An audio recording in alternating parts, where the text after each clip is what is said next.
Fucking red. Where's my Red House Blessing? Oh my god, I suck at this game.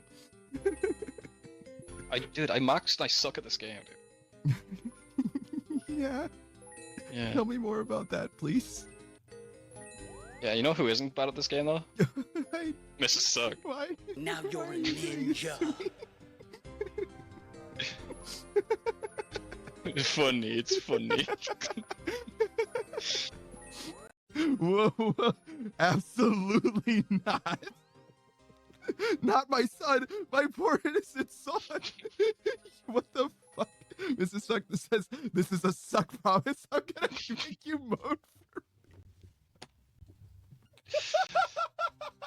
True. What the fuck just It's happened? been promised. It's been promised. It's a suck promise, dude. Everyone knows it's suck promise. Turn Panda into an eagle. Runescape profile picture? God.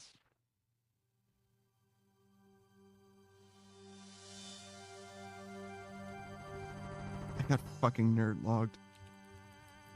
It's fine. It's fine. I was at extreme anyway. It's fine. No, I wanted this to happen. I asked for this. Hey, so I'm going to send you guys on over to Kai Says Hi because I apparently am not allowed to play the video game anymore. I'm in that Daft Punk fan, and I appreciate you guys for watching. I appreciate you guys for being here. I love it when you guys are active in the chat. I love talking to you guys about all various different kinds of things. I appreciate the raids from all kinds of different people. Lokrin, I hope like 3/4 over the way over the handrail because, you know, I just did it in like one swift movement, whatever. And there was a snake, like I don't know, maybe a 3 or 4 foot long black snake that was like directly where I was going to land. And the snake and I saw each other at exactly the same time. And I don't know if you guys have ever jumped over like a fence, especially like a waist tall fence or whatever. When you're like over it, you're like well and truly over it. So like I was going to land on his goddamn forehead. And both of us saw each other at the same time, and neither of us wanted that to happen. That snake was like, oh, what the? And like he bolted. He was gone out of there. And of course, I'm like rolling backwards, trying not to land on him. I was like, all right, I'm done for the day. Like I've had enough. I've had enough of this. We're going home. I think I'm also doing it wrong. Yeah, I am a little bit, but it's okay. A little bit. Get in there.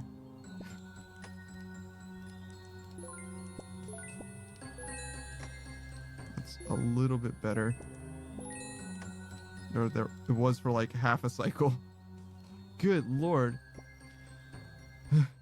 25 more efficient than you thought I'd be. Yep, you're upside. Yep. Guys, I don't know what the difference between vertical and horizontal is. I'm That's sorry. not believing you.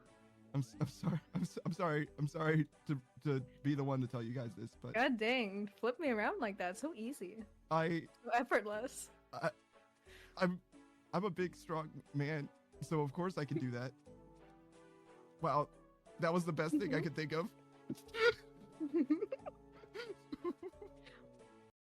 Now My he's dog? fucking dead. Oh, my little ratkin. Yeah, good. Good riddance. What do you mean? Good riddance. Alright. The Rat Kingdom will remember this. Yeah. We're kind of forgetful. Wait, all of you guys are forgetful, not just you? Yeah. What? Yeah. What are we talking about? As much as a mess, basically. Yeah, no, I do. I got fucking wanton disregard, brother. Like I do whatever. I'm a fucking degenerate. Me too. If there's a surface around me, I'm using it to break my egg. Stick it on, crack it on like a child's head. Yeah, hell yeah. That'll fucking show him, idiot.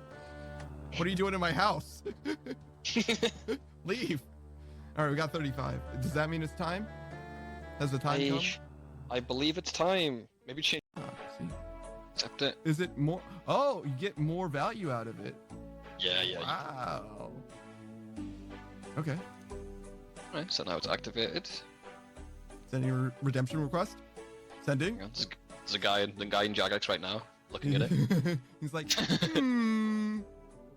Should I let them? Nah, fuck off. This guy almost died to the dragon. You've gained 14 days of membership. Please log out before attempting to log into Members World. All right. So I just green. 2 minutes before we streamed. Yeah, but I asked if there was anything you wanted to tell me. I didn't want to tell you that. But why? Why is it a secret? Okay. I might have drank a few bottles of alcohol today. What is going on? However. Yeah? Tramp 7. Click it. Comfortably like, yeah, I'm in my chair. Yeah, I can reach the floor. This is fine. And now that it's like a little bit higher, I'm like, oh, well, I can still reach the floor, but, but I gotta go tippy tappy in order to move around now. That doesn't make me feel like a big, strong man. It makes me feel like a little guy. I don't want to be a little guy. Oh, well, I guess this isn't a nice... This is a lie, right? You didn't do this, right? Applesauce, peanut butter, rice and eggs. And spam. And spam, sorry, yeah. Yeah. That's the sort of shit you eat, like, year 3 of the world ending. after the nuke's foot drop, like a Fallout universe. That's what you eat. Yeah. Yeah. Yeah, kinda. Yeah, kinda. It was good, though. It's a mystery meal. Kind of. Dude thought I was a bot. I can't believe the Lion, the Witch, and the nerve of this bitch. Like, you gotta be fucking kidding me. Yeah. Fuck am I, like, actually stuff to non-prayer stuff. It's, like, pretty off. Oh boy, a helmet. Oh, hey, look, it's the guy! It's the guy! He's here!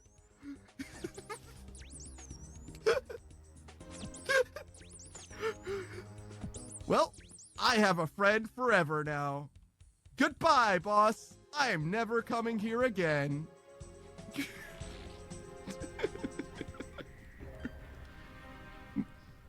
Wait, where did my friend go? We get over it. Oh God. What did you do? I just fell down in my chair. I was trying to sit You're trying to reach the high shelf again. Shut up. I put the candy up there so you couldn't reach your pan. Alright, says, see, this is what happens when you're so eager to kill dogs. True. No, she's right. What's a big L for you, Panda, and a big W for Laurie on this one occasion? Savage. This one occasion. Savage. I've killed many dogs. This is the only time it has ever backfired. Flip that. I stand by what I said. Nah, man, you've been saving up. You can get a tooth soon. No! We will send you the tooth. No, stop! Stop! Okay. No. Why do you always, like, hate my streaming ideas, dude? They're always great. Because they always come at great expense to me. I guarantee you'll get more views if you remove a tooth live on stream. That sounds fucking terrible. It might even bring more people in RuneScape if you remove teeth. We'll say I believe them to exist, right? JFO says, I forget you can do agility without high alk. Something during chasing the... Oh God! My legs! I knew I shouldn't have stopped to read chat. I was trying to cross a clothesline and I fell off of a fucking building. All right, we'll try again. And I'm gonna go right back to reading. I forget you can do agility training without high alking something during. You can go get dinner, bro. I got this, man. No, I really do feel like I should be here just a little bit. No, don't worry about it, bro. I need to rest. Maybe I should be involved just a little bit. I'm gonna do some push-ups. Won't that be great? Isn't that great? That will be great. I'm part of the stream too, guys, right? Like, you remember? You remember when I was part of it? It's not just Savage the Rat, I promise. It's also me doing push-ups. Listen. 1, 2, 3. How's it going, chat? 5 more. Push-ups. Is that great? That's pretty great. I'm all proud and shit. It's actually kind of nice, too. Yes. And if anyone asks you, hey, I thought you were new, you go, yeah, I am new. I am. But I can do. Oh.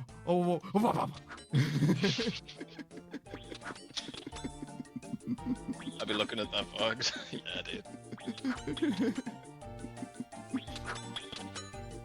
Solved, by the way. I was a little worried about all that, but Elo go block says torn player scroll plus strength pots. Next way to speed up. Yeah, you think so? I feel like I just saw someone run from here over to here and then become a crab, and then the crab started. And mayonnaise comes along, throws a pipe into the works. Oh, mayonnaise comes along. I hate that. You said it.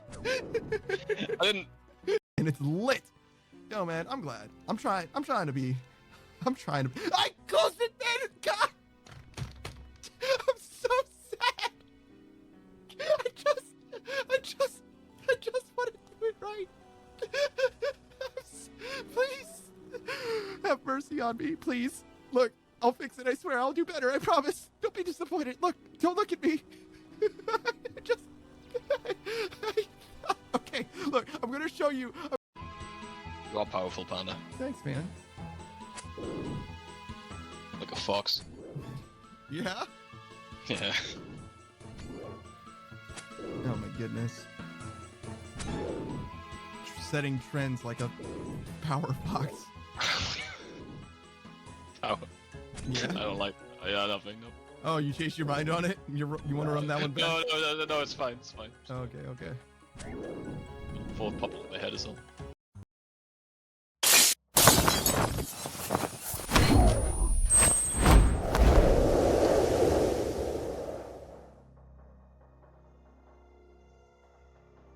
Hello, I am that Daft Punk Panda. I am streaming. You are here watching me stream. We are playing old school Runescape on this stream. And together... Oh, we need to bond up. But before that... Well, I don't know if before that necessarily applies. Is there music playing? There is music playing. What the fuck are you doing? No, get out of here. This one. There we go. Hey, Ardo.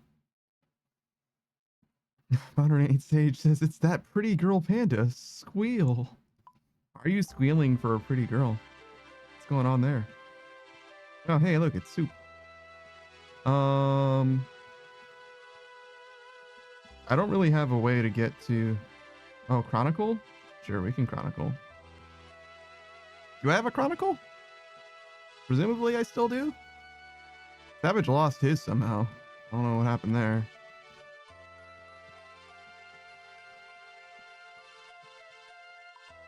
Yeah, totally.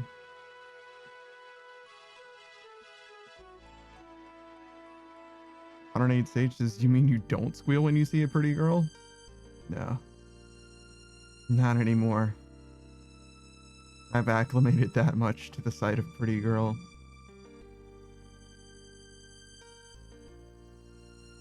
What the fuck are these guys doing here? Oh, it's just cutting down the fucking forest over here? Damn. Koya says squell, not squeal. I'm pretty sure he meant squeal, being that squell isn't a word. Like, at all. I'm pretty sure.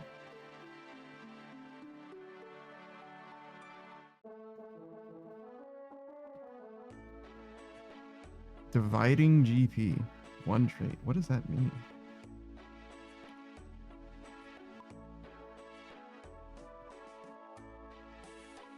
Oh, pretty cheap bond. 14 mil. Actually, I'll collect the inventory. It's a lot of money, but it'll do. I only really need like 50k, but it's fine.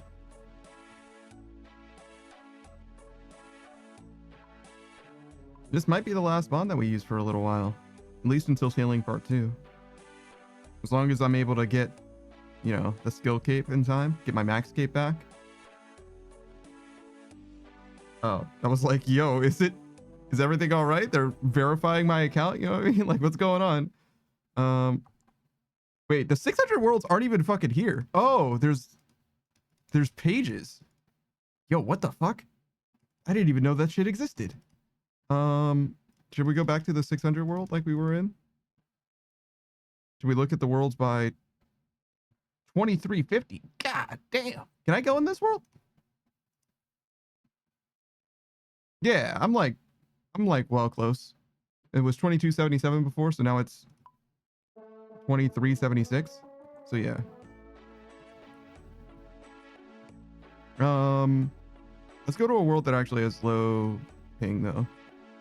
Not that it matters like a terribly large amount or anything like that, but I'm gonna be in a world. I might as well go to a world that's on the East Coast and etc. Right? 108 stages. I'm surprised that autocorrect didn't fix that. It might be because you used the asterisks. Didn't know what you were trying to do. Possible. I think I need to get to. Is Gwyneth okay? Can I go to Gwyneth? Oh, here? Yeah, there's a ship, right? Because I imagine my ship is no longer where it was. It might be in like Port Sarim or something, but it shouldn't matter if I go to Gwyneth and recover it either way. But yeah, we're gonna be doing more sailing. Just Gwyneth Glide. I don't know if the meta changed dramatically or anything like that. We're at 89, so if we get one more level, we can get a new sail. And I think that's all as far as like ship upgrades for like the rest of the gameplay experience. Because we could get a dragon helm and a dragon keel, but like I don't think that they actually do anything for us. So I don't think that we're going to do those things. All right, where's my fucking boat at? Wait, it is in Prifddinas. So it's here. Wait, they moved my boat to here for me when I lost my bond? Huh. Wow, that's nice of them. Snake says, did you finish sea charting yet? Yeah, fully. You want to look? We can look at it if you want to see. This guy. See? Green log that shit, dog.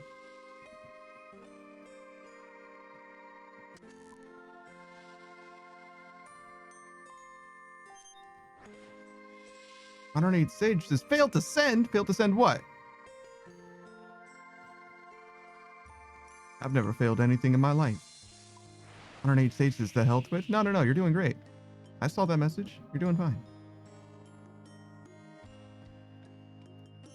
108 Sage says I have to re-download all of my games. I turned on my MacBook to the Mac OS and not Windows to check out the studio programs I have. And it reformatted my external HDD to be used on Mac OS. So I lost all the save data, and then Windows had some corrupted files that I figured out how to fix. So now my PC has no games.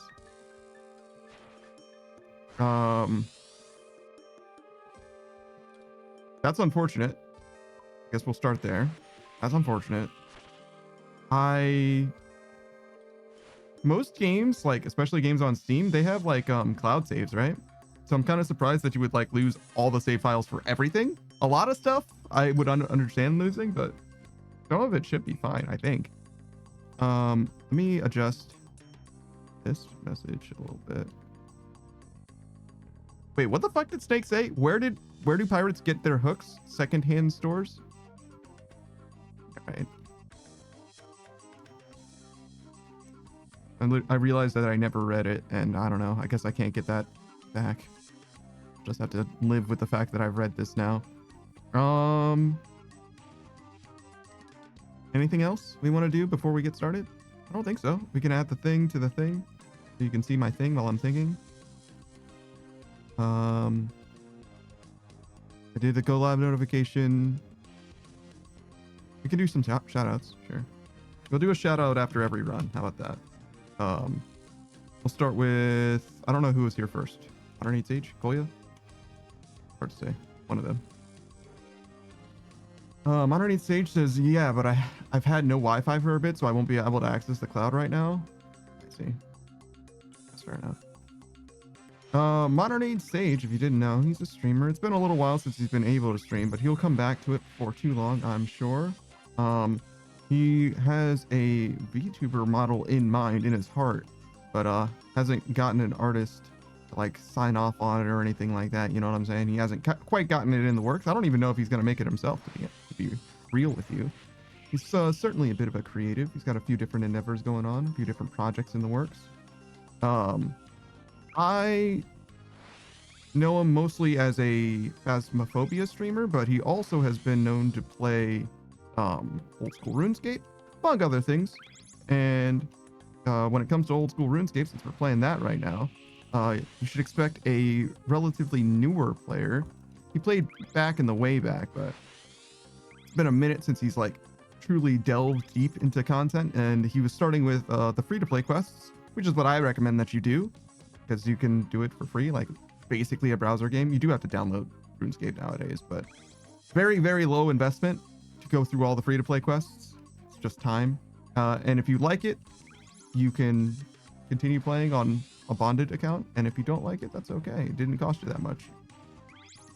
Literally cost you no money, but it didn't take that much time either, and it gives you a good idea of what the RuneScape experience is like. There's a little bit of wood cutting required, a little bit of combat required, you know what I mean? Like, it's pretty representative of the RuneScape experience in my opinion.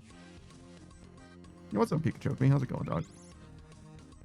Pikachu says Panda for president? Absolutely the fuck not. It's a great way to stress the fuck out. Though, if I were president, I promise you there would be a lot less news about the presidency. You know what I mean? We would not be making that many dramatic changes in the world. It would be a much quieter 4 years as president. I promise you that shit. There's no fucking way. Like, I'm just not gonna do I'm gonna do as little as I can, probably, to be real with you. Like, I don't think I really want to be remembered historically. Like, we can just be normal for a while, I think. Pikachu says, I'm eating fire Doritos. Like, you've combusted them and now you're consuming them? Ardo says 40 more sailing hours, shipping hours? Maybe. I'm just like approximating. I don't know if it's actually going to be around that timeline. Basically, every stream I've just been subtracting 10, which won't work because my streams are 7 hours long. But for now, it's like about that. And I think as we get closer, I'll like dial it in a little bit more. Where it's like, this is the last stream of sailing, or, you know what I mean? Like, one of the streams might be like 35 hours left or something, 25 hours left. But for now, not too worried about it. It's horseshoes and hand grenades, all things considered. I missed a blue box. Do not let me forget that shit. I don't remember where I have to get it. Oh, wait, I think I was supposed to get it with the green stuff. That's okay. We can get it with the cyan as well, I think.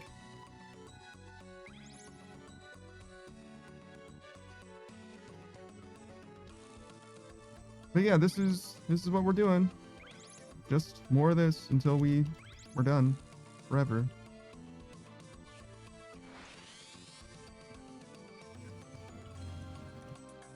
Again, I say forever. We'll definitely come back to old school RuneScape whenever there's new content, just like we did for this. Hopefully it won't be another new skill, because I've had it up to here with this new skill shenaniganery. But that's basically the plan, as far as I'm concerned. Major content updates, probably not like individual quests. Like Defender of Varrock to me is not a significant enough quest to come back for, but Tears of Guthix, or I'm sorry, While Guthix Sleeps was, if that makes sense. We were playing at the time when both of those quests were added, and I believe those quests were not added at the same time. But that's kind of my plan. It's like, if there's, some piecemeal content, like Varlamore Part 1 and Part 2 were obviously worth coming back for. If there's piecemeal type content, we probably won't come back. But if there's big patches, we will come back. Which is probably true for most people playing the game anyway. Pikachu says, you got... Oh, wait, hold on. There's that blue crate first. Pikachu says, you have to start the non-old school RuneScape maxing next? You want me to play RS3? Are you out of your fucking mind? Don't ever say that disrespectful shit to me again. How dare you? You fucking plebeian, you fucking animal. In fact, mods, turn his insides into outsides.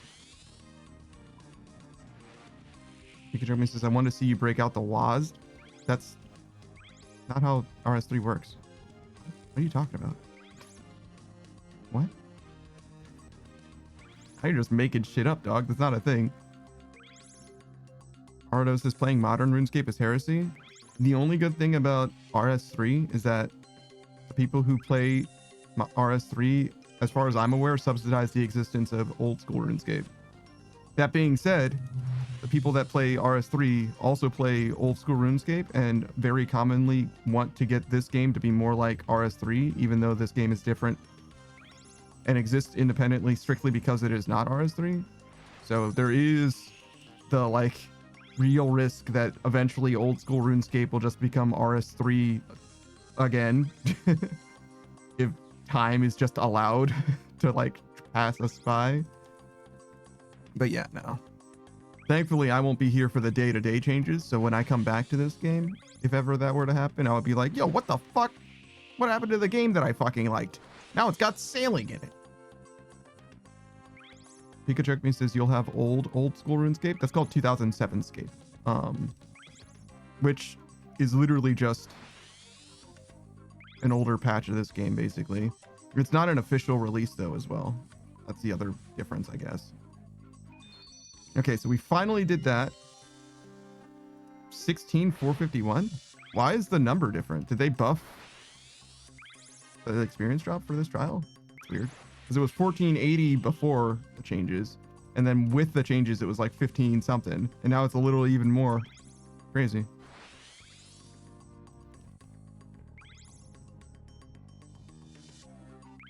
Ardo says RS1. There is RuneScape Classic. There's versions of that game available, I think, still to be played if you want to play RS1. If you want to look at it that way. Nobody plays that. I'm going to be honest. It's just not a thing. That's even more niche than like Chunkmans in old school, I think. But like, that's just like my opinion, man. Modern 8 stages. Why is RS3 heresy? Because... well, first of all, the reason that the very fact that old school RuneScape exists should be a sign to you that people are not interested in playing RS3, right? If people actually liked RS3, then we would just play that and there would be no need for an old school RuneScape, right? Especially unofficially licensed. You know what I mean? Like this is Jagex hosting RS2, but the second time around. You know what I'm saying? So like that is evidence by itself. Like with fresh eyes, you can tell clearly something happened that people did not enjoy, right? Because it's not like a video game release where, you know, Super Smash Brothers released and then Super Smash Brothers Melee released and some people like the other version of the game more than the current version. No. This was one MMO that was released expansion after expansion over time until eventually people stopped playing what was RS2 at the time around, you know, the evolution of combat, right? Somewhere around there or somewhere after there, people stopped playing and the player base wanted there to be an old school RuneScape back because the new school RuneScape, which was called RuneScape or RS3, was not what that group of people wanted to play at the time. And eventually Jagex decided, you know what, we do have this version, we found this version of old school RuneScape, or at the time it would have been called RS2 from 2007. Let's roll back everything and have it's our own separate server where you can play RS2. As for what makes RS2 different from RS3, or this version of old school RuneScape different from the like retail RS3, a lot. This game plays like RuneScape did, is like the way that you remember RuneScape working, it plays mostly like that. There's like some differences and there's new content, but it like plays like that. Whereas RS3, as I understand it, I haven't put my hands on it because there's no reason to, plays much closer to like a World of Warcraft. Like the way that you interface with the game is literally different. It's just not, it's not like, I don't know specifically, but as I understand it, it's like not like a point and click type of dealie or something like that. I'm not really the one to ask because I haven't played it, right? But it's not this. That's the whole point, right? If you're playing RuneScape, you're in the year 2025, for the most part, it's because you are doing it for nostalgia, right? And RS3 is not the game that you were playing, right? You were playing RS2, given age brackets and things like that. Most people didn't play RS Classic or RS1. Like straight up, most people just didn't play it. And if you played RS3 instead, like nostalgia wise, right? Like you're nostalgic for RS3, you can go play that instead. but that's not what existed up until 2014-ish. Tornado Stage says RS3 is something I'll have to learn how to play. I still have my main on there, but it's so much different than OSRS. I have absolutely no idea. I just know that it is different. I know that they changed the way that combat works, because the biggest patch that makes the difference between RS2 and what later became RS3 is the evolution of combat. That's what the patch is called, right? The expansion or whatever. As for what specifically changes, though, I have no idea. Like, literally zero clue. But yeah, I have no interest in playing it. There's literally no reason for me to do that. I would rather play Final Fantasy 14 because I like that game and I already have reason to return to that game. Like, if I'm, or even better yet, even would be Final Fantasy 11 actually, because I've got some homies who play Final Fantasy 11, and that is a game from right around when this game originated, 2003-ish. And that would be very interesting to see. Another game from the same era as Old School RuneScape that has actually had a contiguous existence. Like, there's full continuity in Final Fantasy 11. Like, that game has been running and will continue to run, as far as I can tell, like, in perpetuity in the future, right? I mean, it would take something to make a ship that's been sailing for 20-something years now sink, right? It's definitely not, it would be unexpected at this point. I fully didn't even know that Final Fantasy 11 was still a thing. I knew it was a thing for a long time, actually, but around roughly when Old School RuneScape would have dropped, I assumed that Final Fantasy 11 stopped being a thing, like it stopped existing, right? But like, no, it's totally still a thing. Like, you can still play it right now, today, without like any, you know, shenaniganery of like JP servers or anything like that. You can just play it.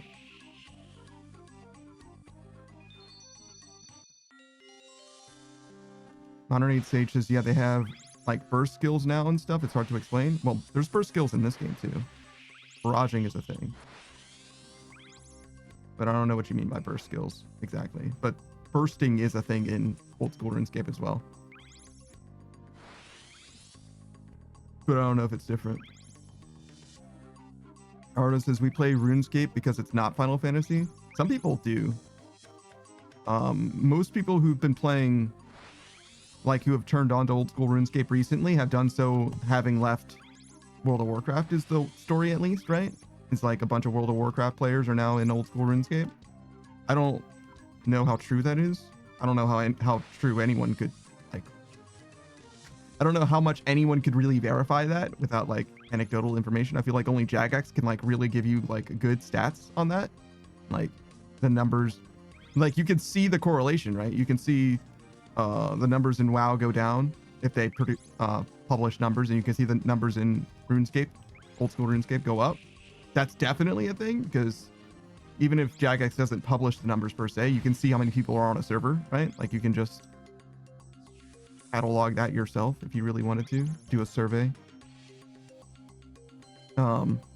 But when I say survey, I mean like a geological survey. Like you can literally just, you don't have to ask anyone, you can just use your eyes.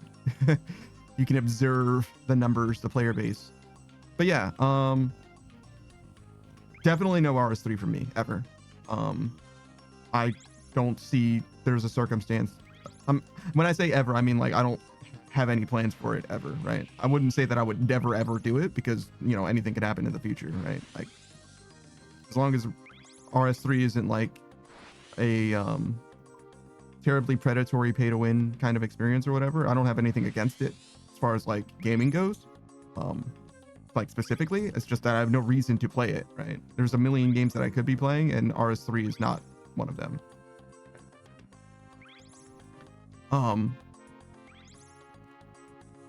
That being said, I don't have a strong relationship with Final Fantasy 11. I have a probably much stronger relationship with Final Fantasy 14, but I'm very, very curious about 11. And with 14, I still don't know if I would play that game like starting from nothing. I think that's what I would have to do, because the way that I like to stream stuff, the way that I have liked to stream stuff, is by letting you see the whole experience. I didn't do that with Monster Hunter World.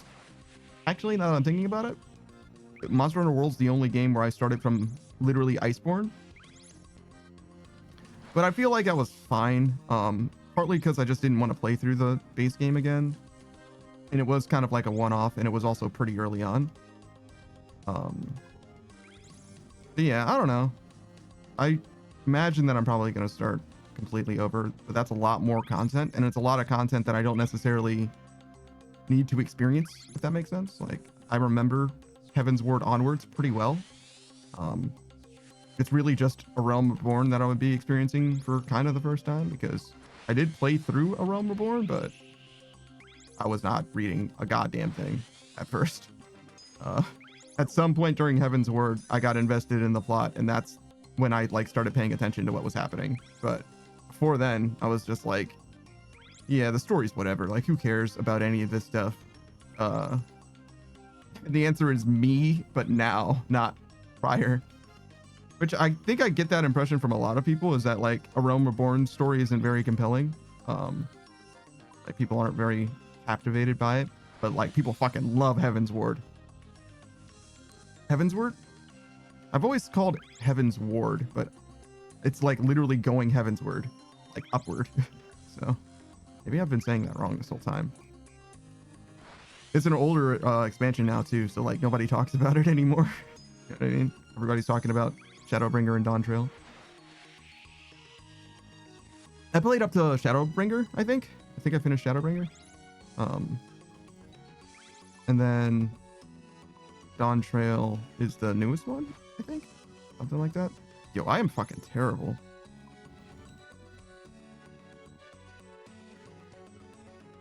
Oh my god, damn. Did I get a bonus bit of experience because I finished the trial under par? Is that why? That would sort of make sense. This has been fucking miserable. Like, I can't. Like, even before I upgraded my hull, I had trouble with those crates.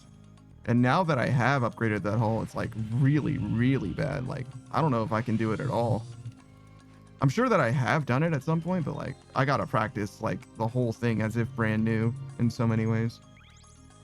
I just have the course memorized is the difference now, I guess, which is good. Makes life easy. Well, in some ways. The crates being colored is like kind of memorizing the course for me. Like, there's only so much memorization that actually has to happen when the crates are colored. You just have to make sure you don't miss any crates, because some of them are a little out of the way even though they are colored. Okay, so that thing is still giving 256 experience. That didn't get rolled back. 600 or whatever it was. I know that they changed a lot of stuff. I don't know what they changed specifically though. Like, a lot of the changes got reverted, or at least I say I know. I heard that that was the case. I missed a crate somewhere. I have no idea where. It's probably like that blue crate again. Which is crazy. I've never really missed that blue crate before, but now I'm missing it like very consistently for some reason. Probably because I'm so much faster. It's basically what it has to be. Like, and there's two different blue crates actually, now that I'm thinking about it. Two different ones that I'll miss for some reason. I don't know if I can make it in time. Turning radius is a little fucked, yeah. I tried to get a boost that I probably didn't even fucking need, to be honest. I was supposed to do another shout out after that lap. I forgot. Okay. I'm trying to do it after this one. I fucking suck at this game, holy shit. I don't know. It's one of those things where it's like, it doesn't matter. Like, getting under par time is probably good, but it's not even necessary, realistically. The faster we do this, the better, because, you know, it increases our rate. But, like, you can definitely chill and it just be fine. But definitely feels bad every time I fuck up. Nonetheless, like, there's no reason to do this poorly after all the time that I have in it. Well, in some ways, right? Because it is a brand new ship as well. I've got like 10 KC or something with this ship. Hull, specifically. I don't know. I'm always going to be too hard on myself. It's just the reality I operate under. Just don't really believe in cutting myself a break. Like, if I can do it. Fuck. If I can do it, then I should do it, you know? There's no reason to be less than optimal almost ever.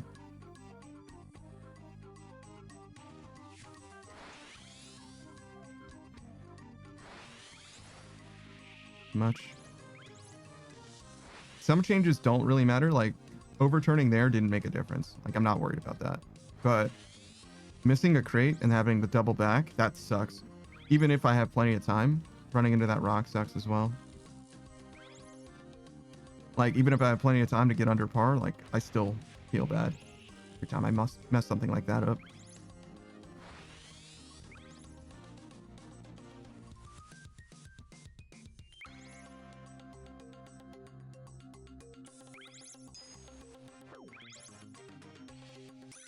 Oh fuck. I didn't do a very good job turning. I was caught up in unfreezing myself for really no reason. The freeze thing is like not even that big of a deal. It matters in that you'll take damage, but like, I don't know.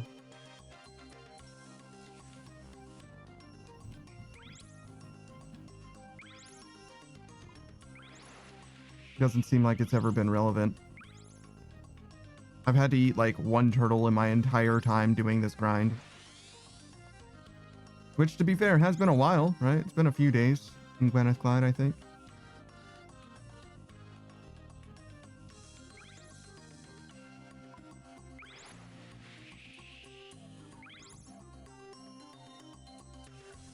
And it's going to be quite a few more days. I think we've been getting about 1 million experience every day. So it should be 8 more days. Today is Friday. We're not really going to count Saturday and Sunday. They're like one day, kind of. So,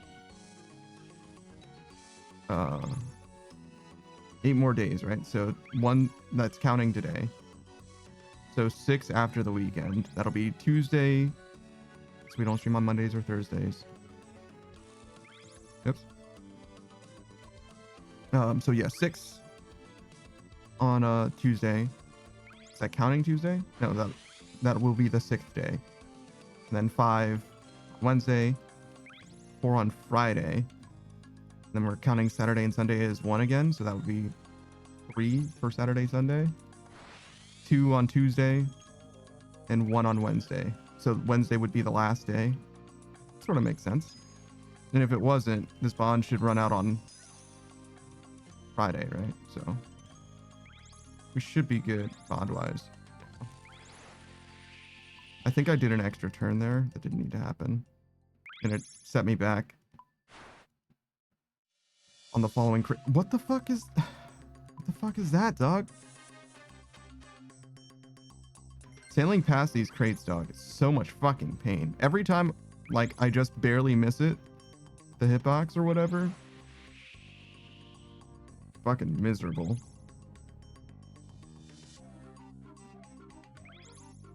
Even if it only costs like 1 second of time loss, it still just feels terrible.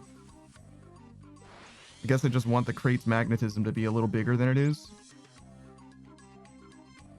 I don't know how much bigger is a little. I don't know how this even works because it's not like regular true tile shit because you have like, I don't know, infinity degrees of movement in a way. Like you can just barely be different. It's not like I'm going along a particular track. Well, maybe it is, right? It doesn't seem that way though. It seems like there's a lot of different tracks that you could be, even though there's only, I don't know, 16 directions that you can point in.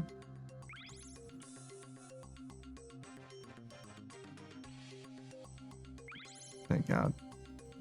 I was really concerned that I was not going to get that.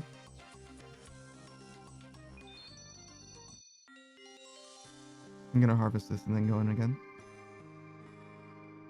Okay. And we can also do a shout out for this time Kolya. This is kind of at least the temporary solution that I've got for the shout outs.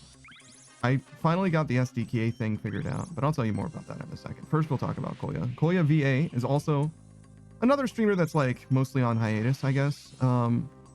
But he is interested in streaming more, as I understand it. The VA in his name, as you might imagine, stands for voice actor. He wants to be a voice actor in English. He's a native German speaker. So he's coming for your job specifically, I guess. And too many people voice acting in the German space. He's got to go after the English voice actors instead. He likes rhythm games in particular. But he also plays a little bit of old school RuneScape. I think it was at like 46 hours over the course of the year. So a significant amount of the time that he played old school RuneScape was actually on this stream, which is kind of funny. We did Volcanic Mine together a little bit. That was a long time ago at this point, though. Clearly, that would have been when I was maxing mining. Good lord, ages ago. But yeah, he's got various things that he's interested in when it comes to old school RuneScape. He's very much a fan of sailing, so I expect sailing to come around at some point to him. But who knows? He's been busy. Voice is mostly on hiatus because life is difficult. I wish I could be more active again. I understand. But yeah, other than old school RuneScape, Koya is also a big fan of rhythm games in general. I might have mentioned that, but Rift of the Necrodancer is like the main one nowadays. Even had a bit of a, it's not like a world record, but he was competing with, if you will, a world record on one of the difficulties. Like a song in particular, he had like top 9 in the world, I believe. Pretty good. 9th to 11th. Wow. What a fucking slacker, honestly. Hey, Laurie. But yeah. So I guess nothing to see here now, obviously. No reason to watch fucking the 11th, not even top 10 in the world on this song. Like actual scum. Koya is actually a VTuber as well, if you didn't know. Has a 3D model. I've seen him play a bunch of other stuff too, like Car Wash Simulator, but I don't know if he's going to do any of that. Oh, and he's a huge fan of Zelda too, so definitely going to be some Zelda stuff in the future as well, at some point.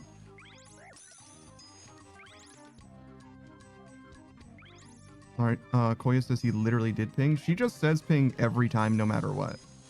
She's not saying it like, hey, you didn't ping, or hey, you did ping. She's just saying the word ping. That's just how she says hello to me, for some reason.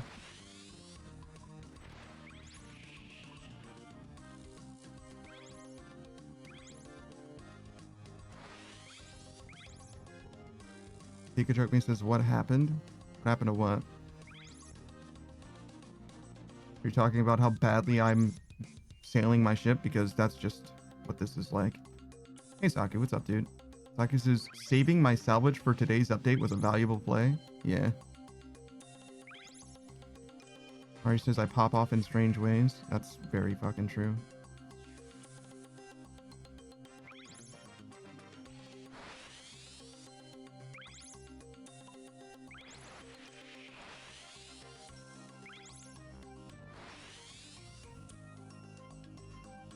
I don't know how I even got stuck on that.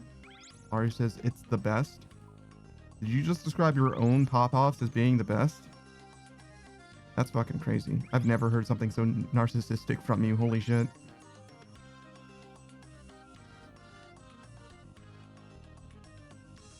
It's also a weird thing to be conceited about.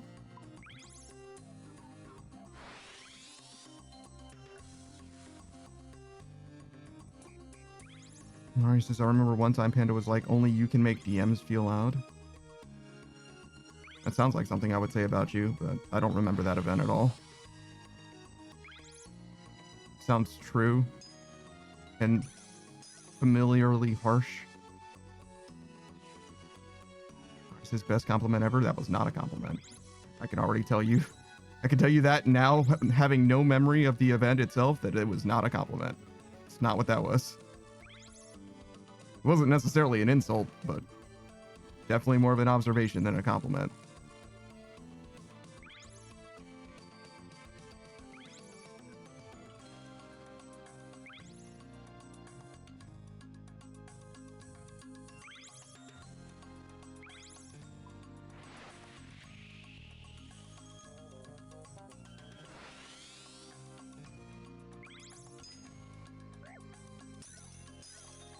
I just have to turn sooner. I don't even know if I need that boost. I probably don't.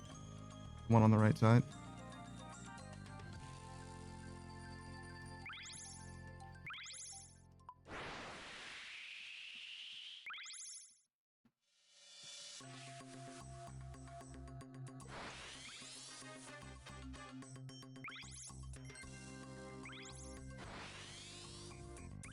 Yeah, I think part of this, like, learning the rosewood pathing is literally just which boosts I should be avoiding, because if I try to get them, it'll fuck up my ability to, like, make turns and stuff. Like, you just simply don't need as many boosts as it gives you.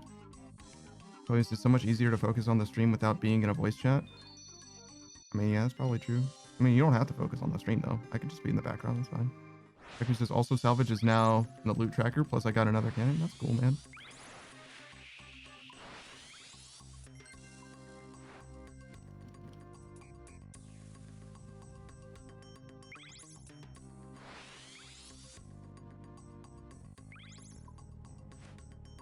Maybe slowing down some is a good idea.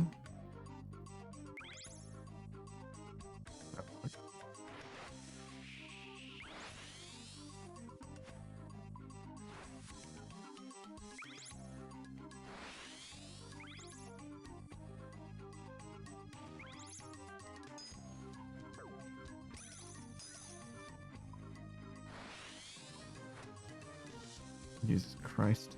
Swerving all over the fucking place. Mars says, I asked something, but take your time. What?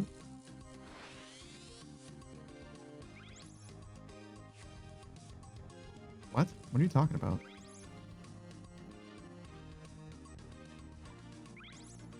Oh, in the DMs? What the fuck? What? What? If it's a take your time situation, then you know I'm gonna see it in my fucking DMs. Why the fuck did you tell me then? Do I need to respond to it now or not? Like, what the fuck, dog? Either just let it be in DMs and I'll get to it, or then why the fuck tell me about it then? What the fuck is your plan, Laurie? What is that? Oh, I just wanted to let you know that I DM'd you. You fucking DM'd me. I'm gonna know. Alright, says it's context for a thing that I said that I didn't care about. Or at least I didn't remember, to be fair. Wait, says I could make the same brain fart mistake. What? Laurie says it's relevant to the conversation. Yeah, but you didn't say that. If you had said, I found the thing, I posted it in DMs, that would have been clear to me. But instead, all you said was, hey, there's a message there.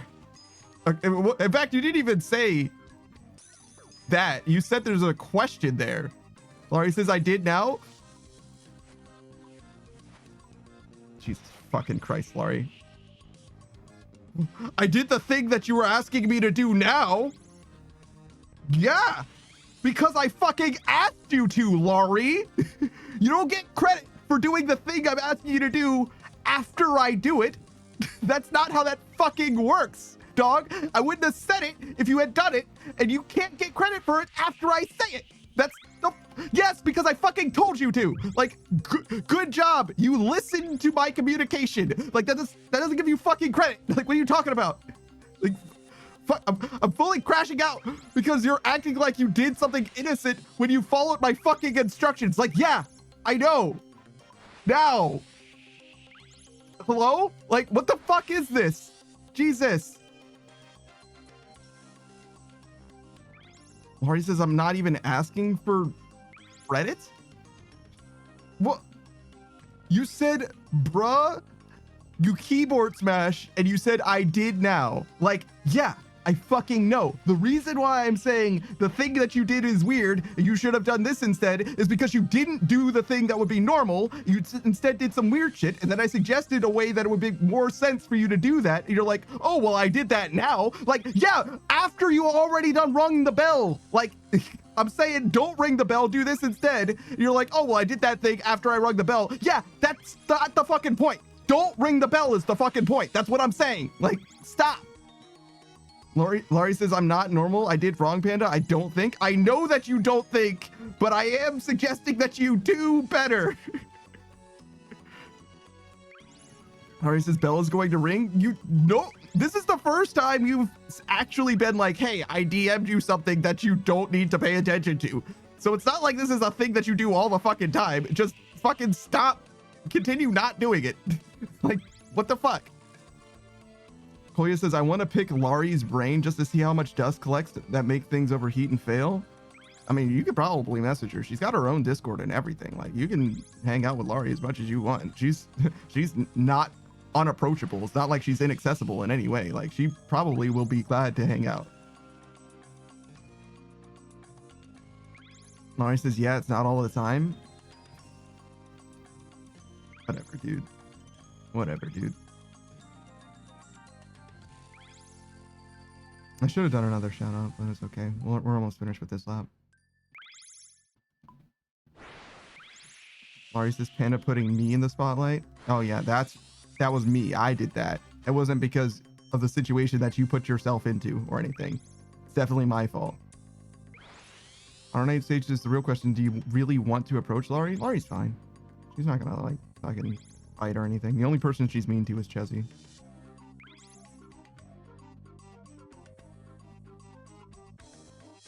He says I do bite. Yeah, okay. All right, let's do another shout out. So we did Kolya and Modern Age Sage. So we'll do Ardo next. Ardo is also a streamer. If you guys don't know who Ardo is or what he's done, all the many things that he's accomplished in his life. Actually, like pretty sure there's probably are quite a few things that he's done. He's more of like an experimentalist, I would say, when it comes to streaming. He's described himself as like a mad scientist before, I think, where he's just like trying stuff out constantly as far as like the tech side of streaming goes. And he's got a PC that he's been trying to build for a long time. Doesn't have very much to do with the actual content of his stream, I suppose, but he's got all the parts as I understand it. He just needs to get like the lumber and the time. He's very busy most of the time. He's a big fan of games like Earth Defense Force and Monster Hunter Wilds. He's got I think he's got like everything in those games. 100% completion in EDF. I believe it was 6. And when it comes to Monster Hunter Wilds, I think he has like all of the gear sets for every monster, or at least at the end game. You know what I mean? Like the high rank versions rather than the who gives a fuck about low rank. I mean, it'd be easy to go back and get them, I guess, to be fair as well. But anyways, I've seen him play both of those games to kind of an insane degree. And he also plays many games besides. He's a true variety gamer. I don't know of anything that he's playing at the moment, like he's trying to get through something. I'm sure there is a project that he's got going on gaming wise, but he plays enough different things that you should expect to see. Maybe not the new, well, that's not true. He definitely plays some new stuff too. So yeah, you could probably see some of the new hot shit, particularly in the space like Monster Hunter. He also played what was it? Daemon X Machina, Towers of the Scion, Scions of the Tower, Tower Scion, Sour Tyon Sours, sure, something like that. It's pretty close. Some of those words were right. Don't worry about the other ones. I crashed into that rock so, like, I want to say confidently, but like I was just committed to being crashed into that rock. Goddamn. This guy's so much better at this than I am. Holy shit.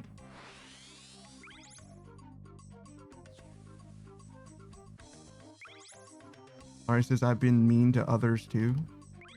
What a flex. Koya says, I meant metaphorically, like literally opening the skull and picking the brain. What? Koya, that's not what metaphorically means. Metaphorically specifically means not that. You mean literally?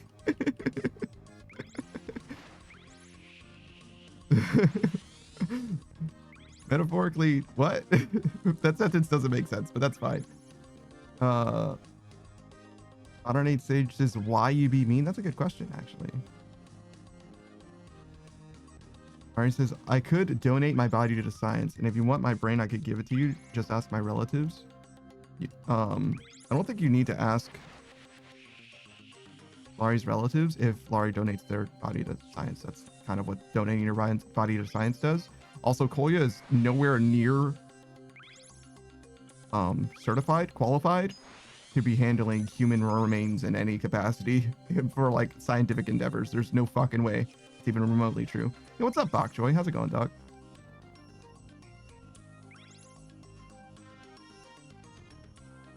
Nora says, you'll have to pay extra to expedite things, but I give myself 30 years. You'll have to pay extra to expedite things. I don't think you can say that, Laurie, on stream. So maybe don't say that next time. Just throwing that out there. 108 Sage says, we need to hook Laurie's brain up to a computer after it's donated to science and study. What? What? Why do you need to hook it up to a computer in order to study it? What the fuck is what is that about? If you wanted to make a Laurie AI or whatever, I guess it wouldn't be an AI if it's using her brain. But if you wanted to have like the Futurama head in a jar situation, I understand why you would hook it up to a computer, I guess. But like, if you're just trying to study it, you don't need it to be powered. Like, what are we talking about here? I fucking suck at this game. Holy shit. Lockjoy's doing a little bit of salvaging. That's cool. Well, I hope you enjoy the salvage. I think they reverted the worst parts of the changes, so you should be fine now. Koya says, I tried. Yeah, no, you did your best.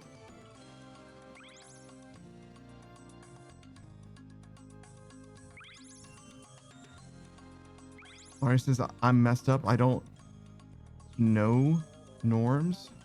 You don't know norms, so you're mean sometimes? I mean, maybe that's true. I don't know. You definitely are a fucking weirdo sometimes. That's for sure true. But usually it doesn't make you into someone that is mean. You don't act mean because you're a weirdo. Rockjoy says, yeah, it's back to normal. Loki better because I don't hit the extractor at all. That's kind of funny. The extractor is like pretty good, or it was. It's like kind of whatever now, but. Laurie says, how do you not know? I legit pressed your button a lot. Laurie, don't talk about pressing my button. Don't do that. Don't do that. People are gonna get the wrong impression. That's don't do that. All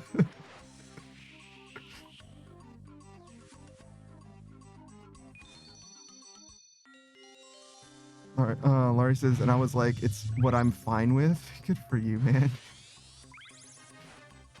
Laurie says, how? You don't understand, and that's okay. Taku says, I gotta stay in one salvage spot for my entire inventory. Good for you, man. I fucking suck at this game. Holy fucking shit. Gonna fucking crash out. God damn it. So we did Arudo. Who's next? Saku, probably? We'll do Saku next. I misspelled Saku's name. Saku Kenpaku is the Soul Mage VTuber. He's here a lot. He was like one of my #1 supporters. I don't remember where he was on like the docket or whatever, but I've been watching a lot. What the fuck is this is fucking miserable. I don't need to be perfect. I should just let it be what it is. It's fine, but we're not like chasing the Marlin anymore. We already got it, but it's fucking miserable, dog. Every time I fail this turn, it feels like dog shit. But as long as I don't slide past it, I guess it's fine. Like, I just can't. I just fucking can't. I hate this fucking ship. It's too hard to turn. I can't fucking do anything. Like, I just have to, like, modulate my speed or something. Like, that's just what it has to be. Like, I simply can't do it at full speed the whole time. What the fuck was that? All right, leader Laurie. Stock choice is failing that turn is crash out worthy or valid. It's It's not that big a deal, and it's not that hard either. I just can't fucking do it. I just fucking can't do it. It's too hard. I'm not a gamer. Simply just not a gamer. I don't know what to say. But yeah, I was talking about Saku, right? He's a soul mage VTuber, meaning he does magic, and he worships a frog deity on his stream. He's been playing a bunch of different things, particularly Planescape Torment.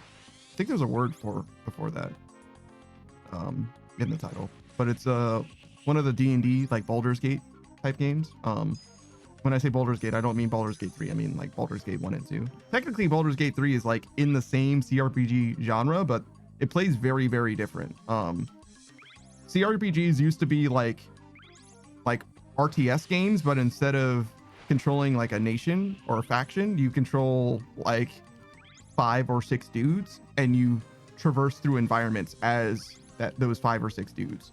Like that's what a CRPG really is to me. So like Divinity 2 Original Sin and Baldur's Gate 3 are like kind of, they're definitely similar, but they're like not the same at all. It's like a turn-based game and not and everything, so it's definitely different. But yeah, he's been playing a bunch of other stuff. He just got another Minecraft playthrough going, where he and his good friend Kitsune every Sunday play through a mod pack of Minecraft. I don't know what it's called. They didn't get to play through the one that they wanted to. We're really looking forward to playing through like the newest shit, but they've got an older version working at least, so that's something. Other than that, I don't know what he's got going on. Are you still playing Half-Life or the Half-Life games?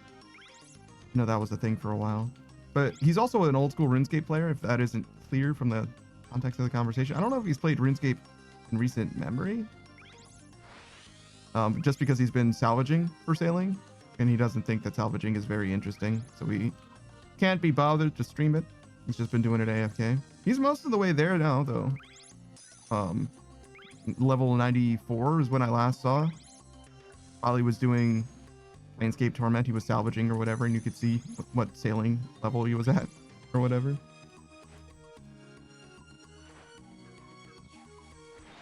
$95 now? Goddamn. Look at him go. He's most of the way there.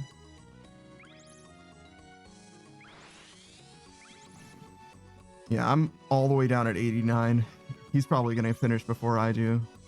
My rate at least was higher. I don't know if it is still higher, but I don't stream very often, so it's easy for him to get ahead of me. And I took like 2 whole days off as well. But even then, those 2 days that I lost, if it was 2 mil experience, we still wouldn't be... Well, no, it would be like 92. More than that even.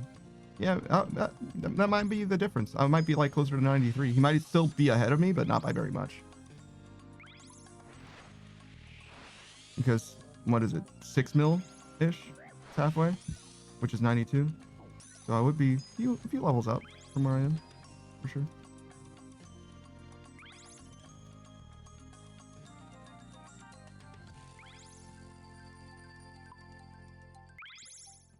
But yeah, not thrilled by the prospect of doing this for another 8 million experience, but it's the best option I have as far as like getting it done quickly goes.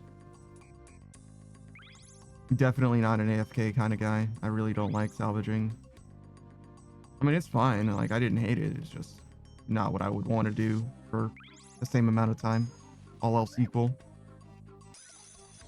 And I'm not gonna 2-tick salvage, I don't think. I don't think I'm that crazy.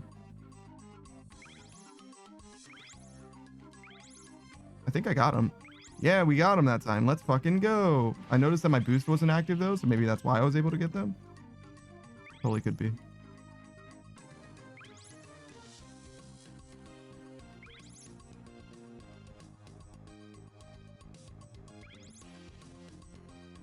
Doc Choice's tick manipulation in salvage is bad. I heard that it wasn't as bad as a lot of other tick manipulation things, like Granite in particular. I don't really know though. It's not like I've done it.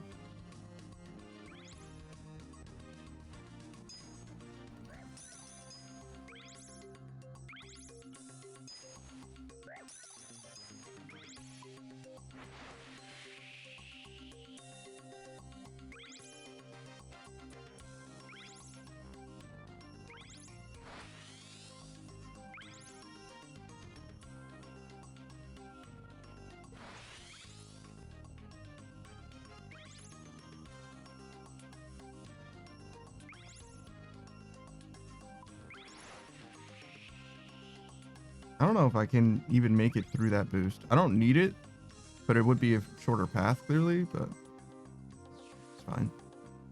Let's do another shout out then. So we did Saku. We can do Laurie. I don't know if Laurie deserves a shout out, but we can do one for her anyway. Laurie's been streaming a lot more recently. She's got a brand new fixation. There's like an automation game that she's been playing. I forget what it's called.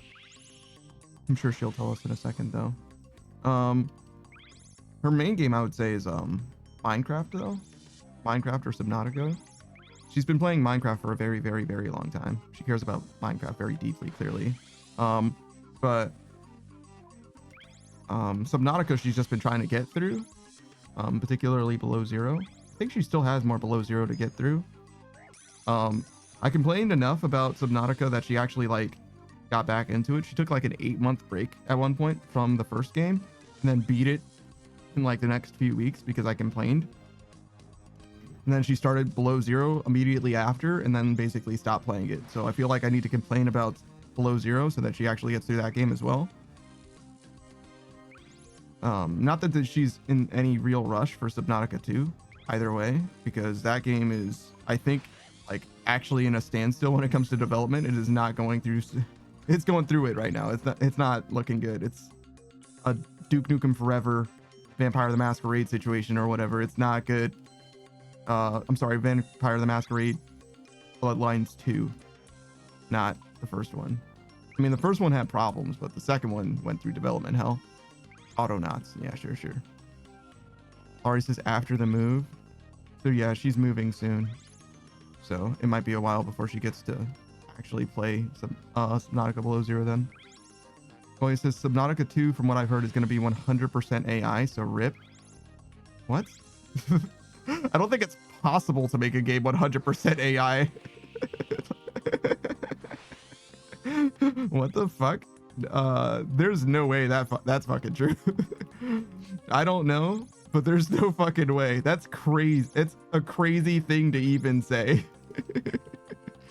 like as if that's like a marketing point where they're like, and we made this game completely with AI. Oh, he says all the people were fired. Yeah, but that doesn't make it 100% AI. You can't retroactively make the work that people did AI. That's not how that works. You know what I mean? Like, they were working on the game at one point. You're saying that they threw out all the assets that were made and started completely over with AI? I mean, I guess they could have, but that just doesn't seem very likely. Bach choices, Jarvis, make me Subnautica 2, thanks. Yeah, no shit. Oh my god, dude. Maybe.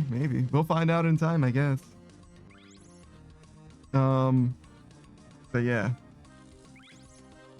It's not going great for them, that's for sure.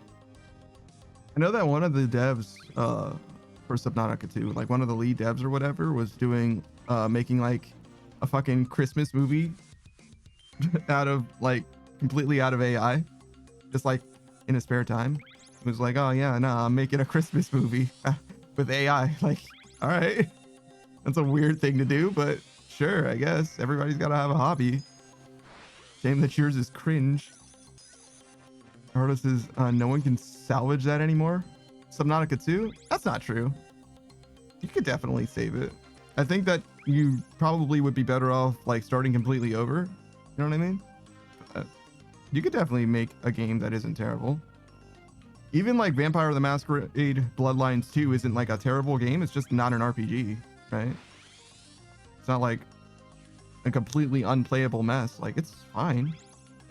Probably not what people wanted from a Masquerade. Should I say it again? A Vampire the Masquerade's Bloodline game.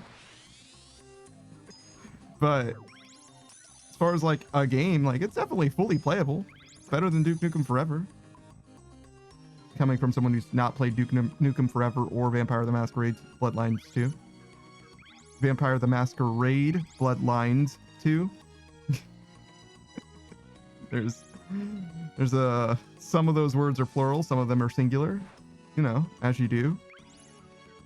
I'm fucking terrible at this game. Holy shit. I guess it just doesn't matter. Whoa. It's not the way you want to turn. But yeah, like, what is it? Battle for Bikini Bottom? That game is like much beloved. It's a smaller game, to be fair, than, well, I don't know if it's smaller than Subnautica 2. I don't even know how big Subnautica 2 is supposed to be. I think that the first, like, Subnautica is not that big a game.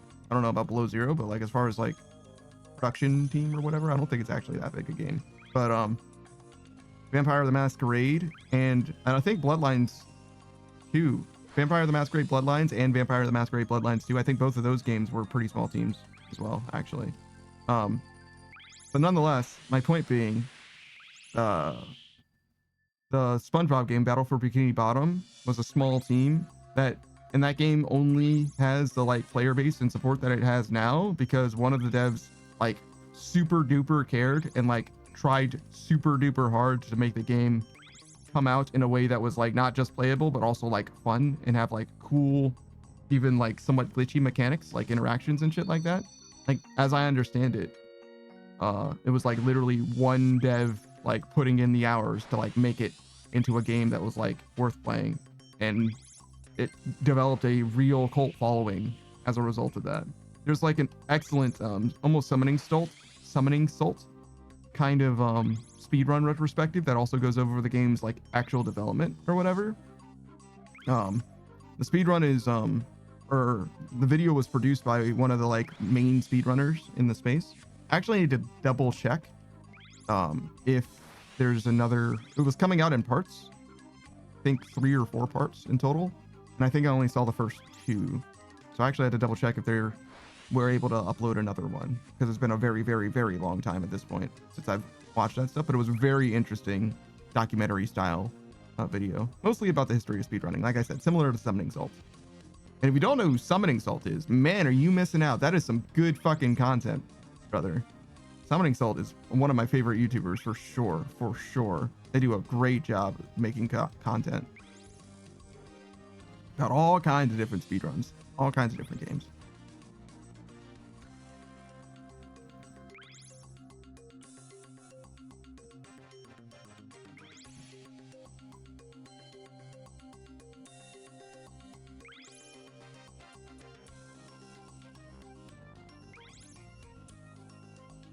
All right, so we did some more shout outs.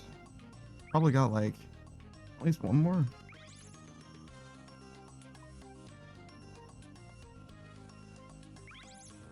I think I caught up. Just Bokchoy now. I think we're good. We'll do a shout out for Bokchoy in just a second. In the meanwhile, I mentioned that I was trying to come up with a way to shout out people a little bit easier for me. So my plan was, and still is, I suppose, to make it so that my Stream Deck can help me with shout outs. Because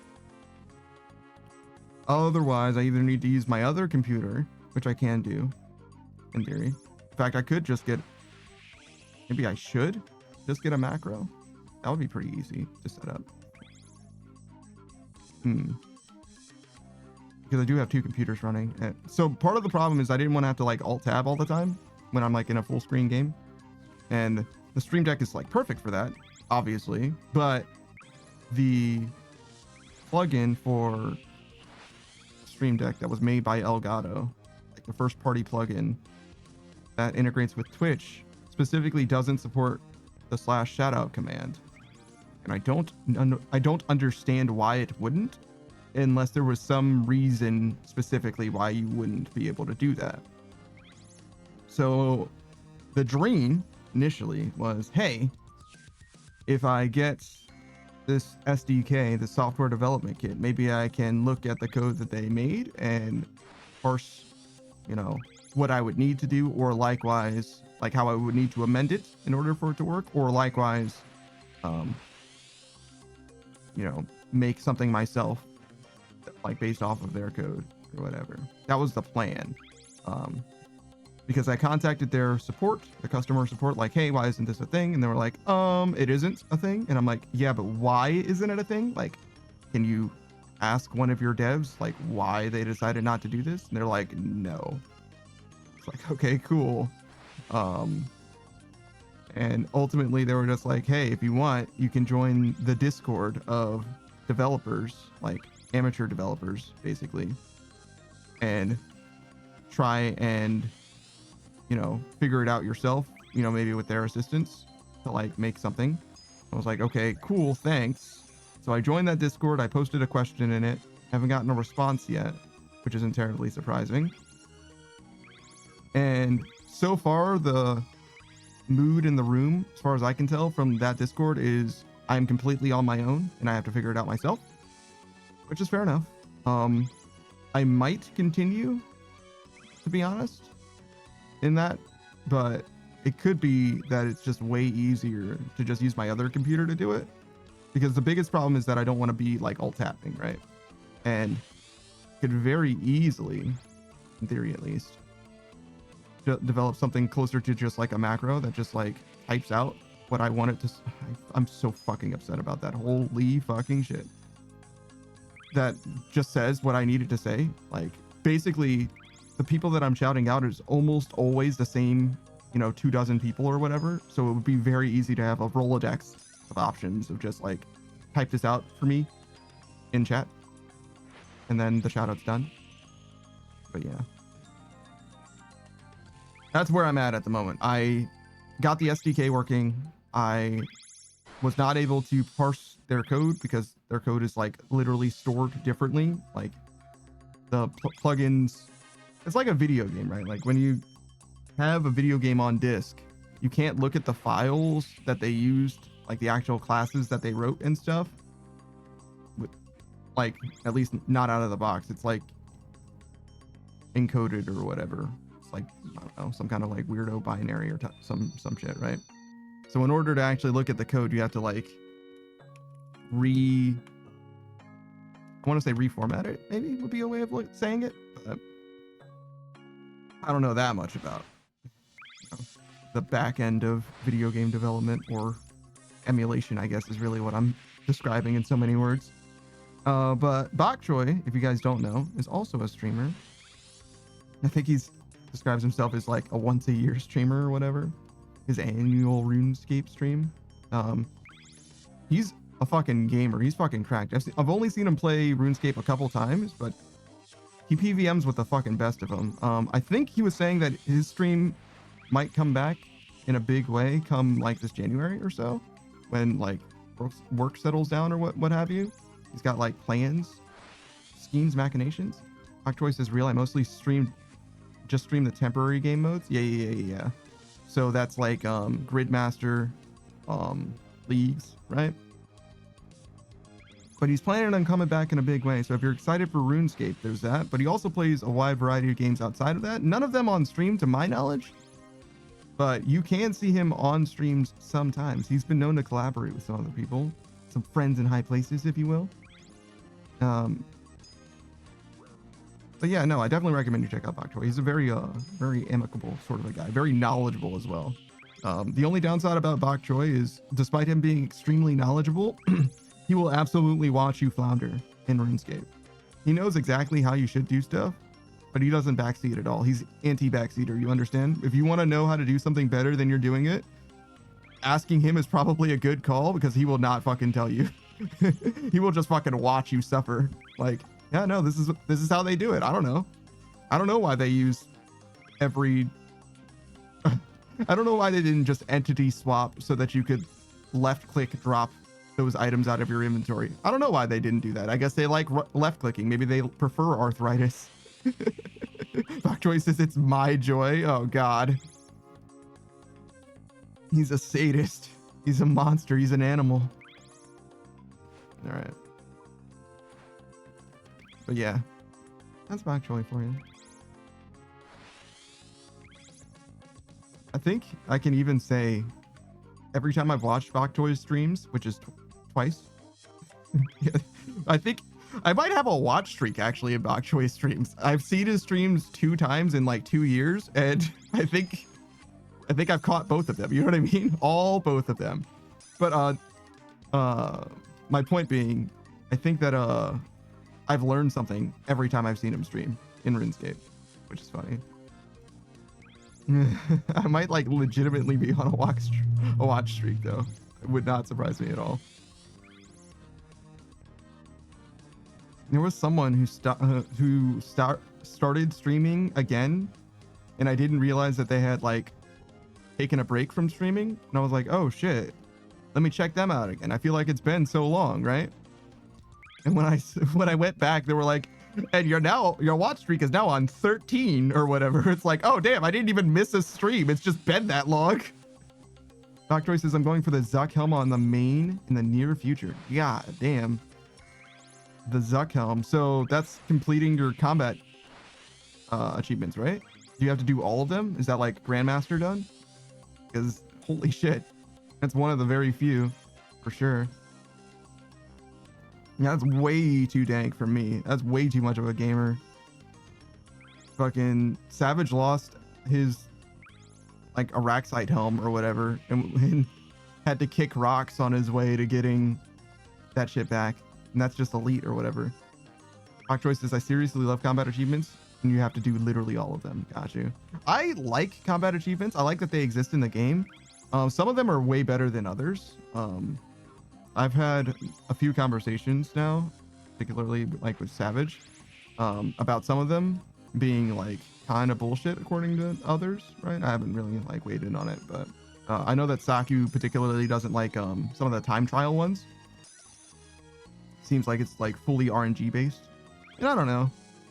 It depends on how bad it is, right? If it's, and you can kind of run the numbers, right? But if it's so bad that like you have to roll like better than average damage all the time in order to finish the achievement, then it does kind of suck. But I don't know, if average luck with best in slot gear will get you the achievement, then I don't have a problem with it. It just requires you to get best in slot gear, which is a lot, to be fair. It's like, you know, a scythe of a tur or whatever, but I don't know. It's like part of the game, part of the ship, part of the crew. Mock Choice says, yeah, there's definitely quite a few shitty ones. Some trial ones are pretty RNG heavy to the point where it's like hit 1 billion ruby bolt procs. That's, see, yeah, no, that doesn't seem legit to me. It doesn't seem on the up and up. I think it should be better than that, probably. I feel like there should be a consistent way to get it. That's mostly what I'm trying to say. Like, and it doesn't need to be like terribly consistent, right? Like, you can have like a 1 in 5 chance of getting it if you play perfectly. As long as playing perfectly doesn't require you to be like, you know, like hyper perfect, if that makes sense. If you can, if like doing a damageless run basically is all that's required, then I'm probably not too bothered by that. Though it does depend, because like Vorkat damageless, I still don't totally understand how to do that, just because of the acid pools. Like strictly just the acid pools. I'm like, I literally don't understand how you avoid that. Like, if it weren't for where they spawned, I totally get it. Everything else I can definitely, well, not like actually damageless, because, you know, he does damage to you, but you get what I'm saying. As far as like, you don't take unnecessary damage, I guess, like the non-prayer thing. Saku says you have to move before the acid lands. I understand in theory, right? Like that shit seems impossible to me, dog. Saku says there's always a pool landing under where you were standing. Yeah, definitely. You always have to move somewhere, but like knowing that the space that you're moving to is safe is crazy to me. And Saku says, how do you know which will be safe? I don't know, unless you could just look at it and see it. But that's like sub-tick analysis, as far as I can tell, which is like not crazy, right? A tick is 0.6 seconds, and 0.6 seconds is in theory enough time to analyze something. But from the way that the acid comes out, it is not clear to me at all where the acid is going to land. Now, if there is like a plugin or whatever that makes a tile look different, like colors the tiles something, the frame that the game says, hey, this is where the acid is going to land, and you have to respond in that sub tick to go to one of the clean tiles, no problem. I can do that. I can react, right? and stand in not a bad tile. That's basically what like the lightning does in like a Vanstrom fight or in TOA, for example, right? Like it's not crazy to do that, in my opinion. It requires you to be, you know, quick on your feet, but you can do it. It's the way that the acid projectile comes out from Vorkath that I'm like, how the fuck do you know where you're supposed to be standing? Like legit, how do you know? Bok choices, the ones I really dislike are the raid ones. Specifically the TOB ones, because they're kind of ridiculous. I don't know anything about the TOB ones, to be honest with you. I know that one of the homies loves TOB. Well, he loves fucking everything. He loves PVM, but the raids in particular are like his bread and butter. Actually, one of the best TOB people in the world was in this chat at one point. He was like rank 10 on TOB hard mode or some shit. That guy probably has some opinions about the combat masteries, combat achievements, excuse me. Saku says, I know that TOB entry tasks carried me to elite. Yeah, goddamn right. TOB entry is sick for combat tasks. My choice is basically have to do a run where everyone is perfect. So if one person messes up anywhere, there goes 30 minutes of your life. Yeah. Well, it's not quite that bad because you still finish the run, right? Like you still get the rewards or whatever, but it's a 30-minute attempt is what you're saying, which is like not nothing. I got you. And it sucks for somebody else to fuck up a run for you, but you know, it's one of those things where if you're playing with people that are like hyper competent in, you know, at an end game raid level, it's like in some ways inevitable. It's just going to require you to do like legit thousands of KC, right? But if you look at it on a macro level where you're like, listen, I intend to get, you know, the completion KC goal, cape or whatever, you will, and when I say the cape, I mean like the last one, right? Eventually you're probably going to get that. As long as you're not constantly teaching new people how to do the raid and instead you're doing it with like a consistent party or whatever, it's pretty inevitable that you guys will kind of lock in. But that perspective is like not a reasonable one for someone whose goal is completing the combat achievements, right? Because if your goal is just to do that, then you're not married to the raid specifically, right? So it's a totally different, but like, that's the thing. It's like, there's so many ways to play the game. I don't mind some things being like ridiculous to do or to like consider when it's not something that you're like expected to do anyway, right? It's not like you need to get the achievement diary done. Like, I think that medium is probably enough for most people as far as like the benefits go or whatever. Like, yeah, you can get, whoa, why would I do that? You can get elite and get some significant benefits, but even that's like pushing it as far as like the time, what is it? The opportunity cost, how much effort you put into specifically that versus how much value you get out of it. And then I legit don't know if there is a benefit to master, to be honest. Master versus grandmaster, I don't know what the difference is. I know you get Gamel's lucky penny. That shit's like a meme, in my opinion.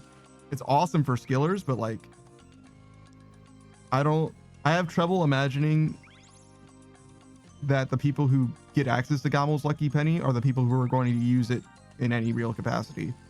Like, yeah, it'll save you $1 when you're using the Scythe of Aether in the shadow, I guess.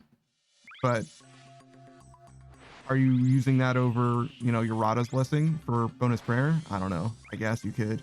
Does Gamel's lucky penny give you +2 prayer?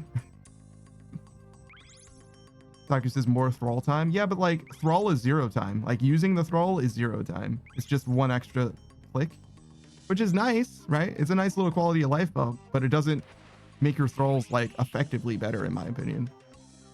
Rock choices, most people only get to like hard. I don't even know if I'm hard. I think I'm medium personally. Medium is premium. But yeah, I don't mind. I don't mind the achievements that I've done, right? I haven't been like, fuck these combat achievements. They've all been fine. And I think that's cool. I think that it's good to have a mix of them. But I also don't know what the upper end looks like at all. Doctor says saves runes. It's true. It does save you $1. Real. I don't know if that's worth it exactly. I've not even used thralls that much, to be honest. I used them when I was doing tormented demons, but other than tormented demons, I like really didn't even mess with thralls all that much. No fuck. Such a turn. There is one more shout out. I remembered. I don't know if I can do it while playing this game though. It's too hard.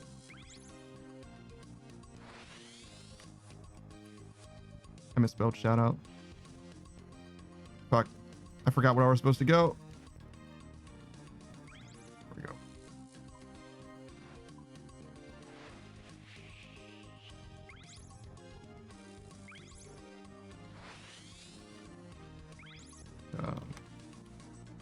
Still misspelled shout out. Actually, no, I got it. I got it that time. I spelled the word shout out. Now I just need to get the rest of the person's name in there. But yeah, do you see? I could have just pressed a button. If I pressed button, then it would have been done, right? You know, you see how much easier life would be if that were the case? If I were simply allowed to press button and do shout out. And the most fucked up thing is like, you can do like exclamation mark SO, right? If you have like stream elements or whatever. But that's a whole separate thing that I want to look into, because I know that a lot of people have stream elements, but I haven't spoken to anyone who actually understands what stream elements like really is or how it works or anything like that. And that bothers me. I don't like it when there's like a pseudo monolith that everyone like subscribes to or whatever, and no one knows anything about, right? Runelight actually is a great example of that. But the thing about Runelight is I don't mind it, because Runelight is just a way to play RuneScape. And, you know, if something were to happen with Runelight, I would, as I understand it at least, what would be at risk is basically my account at worst. Whereas my Twitch account matters to me way more than my old school RuneScape account does. I mean, clearly, right? And with that in mind, having stream elements like co-opted into my Twitch account, like I really do want to know like what is at risk here, what am I like signing away, you know, what could go wrong type stuff, right? I know that a lot of people trust it, so it's probably on the up and up, at least for the most part, but I would want to really do that research myself and be able to verify, like in that way, like control and risk are things that are very important to me. And every vouching only gets so far is kind of the thing. It's like, as much as I would definitely trust somebody's judgment who has done the research, it's, to me, it seems like a daisy chain of, you know, eternal vouching, you know what I mean? Everybody says that it's fine, so it's fine type thing, which is like not the same as actually being fine. It just means that like no one's done the research. Which isn't the worst thing in the world, because like I said, it does seem like it's fine, right? It doesn't, I've not heard of any like real problems that have come from it, right? But I don't know. I would feel a lot better if I knew for a fact that it was like an open source thing, like OBS, right? Being open source gives you a lot of credit for me. And I think Runelight's open source too, actually. And definitely allows for most people to be able to do that kind of research themselves without having to like really look into it in any way. If there's nothing proprietary about it, that does help tremendously. And I'm sure that Stream Elements is probably open source in retrospect. I'd be surprised if it wasn't. But, you know, those kinds of things matter. And further, right? So I mentioned that Stream Elements let you do the exclamation mark SO, right? So that means to me that Stream Elements knows to some degree, right, that the slash shout out that is in Twitch can't be, isn't, you know what I mean? Like part of it, or maybe it is part of it. Either way, right? Stream Elements knows that the slash shout out is a thing. So they either did their thing such that it uses the same framework, which means that it should be possible for me to do the same, right? Theoretically, at least. Or they don't use that. And if they don't use that, that means that they can't use that, because people smarter than me definitely worked on Stream Elements, right? So it's one of those things where like doing research on Stream Elements by itself, particularly the exclamation mark shout out thing, will probably do me a lot of good for what I am trying to accomplish, but I don't have all the time in the world. And I am also not extremely tech savvy. I know how to read code and stuff, but like, I don't know. I'm just a guy. But yeah, that's where I'm at on that. Hopefully I can figure something out.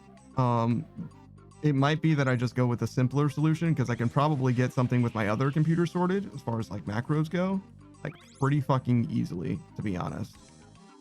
Because all I would need to do is type, you know, a sequence of characters, if you will.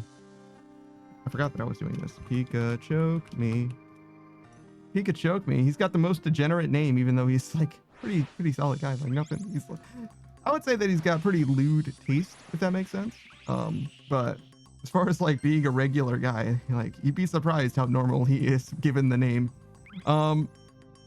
He's a big fan of Apex Legends, unfortunately. It's like his main game. He hasn't been playing it very much on stream as of late, but I'm sure he's been playing it off stream now and then. He was doing some Arc Raiders and stuff as well. He likes to try out a lot of the new shit, the new hotness. I think he mostly just has a bunch of homies and they play, you know, the new shit. So by virtue of them playing it, he's like, oh yeah, I'll try out Arc Raiders and Blue Protocol Star Resonance or whatever the fuck that other one was. But yeah, right now he's playing through Death Stranding, the first Death Stranding game. I think he's still a little on the edge of like loving the game versus like not understanding it to the point that he hates it or whatever. He's in a weird spot. One of his favorite games to play on stream, as I understand it, was Pacific Drive. Pacific Drive is very, very Death Stranding feeling in a lot of ways. Though Pacific Drive is also a lot smaller a game and like in scale and also like gravitas, like lore, if you will. Or they're not trying, like Kojima he just goes fucking nuts. If you know anything about Kojima, he's very clearly trying to make a statement. Like it's an artist's game for sure. And Pacific Drive definitely has a lot less going on than that, but I think that both games share a lot of DNA in a lot of ways as well.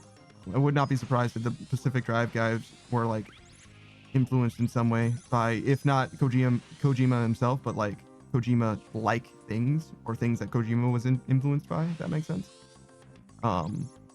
Another game that Pikachu Me has played,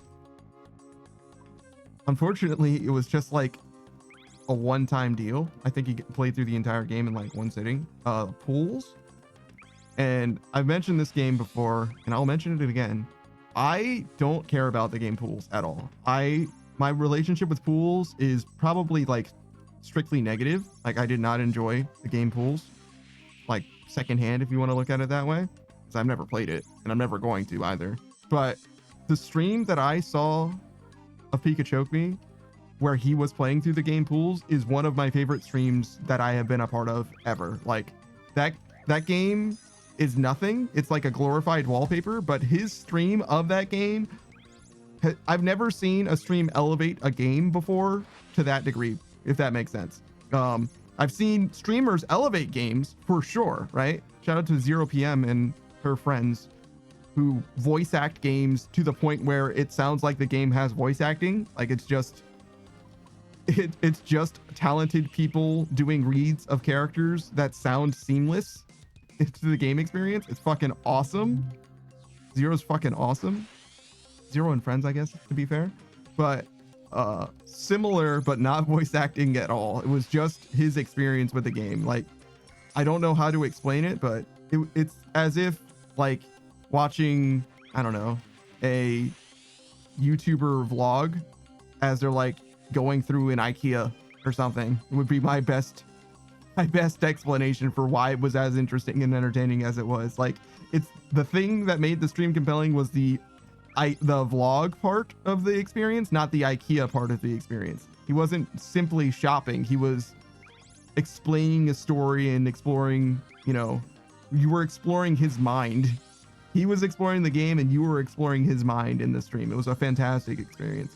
He's a little bit of a quirky guy as well. The biggest problem that he's had with games that are like in similar spaces, unfortunately, this is like Soma and the disappearance of Edith Finch, I think, as well. There's a few games that are all like in this like walking sim kind of genre.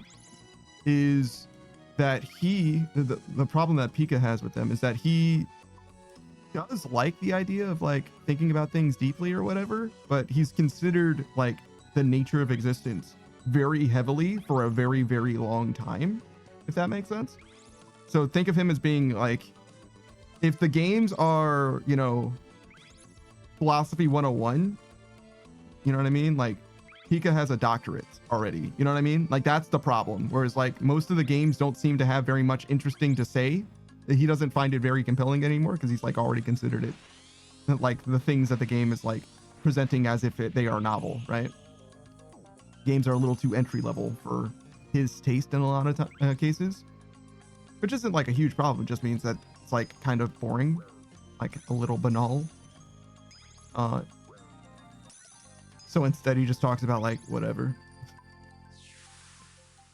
He'll talk about the newest release of Unreal, or he also makes his VTuber model, which is partly why he has so much Unreal experience, like experience with the Unreal Engine itself. Oh, I'm sorry, makes his own VTuber model, not like just as an artist makes the VTuber model, but like his VTuber model exists in Unreal as like its own like game with like transparency and stuff. So he's an Unreal VTuber, if you will, right? Like he like strictly doesn't work the way that most of us like live 2Ders work. Very different. But yeah, that's Pika.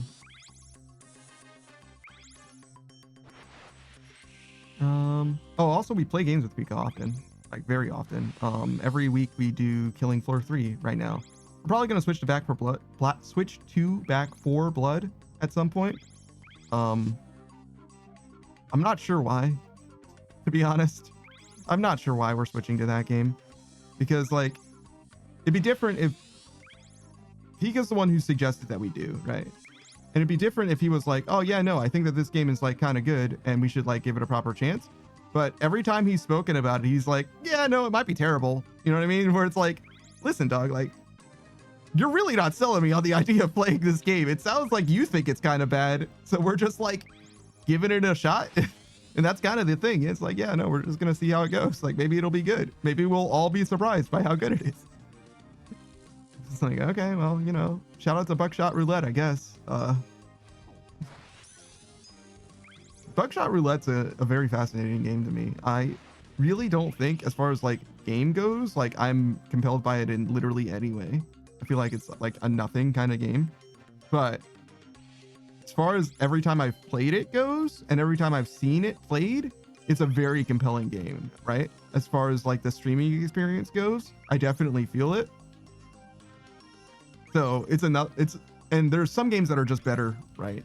For that, where it's like, listen, the game itself is like probably not even mid, but when the right person is playing it and you're watching them play it, like the experience can be like actually fan freaking tastic. And Buckshot Roulette definitely feels like one of those.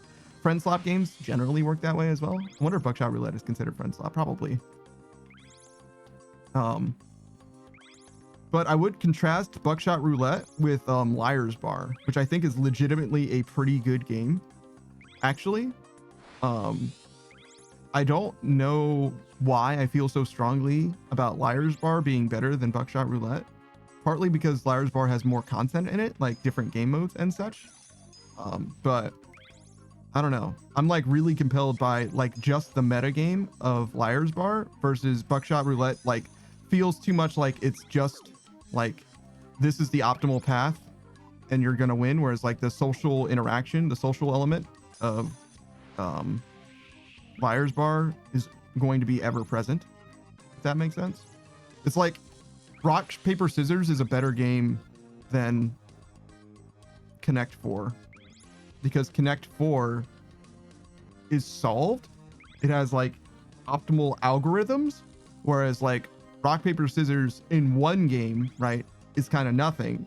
But if you're playing, you know, best of, I don't know, 7, right, it's a different experience. Like you can go as many levels down as you want to go, especially, you know, with voice chat on or whatever. Like you can make a game out of RPS that you can't do with Connect 4, in my opinion, right? Because one of them is like literally solved. I think Connect 4 is like literally solved. I think that there's an optimal way to playing the game, and if you do anything short of that, it's like literally a blunder, right? Same with checkers, actually. Checkers is also solved, I'm pretty sure. Whereas chess is not solved. There is not one definitive best way to play chess yet. Or there might be, but we don't know what it is. Maybe that's not true anymore with AI being the way that it is. Maybe AI is better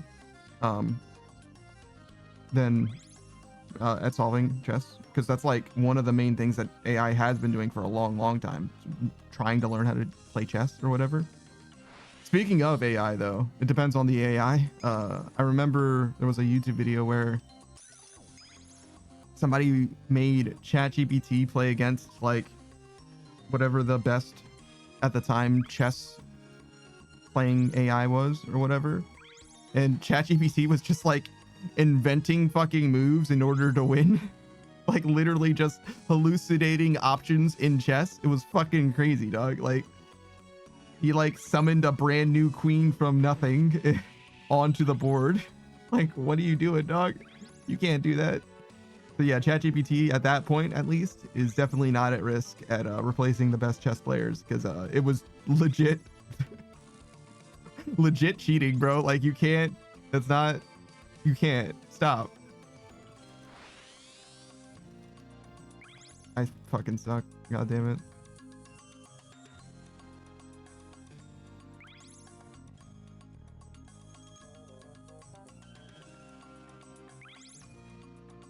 Oh my god. Kinda wish there was a few ways that I wanted to start that sentence. When Saku first basically started talking to me about these Barracuda trials, he was like, I'm probably just gonna fully upgrade my ship and then come back to them. And I said something along the lines of like, listen, man, you're not gonna do the collection log for this shit. Like, there's just no fucking way. Because it doesn't give you very much to be worth it. And it's a lot of fucking effort. But he did have a very good point in that your ship gets much better after the fact. Like, as you go through and like do these or whatever. Am I getting things? I feel like I haven't gotten anything from like finishing this. Like any like rewards actually, which is like fine, but fuck. Alright, it ended up working out.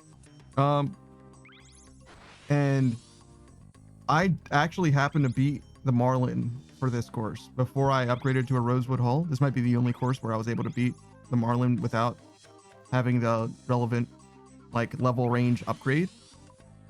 And the difference between doing this with the Rosewood and not, as far as like beating that was a sneeze. Oh my god, I'm sneezing. As far as getting the Marlin done is like night and day.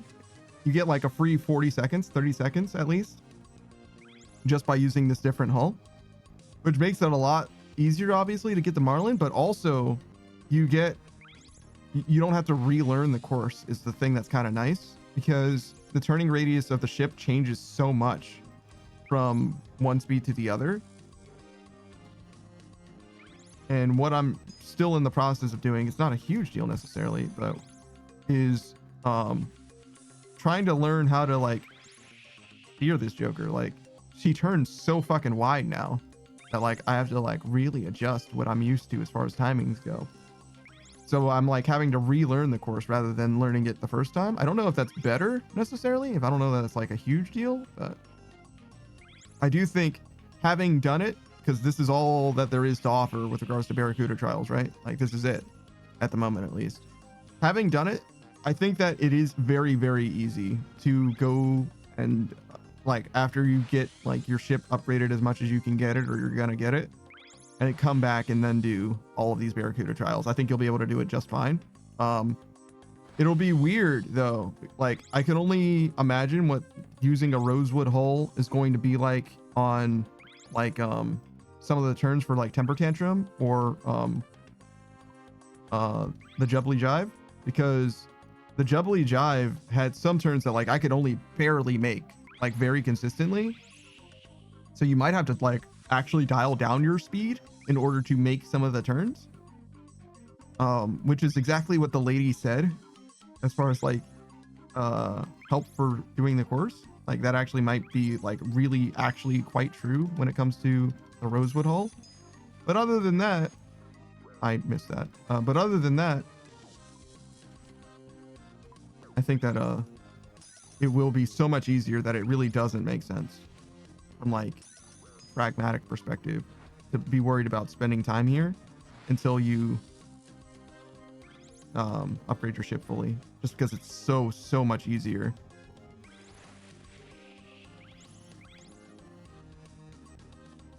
Saku says, when ChatGPT was young, it still is. Yeah, it's true. Saku says, well, yeah, Crystal Extractor is Shark Gwyneth. It's true. It was pretty worth, well, it was. I guess less so now. It was pretty worth coming here just to do the Shark. Just to level up faster. Maybe it still is, even with the nerf for salvaging, but...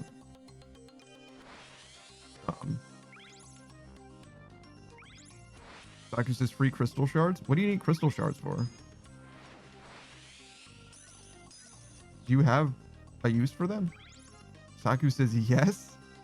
What do you mean yes? What do you use crystal shards for? Oh, like potions, divine combat potions and shit? That makes sense. Because you don't have like crystal armor. You've been tossing them for enhanced crystal keys. What do enhanced crystal keys do for you? I know what crystal keys are, and enhanced crystal keys give you better loot, I presume. But what's on the table? Do you know? Does it just give you just like a bunch of different shit? Dopamine? Brother. Brother. We gotta talk about your loot box addiction. God damn. That's crazy.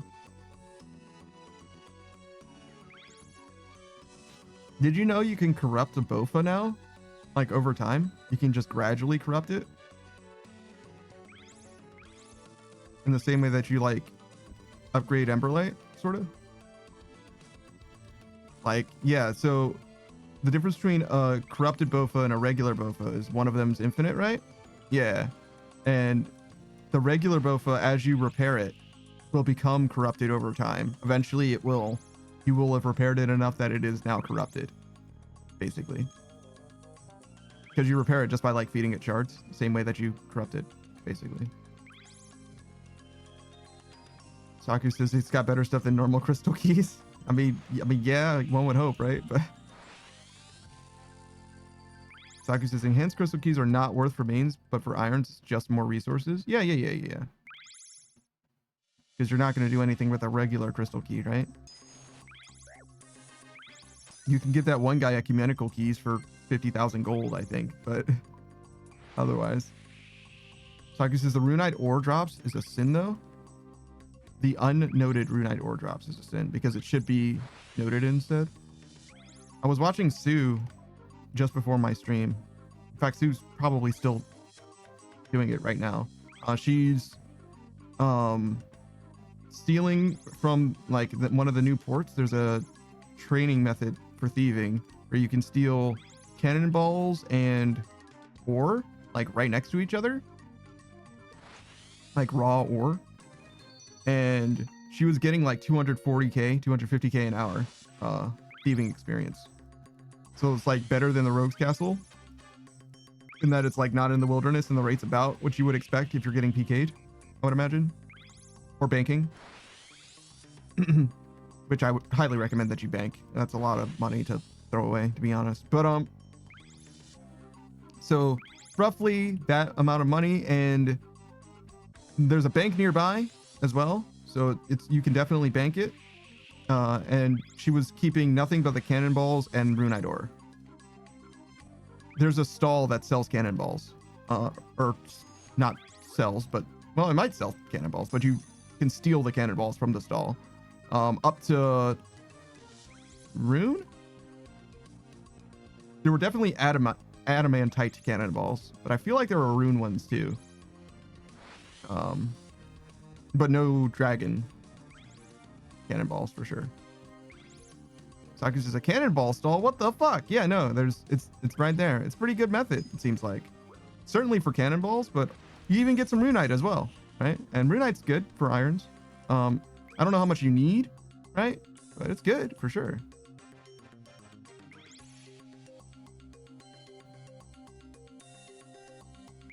But yeah, I think, like I said, I think she's live literally right now. If you just want to pop over to Serial's stream, you'll see what I'm talking about. She's going to be able to answer any questions you've got much better than I am, for sure. She's an Ultimate Iron at the moment, so, you know, her perspective's a little tiny bit different, but I'm sure that you can figure out how to incorporate whatever she's got to say, and likewise, she could probably help as well. You know what I mean? It's not that different. She just doesn't believe in banks.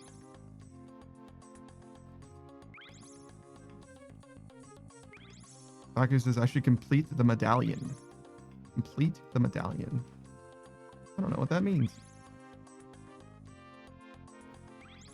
There's a medallion in this game that isn't completed? So foolish.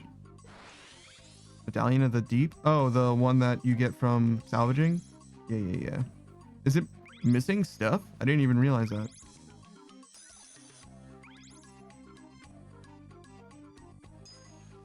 I don't have one, right? So I wouldn't really super know, but there's another one. Oh, there's a different teleport than the one that you get from salvaging that takes you to Pandemonium called the Medallion of the Deep. And it does things, presumably.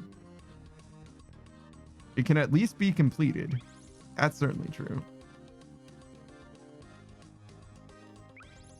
Yo, what's up, Screen Ride? How's it going, dog?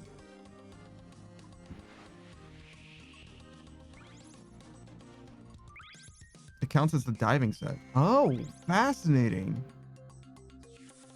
I kind of fuck with that.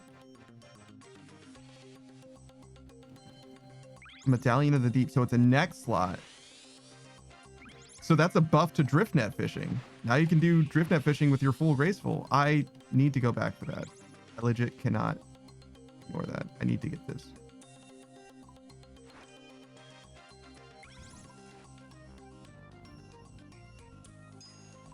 I'm sorry. Screenwrite says officially turned in every assignment.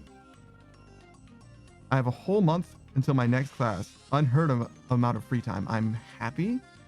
No, you're empty.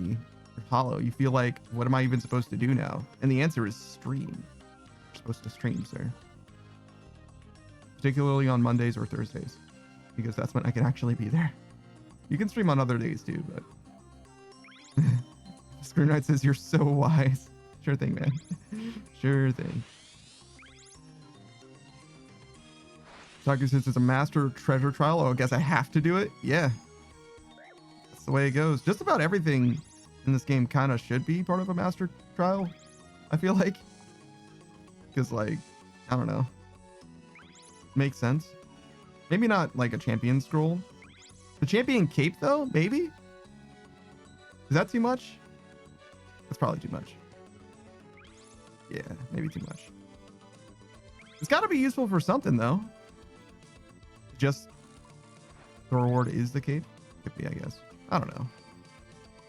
I think that the clues steps kind of should unify the whole game in a lot of ways.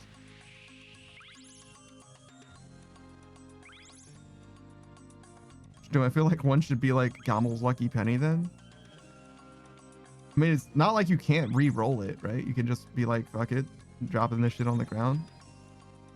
Saku says, fuck no.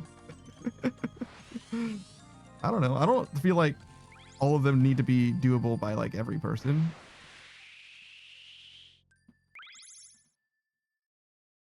Saku says that should be a Grandmaster treasure trial. They should add that. Yeah, I actually kind of fuck with that. Where every step of the Grandmaster treasure trail is like fucking mad. Like, unless you've already got your max cape, don't even fucking bother. Quest cape, max cape, achievement diary cape. I guess quest cape plus max cape means that you have your achievement diary cape, really, right? Like, Between those two things, there's nothing stopping you from getting your achievement diary at that point. Like, just go do some fucking errands, dog.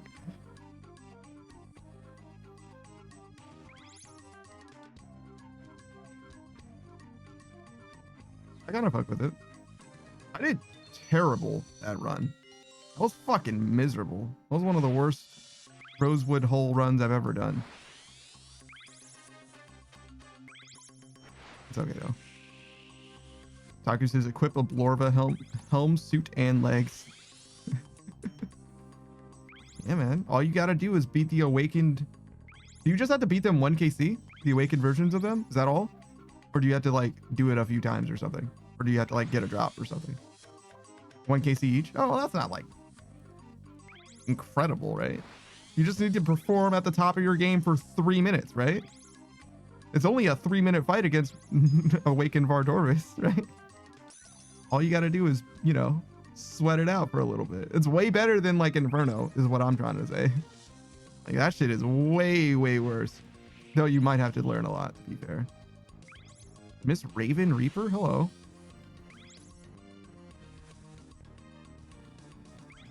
But yeah, I should do a shout out for Screen Ride, especially since he's actually gonna be stream ride soon. Oh shit, he's gonna wake up from his eternal slumber. For 1,000 years he's rested.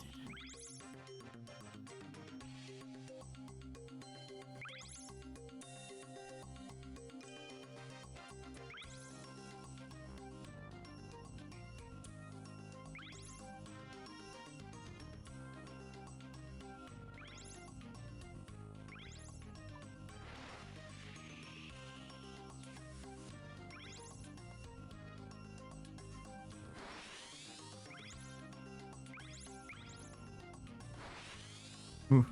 Yeah. Overturned a little bit. I was typing. This. I got it. There he is. That's Screen Ride. Screen Ride is a variety streamer. Mostly plays Super Smash Brothers, but he's also been known to play old school RuneScape, though I don't think he's ever streamed it actually. He is committed to getting Soup though. And as I understand it, the best odds to get Soup, the turtle pet, the sailing pet in this game, is to do port tasks, which is kind of AFK, to be honest. It's not that terrible. Seems like every port task, as we've understand it so far, is equal. So you might as well just do the shortest one with the fastest ship. Just turn around or something like that. Other than Soup, I'm not sure what his ambitions are. He plays a lot of Super Smash Brothers Melee. That's his main game, I would say. He also loves the Halo franchise, particularly the OG Halo games. That's 1, 2, and 3. You can count ODST. You don't have to count Reach. It's all right. You don't have to. You can if you want to, but you don't have to.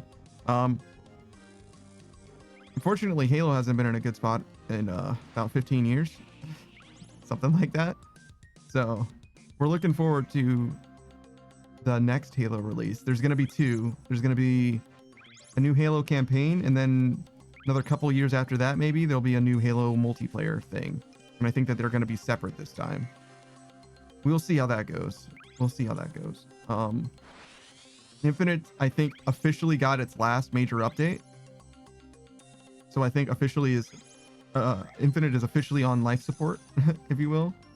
The Master Chief Collection, though, is actually looking pretty good. There's been a bunch of updates for cheaters, like to stop cheaters. And right now, there's a little bit of a renaissance going on where a lot of people seem to be playing Halo Master Chief Collection. So that's fucking awesome. I've considered for a long time, like, doing a community night thing. And if I did do a community night thing, it probably is going to be in the Master Chief Collection. Because that I can do by myself, and I can do it with as many as, like, fucking 18 people, I think. Which is literally more than I have viewers. Like, ever. I think my, not like peak, but the highest CCV I've ever had, I think, was something like 15, I want to say. So we should be good. I don't see that being a problem. What a problem to have. It's like, oh man, I just have so many fucking viewers. We can't play big team battle together. It's too many people. And most people I don't know about most, but a lot of people probably wouldn't be able to play it as well. Just because they don't have like access to a PC or whatever. But that's fine. I can't really do that much about that. So that's the biggest downside about having a community night that's focused on like Halo. But, you know, there's only so much you can do. I'd be happy to get the Master Chief Collection for people too. It's a fucking great game, collection of games. It's like 4.5 games. 5 if you want to be generous. And yeah, no, if I incorporated that as part of the stream, I would definitely be happy to buy it for people. But yeah, no, you're welcome to join us. Whatever platform you want to play it on. Screenwriter says, roar, it certainly hasn't been. Oh my god! I think it actually has been like legitimately 15 years since there's been a good Halo game. I mean, it depends what you mean by good too, because Reach was 2009, right? So yeah. Curse is roar. Yeah, that's you. Gurar.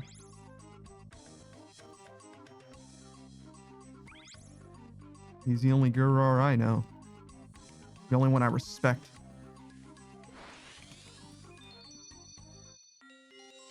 Speaking of respect, put some more respect on Gur's name. That's a blue VTuber over there.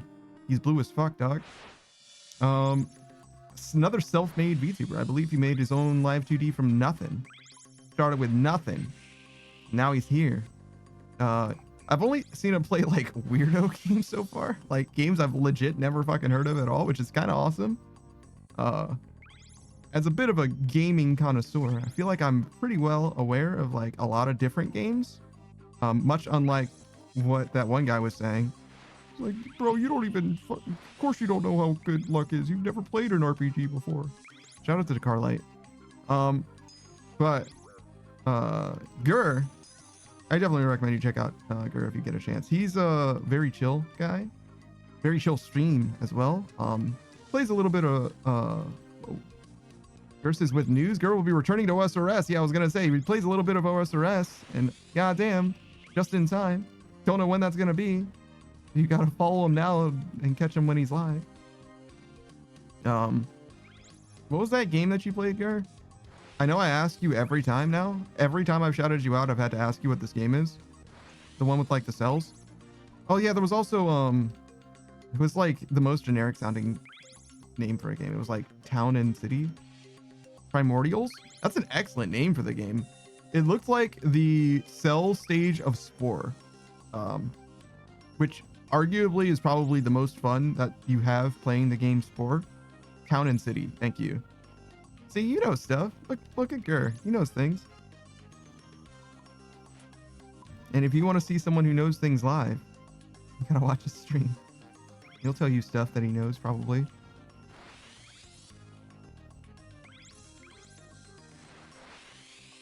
Modern Age Sage says, every time you say Gurar, I sometimes hear my government name.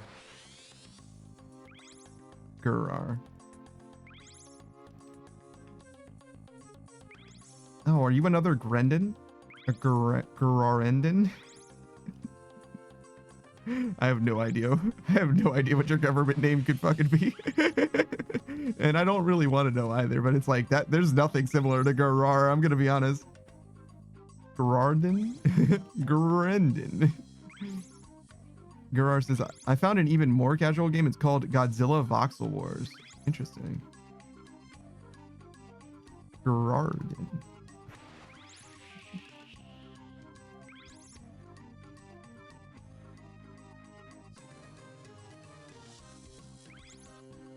Gerardal?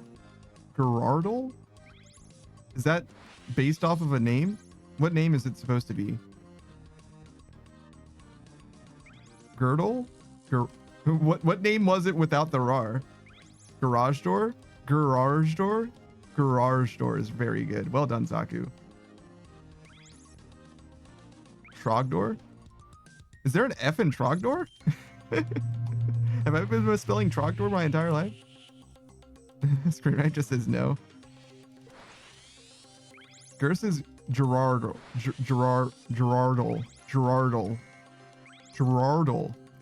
but with an AL at the end. I've never heard of a Gerardal before. That's news to me.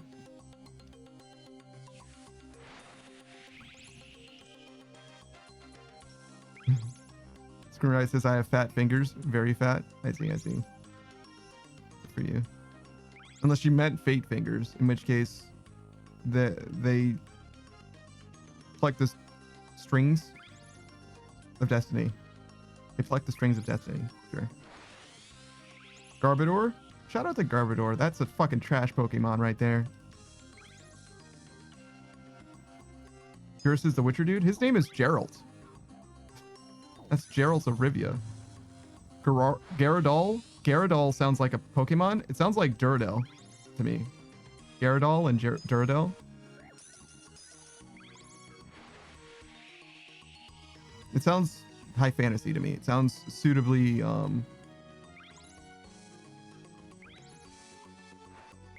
like Lassie, but like a human name instead. Okay, I think we can boost for sale now, which we probably do, right? Get better sale.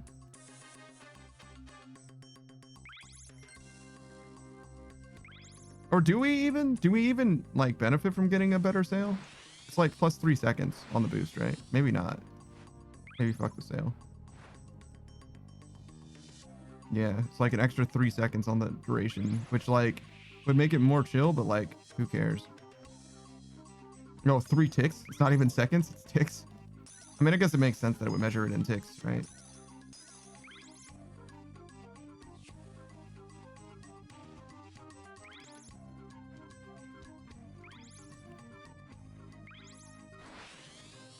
Because I've always basically got more boost than I need anyway, so it probably isn't worth.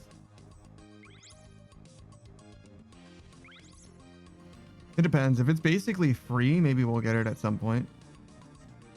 But it's like not actually going to help with the time to clear in any way, so certainly not that important.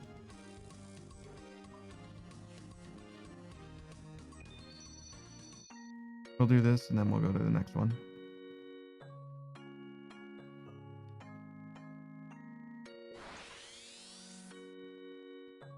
Honorary stages, is it 1 tick, 1 second? No, 1 tick is 0.6 seconds. Not at all. They're similar, but no, not at all.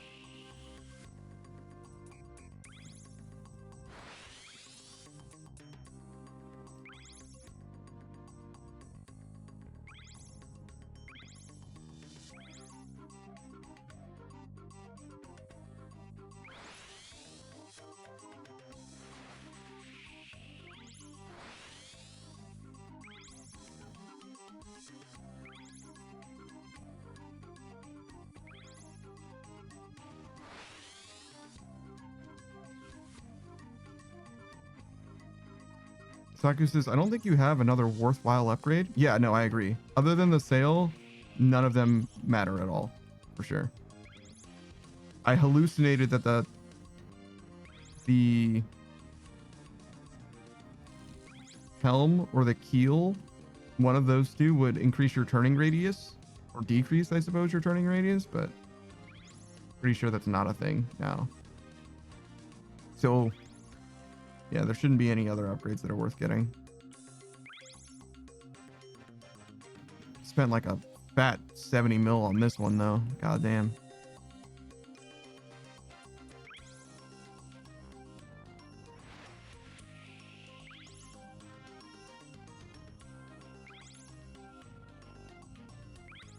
Which I guess is fair enough. Like, I wasn't going to spend the money on anything else, right?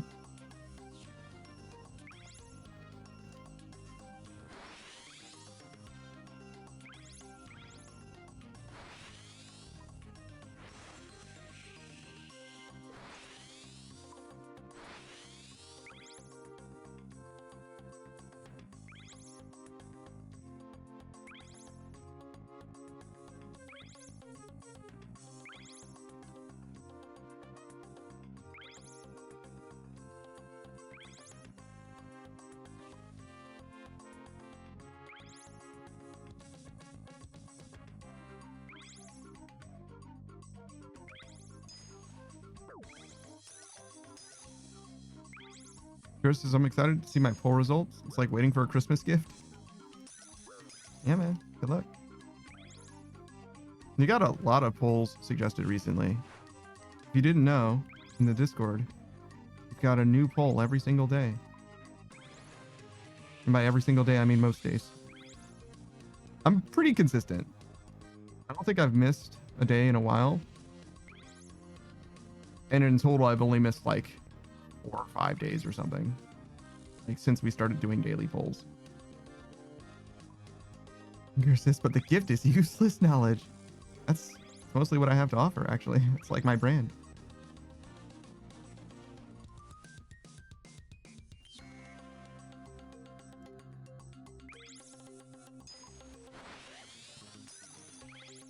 That was a little bit of an overturn.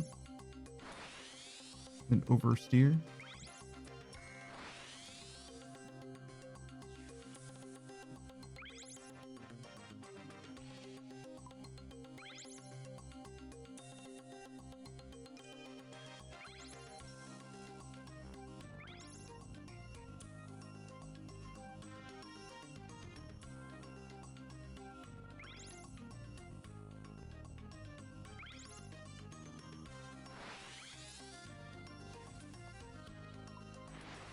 Versus Saku branded useless knowledge. Or I'm sorry, what?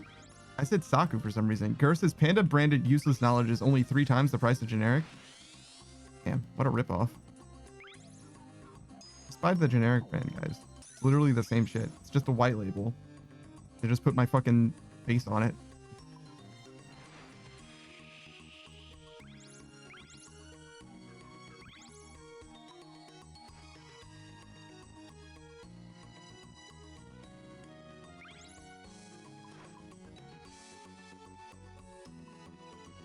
Yeah, I still haven't quite mastered that one, huh? That's okay. We're rocking a nice 180k an hour, though. It's pretty good. Noticeably higher than it was.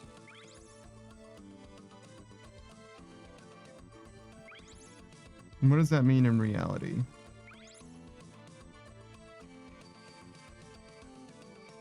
Oh, I definitely should have turned already. Fuck. 180k an hour.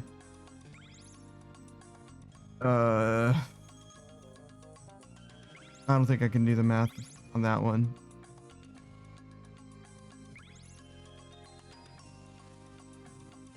Wait, maybe I can. Because we're 8 million short, is what we'll say. So 8 million short, right? So we need 8 million experience. So that's 8 or 16. Wait. So if it's 200k an hour, right? Let's start there. Oh wait, but 180.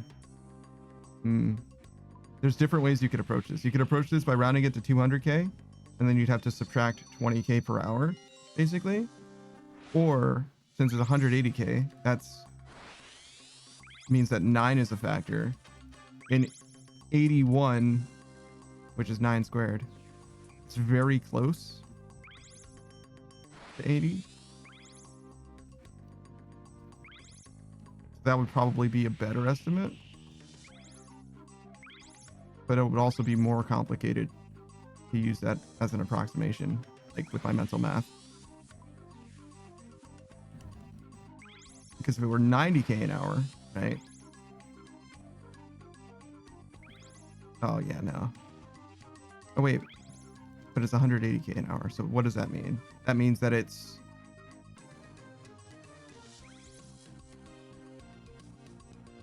divided by 2 times 9. That function is, so I'm saying 180k per hour would be divided by 2 is 90k per hour times 9 is 810k an hour. That's the like that would help me translate it more easily from one rate to something that I can do in my head, which is 810k an hour divided by, or 800 mil, no, 8 mil, excuse me, divided by 810k an hour is not very easy to do necessarily, but I can approximate it obviously by saying 10, right? 10 hours, right? And then we have that ratio. Yeah, that's what it's called. It's a ratio that we can use to get from 10 hours. We did divided by 2 times 9, right? So it would be the same thing, but in reverse. So times 2 divided by 9, right? Was 10 hours.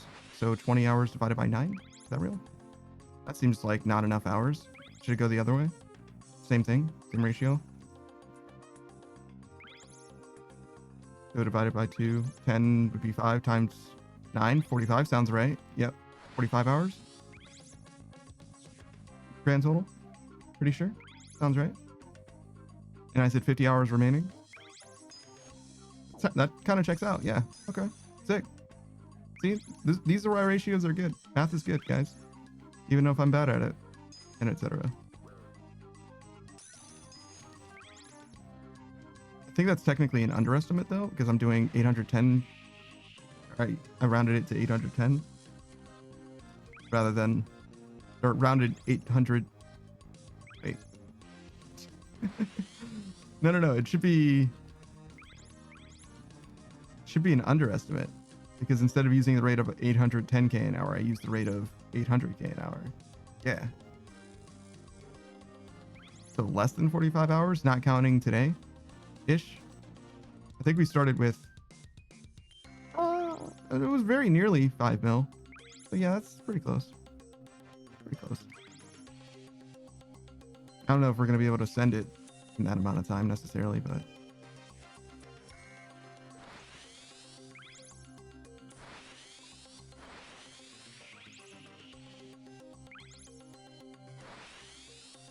so if it's 45, right, hours, actually, that would mean today's stream is 7, so that would be 38 hours remaining. Tomorrow's stream is 5. I start at 9 a.m. and I go until 3 p.m. I think. 4 p.m. Whenever the pickle pack starts. So 5. And then we go until noon on Sunday. That's 3 hours. So that's 8. It was 38. So 30. No stream on Monday. Tuesday is 7 again. Same with Wednesday and Friday. 21. So 9 hours remaining. And then another 8 for the weekend. Wow, 1 hour short. Crazy. That would mean that we would wrap up the following Tuesday. Full 2 days ahead of what the schedule was looking like before. Assuming I can maintain 180k an hour. In fact, we're going to get a little bit of a boost from this. Because Tears of Gothic should come at least once, if not twice, before we're done sailing. Tears of Gothic is a pain to like get to and from, but it shouldn't be that much of a time loss, I don't think. I do have to sail here. I don't even think I have to sail back though, to be honest. I think I can just warp my ship to Gwyneth again. Like I can literally just teleport from here, not to Tears of Gothic, but to my house, then to Tears of Gothic, and then to Priff, run to the dock, teleport my ship from wherever it happens to be, probably lost because I abandoned it literally out in the ocean. The Barracuda trials, so last time I logged out the Barracuda trial, well, I didn't log out, I got nerd logged, right?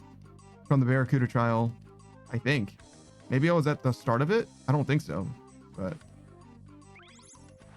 it logged me out, it nerd logged me, right? And I ended up, if you saw, at Lumbridge, right? But which is normal. That's what happens when you nerd log in a members area, right?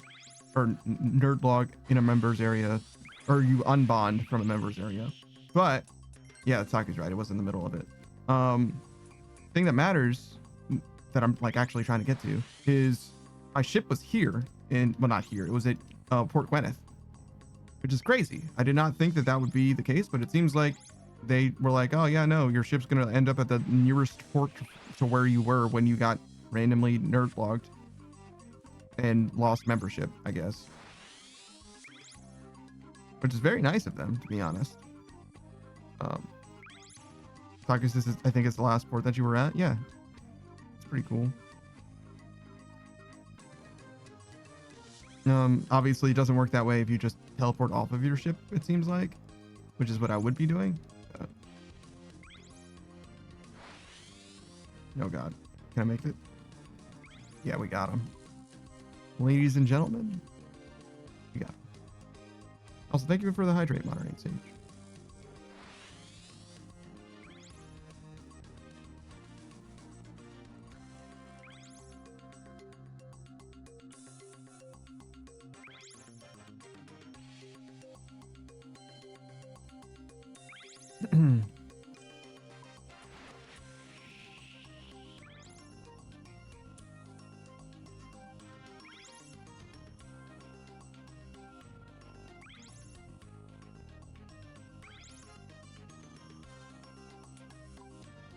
I probably shouldn't have done that. I had like another 10 seconds, but it's quite a few boosts. And by quite a few, I mean we're going to miss every single one of them, apparently. Not just the one.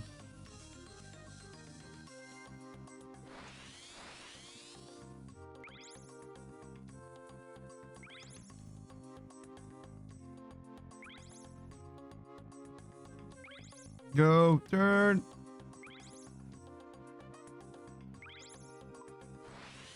Nice little S.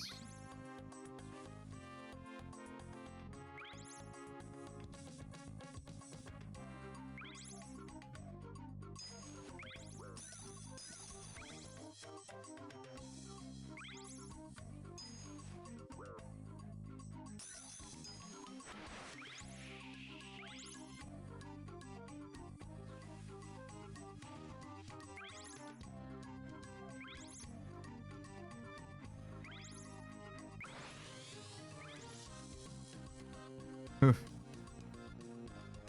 Definitely was sweating that a little bit, but it worked out. There's your shoal. Anybody looking for 40k fishing experience an hour? Or whatever it was.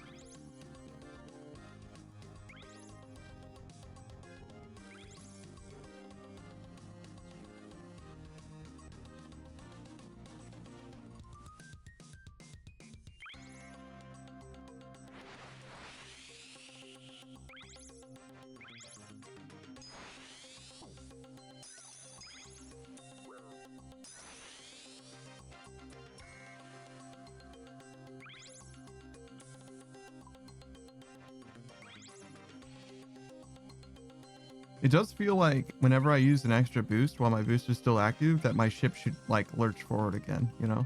Feels like it should help. It doesn't. It feels like it should, you know?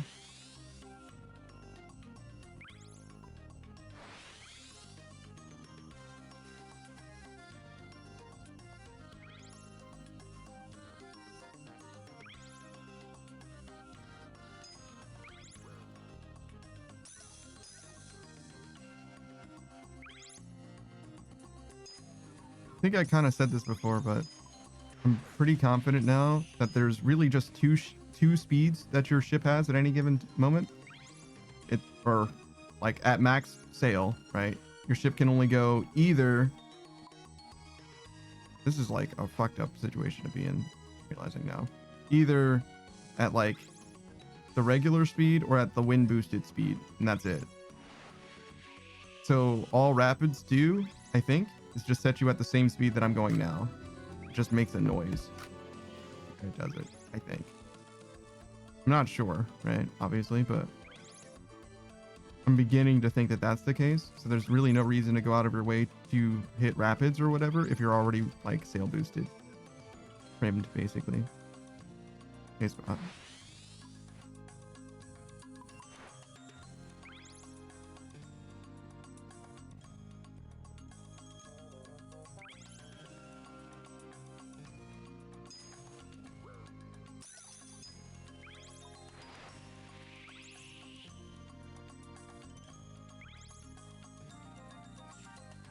Yeah, we haven't gotten a new picture from Savage in like, I don't know, 2 months. Probably more. A long time. Maybe that's not actually true in like reality, just because he sends me the pictures and then you eventually see them through the redeem. But yeah, we've been out of spot pictures for a long time. Not exactly about to bother him about it though. Kind of is what it is. But it's just time for a new one. You'd have to ask him for that. I can't materialize new pictures of his dog. It's not exactly how that works, dog.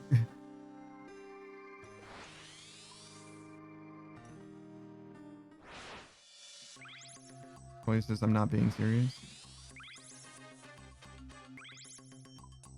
Changes the situation very little from my perspective.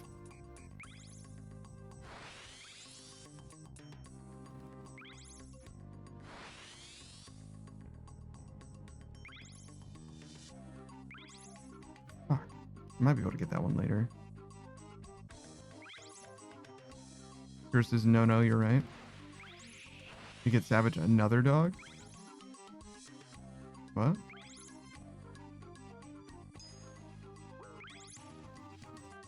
Two times the dogs for 2 times the pigs? It would actually be more than that. Because if there was more than one dog, they would be interacting in ways that are probably photogenic. Aaron says, why not another camera? A camera? Good point. Maybe we need another camera. Maybe that's the problem. One of the things that was suggested at one point was like the ability to buy outfits for spot or whatever. Obviously, some of the logistics would be not necessarily a hassle, but it would be involved in some way. But I can definitely send money to Savage. I can certainly do that. In theory, though, I don't think you have to affiliate anymore in order to get like subs. So in theory, I think you can just subscribe to Savage. I'm not sure, but I think that's the case. And if that's the case, you probably could de facto, but the money that he gets from you subscribing to him would not be available to him to like buy the outfit is the thing. In order for him to buy the outfit with money, he would need to actually affiliate, because the difference is between an affiliate and a non-affiliate is the money that you get from Twitch doesn't go to your bank account. If you are not an affiliate, it goes to like a Twitch holding account basically. And if you ever affiliate, you'll be able to use that money in your bank account, obviously. Like it'll just transfer from the holding account to your bank account. Until then, you can only use it on platform, basically to like gift sub other channels, basically, or bits. Maybe you can use it for bits as well. But yeah, which I don't know how much he would want that.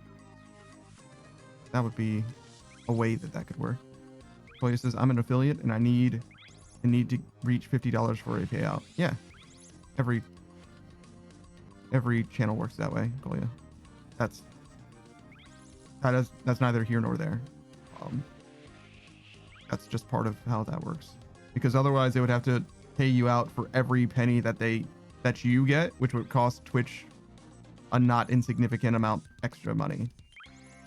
I mean, maybe that's not true, because they could just pay you out on the same schedule, like once a month, to be fair. But it makes sense, I think, that there is some minimum amount. Maybe $50 is too high to some people, but I don't know. I don't think that you're going to be able to live off of less than $50 monthly payments anyway. Could help though. Could definitely make a difference. It could be the last $50 that you need, but I don't think I don't know. Maybe people live in different areas than I do. But $50 a month is like nowhere near a livable amount of money. like very, very not near. But you know, America's more expensive in some places for sure. Tony says, makes a difference for me every time I reach that threshold, to be honest.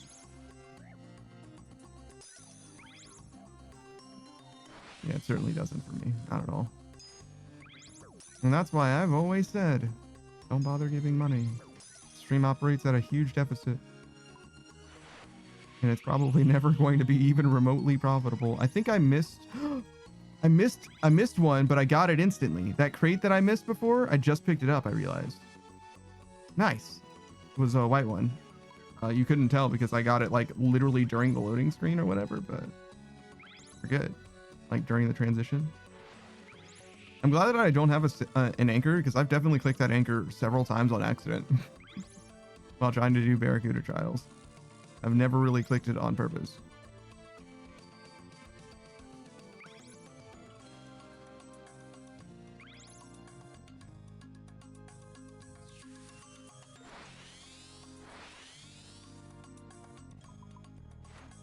Wait. You can unset your sails with one click.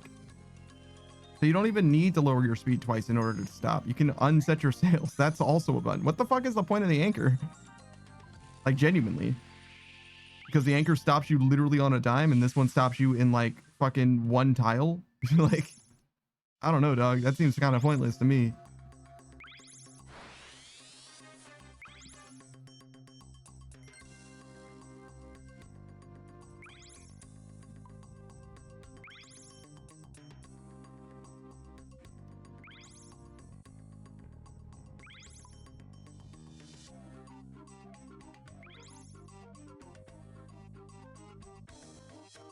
So I guess the anchor is actually worse in every way. That's very fast. I don't know. Taku says it's active sabotage to have an anchor. That's funny. Oh, is this time to use the anxiety methods? Random and unexplained. Wish me luck.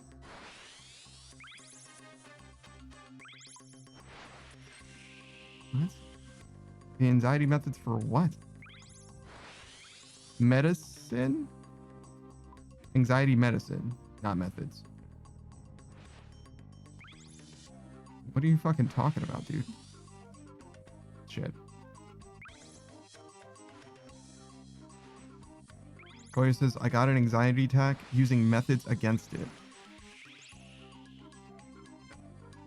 What do you mean random and unexplained? The anxiety attack is random and unexplained. I was like, why would you use random and unexplained anxiety methods? That doesn't make fucking sense. But you're saying you're going to use coping mechanisms that are not random or unexplained to help with your random anxiety attack. Sure, that makes sense. That is a reasonable thing to do. Guys, don't do random coping methods that you don't have explained to you. That doesn't seem like a good idea. Koya says thinking German while writing English. I'm not very good at thinking or reading German. I promise you that. Shout out to that time that Asuka was like, oh my god, Shinji, you're not thinking in German. Of course my mom mech doesn't work, you fucking idiot. Fine, I'll just start thinking in Japanese instead. As if that's somehow Shinji's fault. Like, oh yeah, obviously I'm supposed to think in German now, a language that I definitely super know how to think in.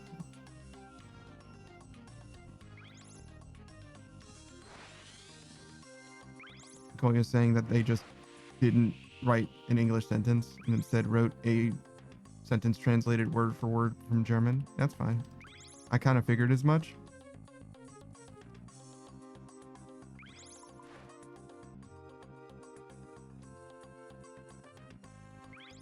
What are we going to do for food today?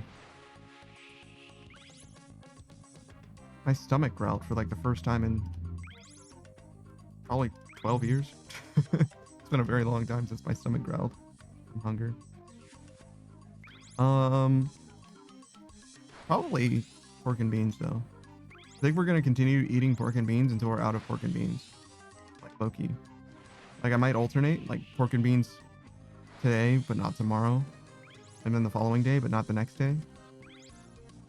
Because we got a lot of hot dogs. And beans. A lot of that shit. There's a lot of people on that ship. Holy shit. Boy, since I got a steel ring that presses into the skin that Harms 0%, but the touch is both grounding and pleasant and lightly painful. That helps quite a lot. Harms 0% is such a strange way of saying something. Harms 0%. So it doesn't do any damage, I guess. There isn't a way to say that in English. I don't think.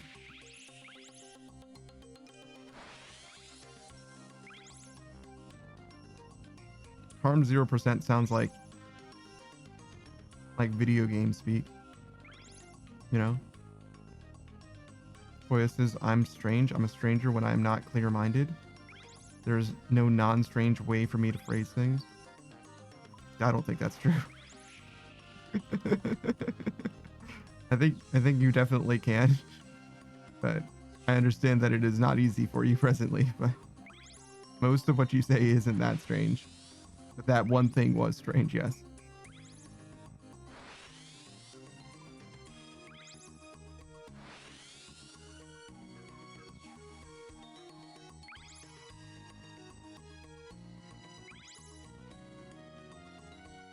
I'm kind of surprised how useful the third charge has been for this Gale thing. It didn't seem like it was going to matter that much when I got it. But yeah, no, we get way more than 3. And that's without the better sail. With the better sail, we would have even more efficient usage. Well, not usage. You would get even more of these things, basically. More charges.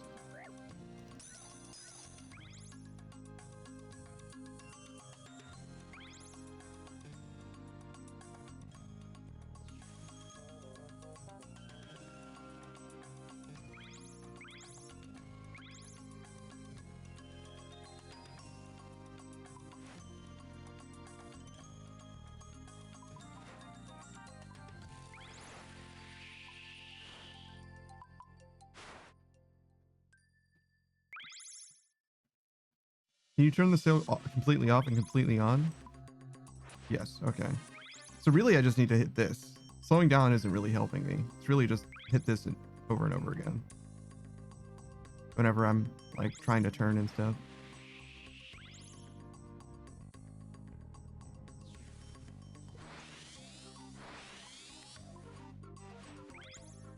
Oh, interesting. I turned my sail off and it came back on when I changed my heading, I think. I intended to hit this again, but I didn't actually hit it again.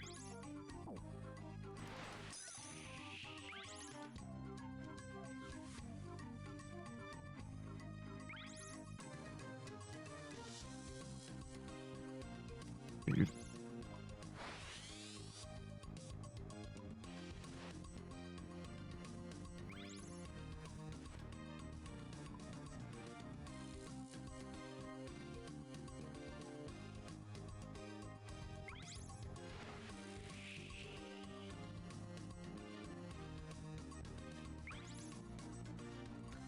Boy, this is, I'm so close to hitting the $50,000 My Little Fish game. It's a good sum, 1/6 away from owning saltwater fish.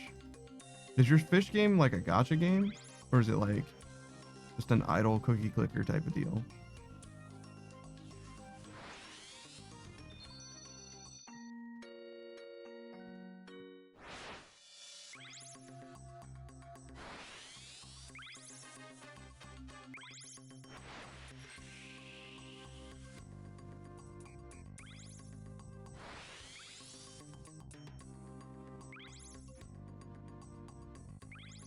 Oh god, Kolya's trying to explain it.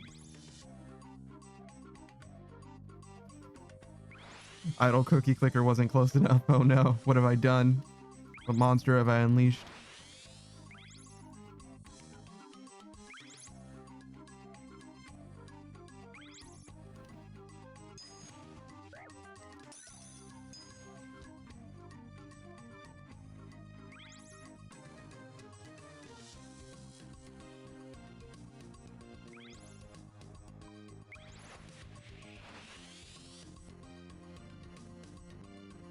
Fuck! Missing that blue crate sucks. I gotta go so far out of my way to get that now.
Oh god.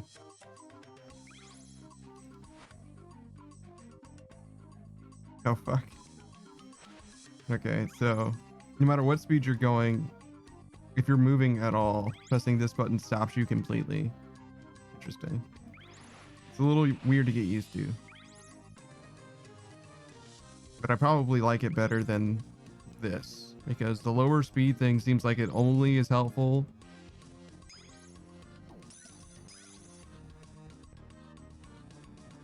I don't know. I'm not sure that it is actually helpful. I think I would rather, if I miss something, I think I would much rather just stop completely and turn rather than try to slowly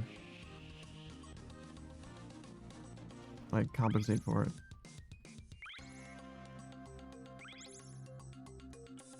To be honest.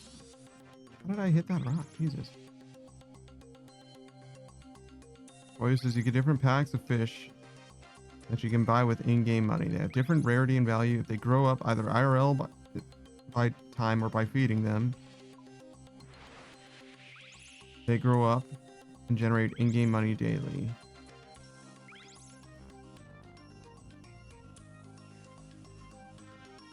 Well, it says they obviously got faster since I was able to get pricier fish.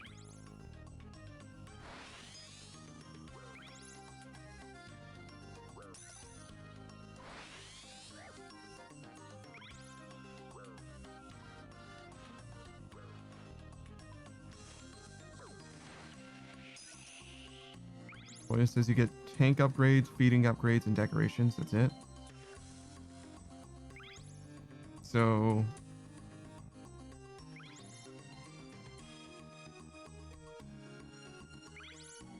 the game part of the game is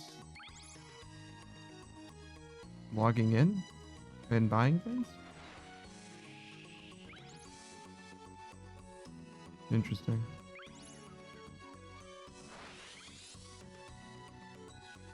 It's like login bonus the game, kind of.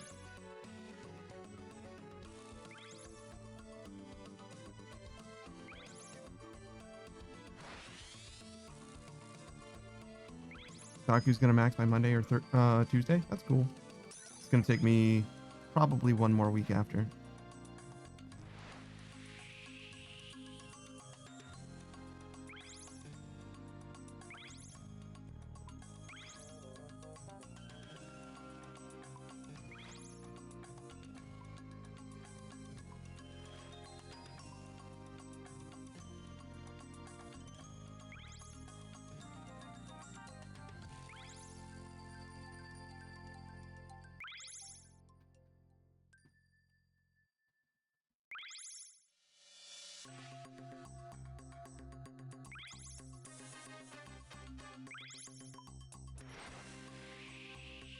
Yeah, I don't think I've ever played something quite that idle before for you. I've never really played Cookie Clicker either, I don't think.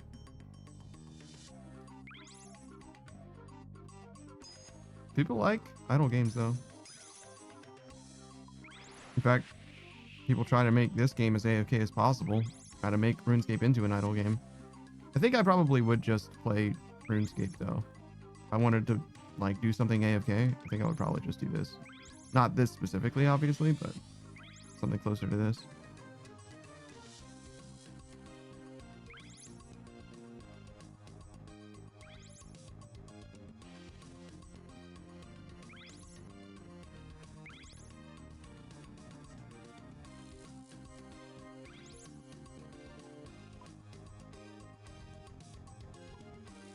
And Colin's just saying that there's a lot of scaling in the game. Fair enough.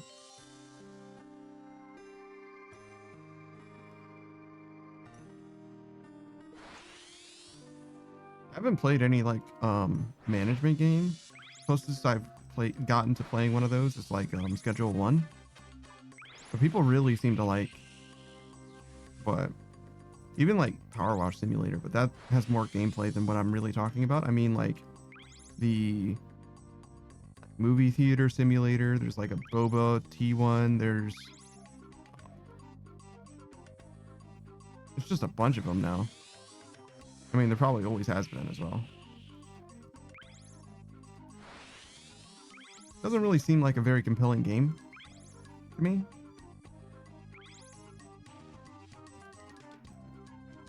That's probably why I'm not playing them. They're for other people. They're not for me.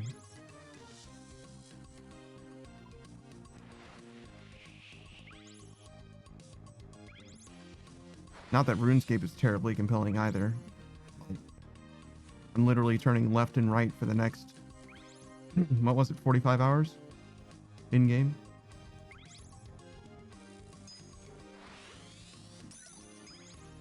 Hard to find this exciting, to be honest.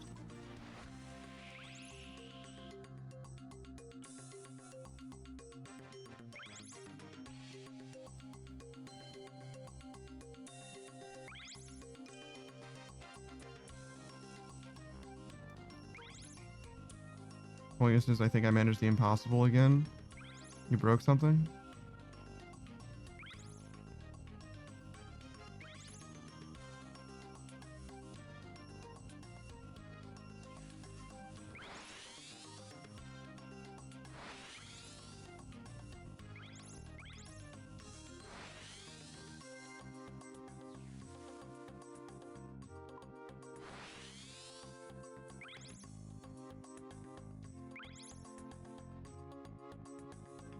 I basically stopped playing Grand Blue. I started playing Grand Blue Fantasy, the mobile game, again for a little while.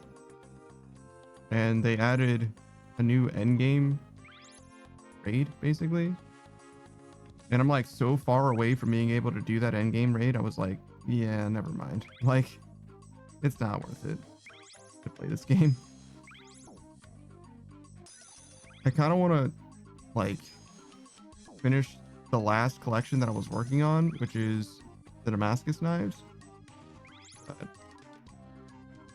once I get that done, I don't know. I really have trouble imagining playing that game for any amount of time. Not that I hate it or anything, it's just not worth my effort. Like, I would rather do anything else. I've got clips that I should be making, research that I should be doing.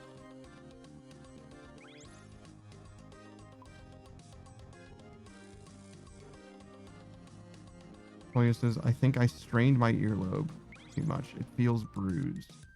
Been laying on my side with my headphones on.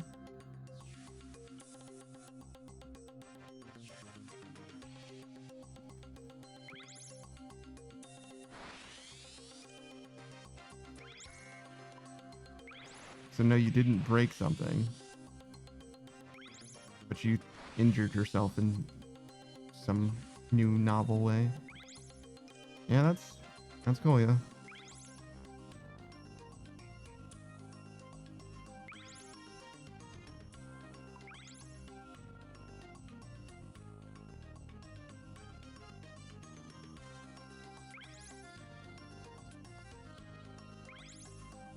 Definitely feel like I don't have very much going on most days, to be honest. Feel like I never really have any new things to talk about. Oh my fucking god. Crashing into that was pain. I literally didn't even see anything there, by the way. It's like, I don't know, one of the tufts of crystal grass shard, I guess, whatever. Oh, I didn't finish with this. Whoops.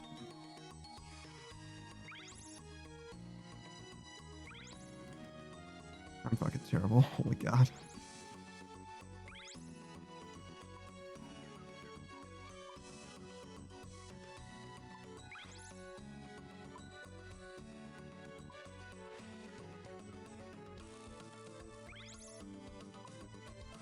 For instance, I just always shout here for anything. What?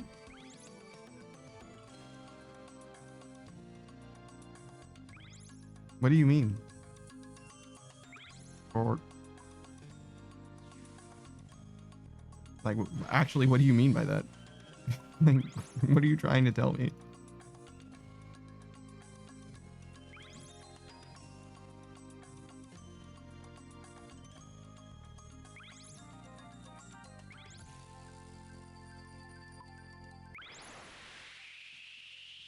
Oh yeah, we finished with EDF, so we're just playing Helldivers 2 now as well.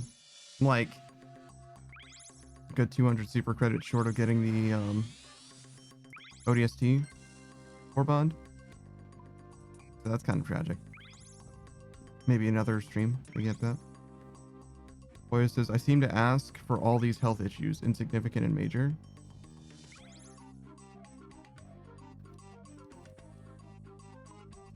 I'm so curious how what you said originally was supposed to mean what you said just now. Like, how different are English and German that those two things are supposed to be equivalent somehow? That's fucking crazy. Fair enough. Koya says, by shouting here, I catch the attention of the issues. That part I understand now, given context. But what you said originally was, I just always shout here for anything. Now, if you said any illness, I would have been able to interpret what you meant by here for anything, or for any illness. That would have sort of made sense. It still would have been weird, but I would have at least been able to understand what that meant. But the implied word illness is not something that exists in English. There's no way. There's no sentence where the word illness is implied. Yeah, no, that's not a thing at all. We do have like implied that a lot. There's a lot of implied that in English. I think English is pretty explicit most of the time though, relative to other languages. But I've only ever studied Spanish and Japanese, so. And I didn't learn very much Spanish or Japanese for that matter. I learned probably more Japanese just because I watched a lot of anime. And if you watch enough anime, you will start to understand some of what they're saying. Like, oh yeah, they're talking about being scared of something. I don't know what the fuck the subject of their fear is. That sounded like a fucking red word in a Zelda game. Like, it's definitely not a real thing that exists, but they're definitely scared of something. Now they're gonna fight that dude. You know what I mean? Pretty basic. Some of that's tone too, I guess, to be fair.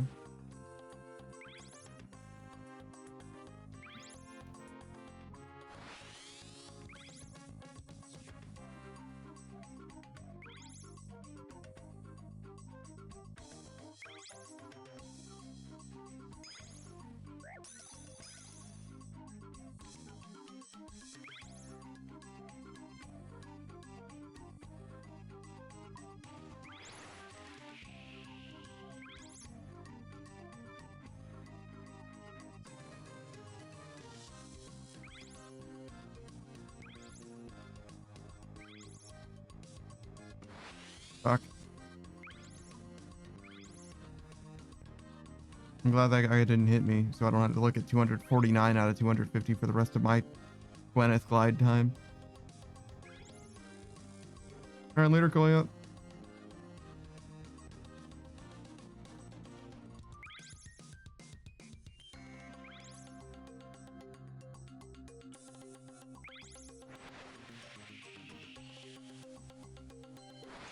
I was talking about like regional festivals yesterday on someone else's stream. Because in the States, it doesn't seem like there's very many things, generally. As far as like, especially like national things, there's like regional things perhaps. I guess for the most part, you have to like go out and like seek out those regional things or else you just won't know about them. Which makes sense to some degree. But when I think of like festivals, I mostly go straight to like anime or whatever. And like a lot of those festivals seem like you would not be able to be unaware that they are happening, if that makes sense. Like they're so pervasive or whatever. But obviously that's just the way it's presented in anime rather than reality. Not to say that it isn't like that in reality. It's just I wouldn't ever know. Like, I promise you I'm not going to Japan. Probably ever. Just because it doesn't seem like something I would really benefit from. Like, it'd be cool to be able to watch anime as it airs, I guess. Like simulcasting or whatever. It's also a thing in the modern world, so like, don't know if it actually would be better.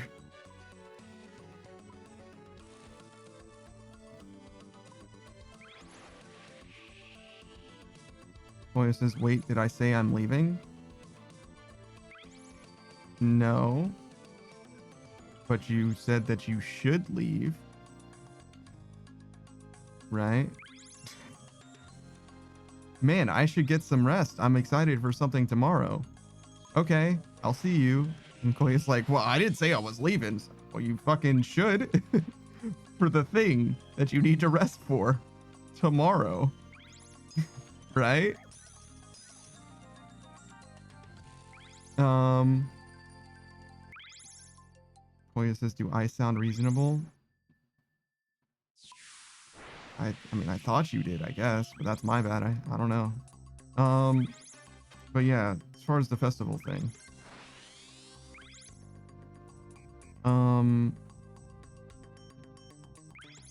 I could only really come up with like Cinco de Mayo, which is kind of a big deal. Mardi Gras. Those kind of things, but those are definitely like very much regional rather than like national. Maybe it's just because the United States is so big. Maybe there just aren't national festivals generally because they're just so big. Too many different cultures kind of going on.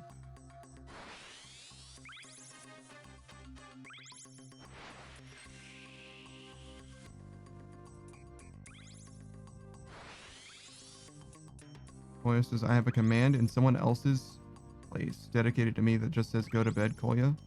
Probably. Why does it say probably? What the fuck is that? Why would it need to say probably at the end?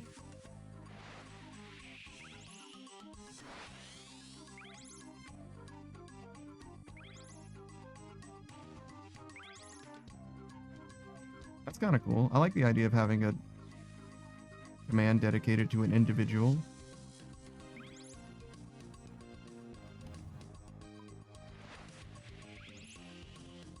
I don't know that I could like change up my redeems to do something like that necessarily, but I like the idea.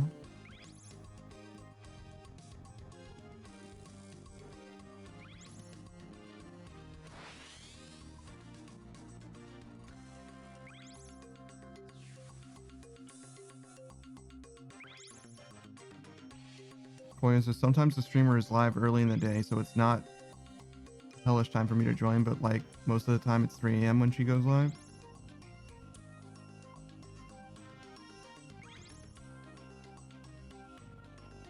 Yeah, but like, why would you add probably at the end of it? I'm still in the same place. Like, you use the redeem when you want Koya to go to bed. So why is the qualifier probably ever necessary, right? Like, imagine if I had a Savage's dog spot picture redeem. Probably, right? But every time you used it, you got a picture of Savage's dog. It's like, what does the probably mean? And the answer is it doesn't mean anything, because when you use the redeem, you get the thing. It's not like conditional that you get the spot picture or that you're asking Koya to go to bed, right? If you use the redeem, you're opting into specifically that. No? Just use something else if you didn't want that. Am I stupid? Koya says, no, it's a command that people use upon me arriving in chat. It's a running gag. Because most of the time when I join, it's late. Oh, so it's like a bot command. That's what you're saying. So like when you say something in chat, there's like a canned response to you entering. Okay. That does make a little more sense.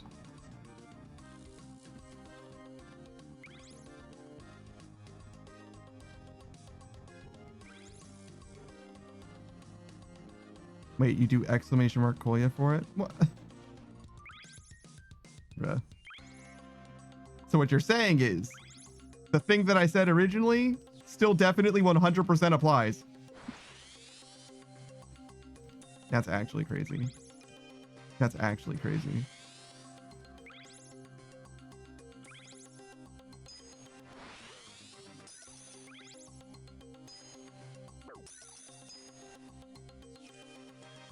Boy says it's just a funny greeting. Yeah, it's just a funny greeting, and it wouldn't make any sense at all if it didn't have the word probably at the end of it. That would be ridiculous. Koya says, which is not supposed to make sense. It's not supposed to make sense, but it does make sense most of the time.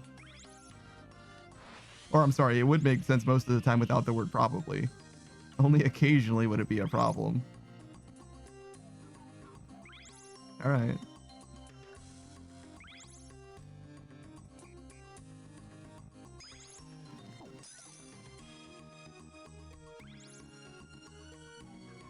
Actually, only occasionally would it be a problem. It literally wouldn't ever occasionally be a problem because people would only use it and it makes sense to use it. Still.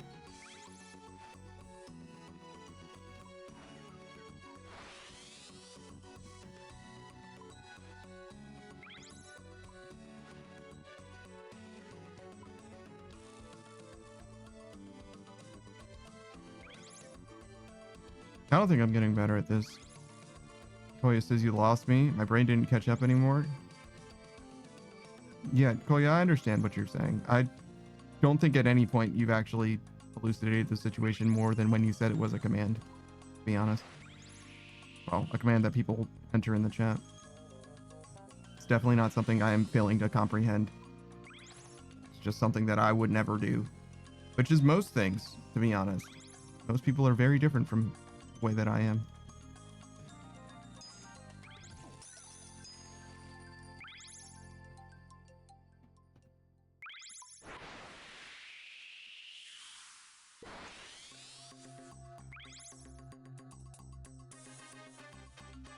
Huge.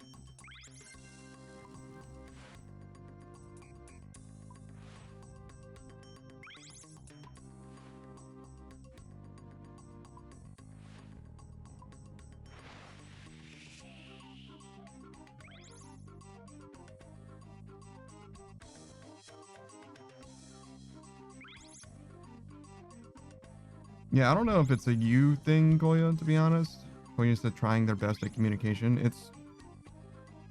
I have a lot of trouble understanding people most of the time, to be honest. It's not really uniquely a you thing.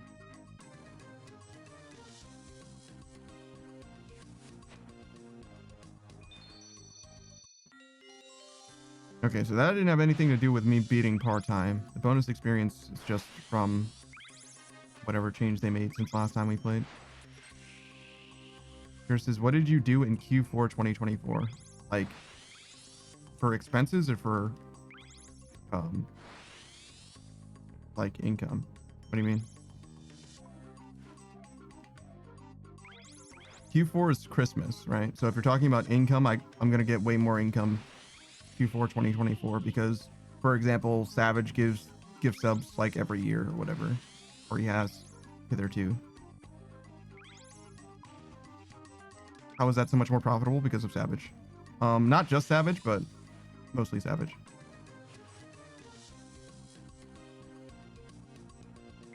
I think he gave like 10 or 15 gift subs both years around Christmas. In 2023, though, he would have been the only one in chat that was giving gift subs. And it's very possible that when he gave gift subs in 2024, other people were in chat, and you know how hype trains are or whatever. You know, people were like, oh, let's do it then. Now's the time to give subs, right? Boy, is this maybe it's just us both having our unique struggles and they amplify each other? It's true. It's not uncommon for me to have communication problems in general, and it's probably not uncommon for you in general either. And you and I do not jive in particular, so it's worse for both of us in particular. I can look at it again though. I don't have like the numbers memorized or anything. If I can give you a better answer, maybe. Oops. I thought I clicked on my sale and I did not. So when I clicked on my sale, it turned it off. Oops.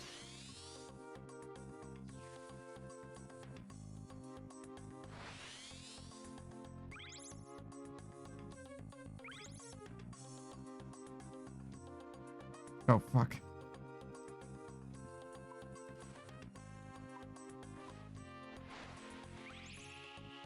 Oh, yeah, it says numbers literally go burr in Gur's head. No, I think Gur understands numbers just fine. And I think he understands the numbers that he's looking at as well. It's just that one of them is strangely higher than all the rest.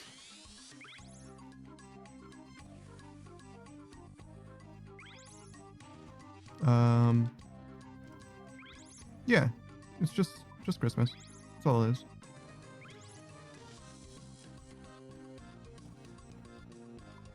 It's abnormally higher, but not by a lot. You know what I mean?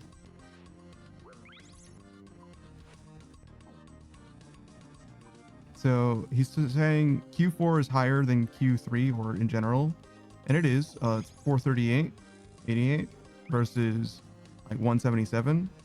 So that's like $250 higher. So that would be a little more than 50 gift subs, but more like 100 gift subs ish. Because the money that I get is half Twitch gets. It would be 50 gift subs if I got every dollar that a sub was worth, but I get about half. Yours is more than double is the interesting part. It's more than double, but it's also only 50 gift subs, right? And not to say like only 50, like, oh wow, that's nothing. But I mean, like, as far as like what an individual could be capable of, you know, giving, it's like 50 gift subs. Like, yeah, I could do that. You know what I mean? Most people, well, not most people, but you get what I'm saying. For like Christmas, for like a hype train or whatever, you know what I mean? It's not like a strange amount of money for that to happen one time in a stream. Yours is, and then Q1 is smaller, then we go back down. In 2025 Q1, yeah, so the way that it works, at least as I understand it, right? So there's September, there's Christmas, and there's New Year, right? And Q1 is like at the start of the new year, right? Whereas Q3, because it's like, how do the Qs work? The quarters. I believe it's January, February, March, April, May, June, right? July, August, September. So September is at the end of Q3, and then October, November, December is Q4, right? So September is the only part of Q3 at all that would increase revenue for a streamer in any way.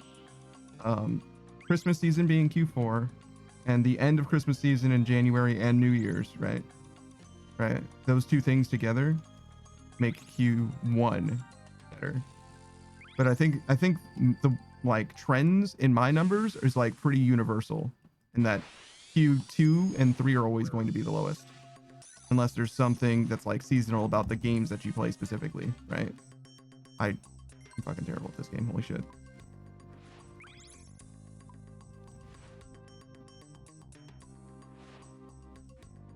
But yeah, you're right. It is more than double, but like Q4 in 2023, I didn't make any money.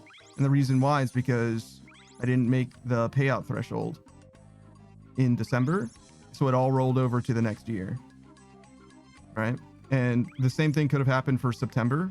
I don't know if I got anything for September, to be honest. I'm not very good at, part of the reason why I made the thing to begin with is because I'm not very good at keeping tabs on the money, especially coming out of Twitch.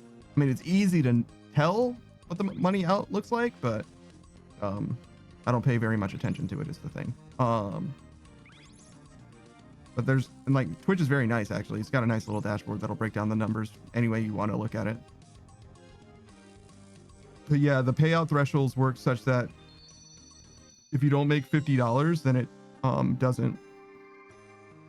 you don't get any money from it, but it will roll over to the next. So if you're at $49 for September, you won't get any money from September at all. But if you get $1 after that, in October, you'll get $50 out from Twitch. That's how it works. It's a payout threshold. I was going to look at it on Twitch, but we can actually look at it on the document. I have it broken down by month. on the actual document proper. So you're asking about Q4 2024. 2024, end of year. So yeah. So in 2024, September, I got a payout of $71. But for October, I got $220, which would have been September almost definitely, right? And then November, December, we got $100, which is higher than normal, but not terribly higher than normal, roughly double.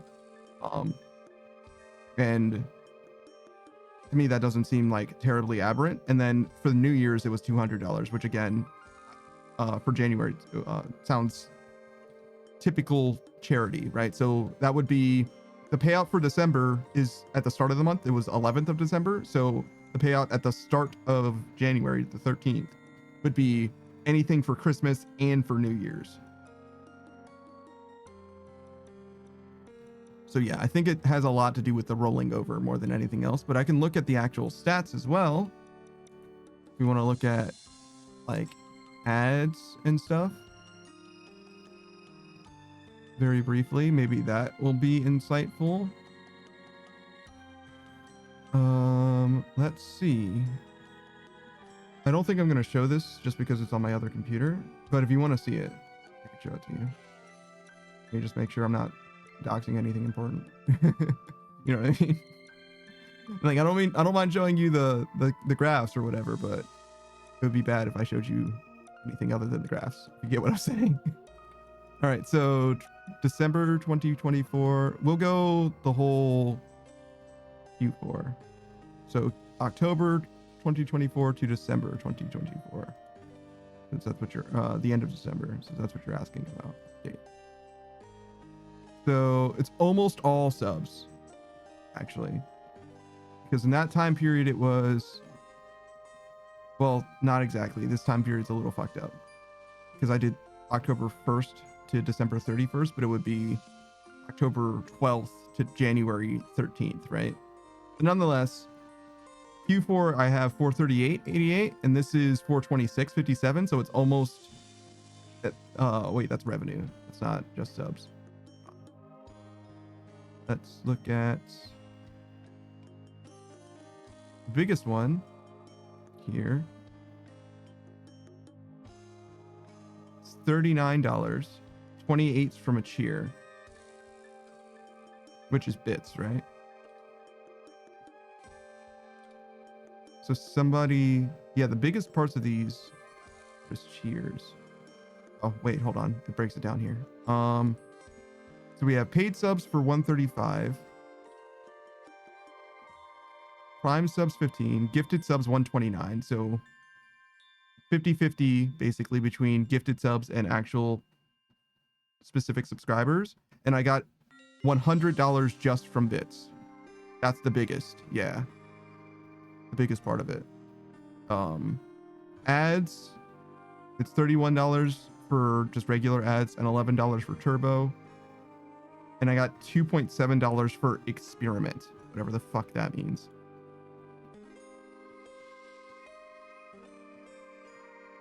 So yeah, it's mostly the $100 bits, but also the gift subs.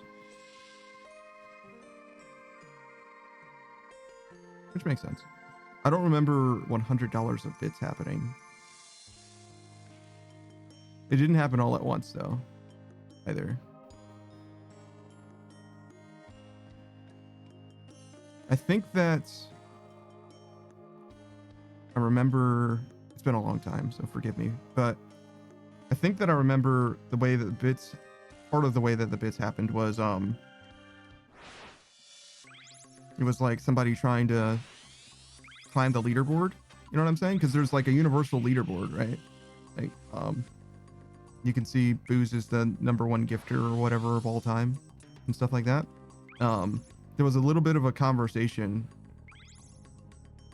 I imagine it would have been around Christmas, where everybody was like trying to like finalize their place in the leaderboard or whatever, which is why some of the bits leaderboards, if you expand that out and look at it, a lot of people are like near each other or whatever, because they were like actually like, you know, pissing contest type situation.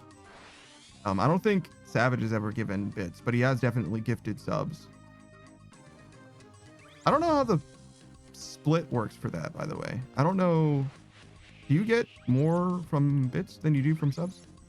If you spend $5 on bits, do you get more than you would from $5 on subs? Well, I guess subs are $6 now, but Pure says, I was butthurt I wasn't one of the top watchers. It's not about watching, it's about spending money.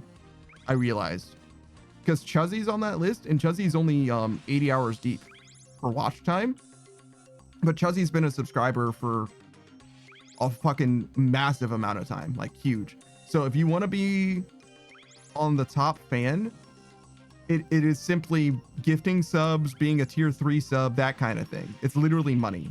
They don't care about how much you watch at all, I don't think. Maybe it would matter if there wasn't anybody who was subscribed, right? Maybe that would be like a factor. Versus 2026 is the year of the RAR. You really don't have to be. It's really not worth it to be a tier sub here, or anything like that. We used to have a tier 3 sub. Shout out to C-Nader, but it wasn't worth it for him either. And I can tell very easily if there's tier 3 subs, because the way it works is on the back end you have subscribers, like a number of subscribers, which is just a number that I can look at and see. And I don't want to say it because I feel like it might be a flex. I can tell you if you want to know. And you also get sub points, right? And a tier 1 sub is worth 1 sub point, and a tier 2 sub is worth, I think, 3 sub points, something like that, maybe 2. And then a tier 3 sub is worth like 5 ish. I don't really remember, but like it's worth more than 1, right? So it's easy to tell if you have a weird sub point number relative to your subscriber. Yours says, I found a list that I can be competitive on. I want it. Yeah. Yours says, how many for Prime? How many sub points for Prime? 1. Prime sub is a tier 1 sub, I believe. I think it's just a tier 1 sub. Yeah, because I don't know how many Prime subs I've got. Like how many people are subscribed using Prime. They're just considered the same. They break it out in the revenue side, but not on the subscriber side. Yours is as long as it's not 0. Yeah. No, it's not 0.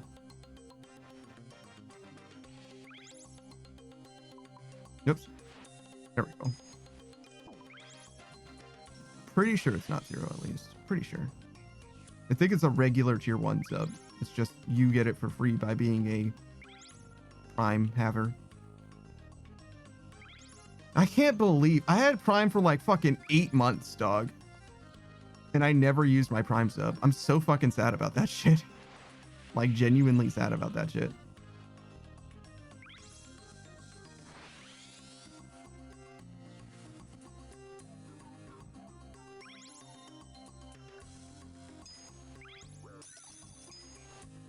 Yo, I am fucking dying, bro. I feel like I was fine all of last stream, and I am eating shit this stream.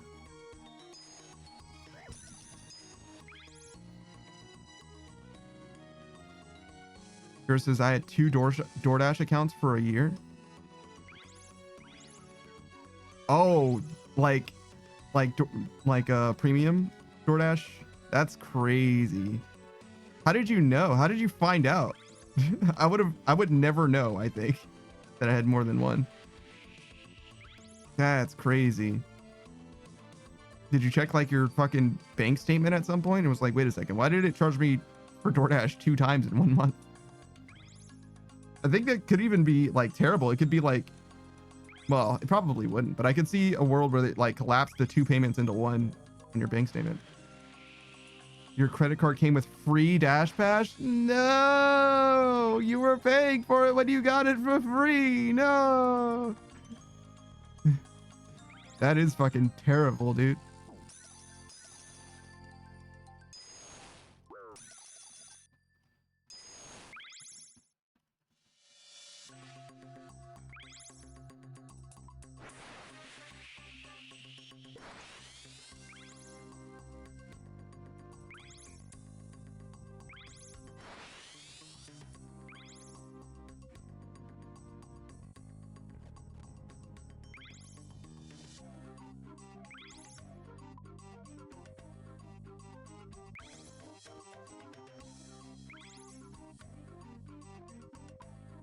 Kurt was like, yeah, oh well, yeah, no, you're not getting the money back.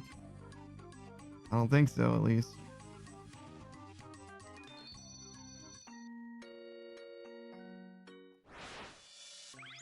I was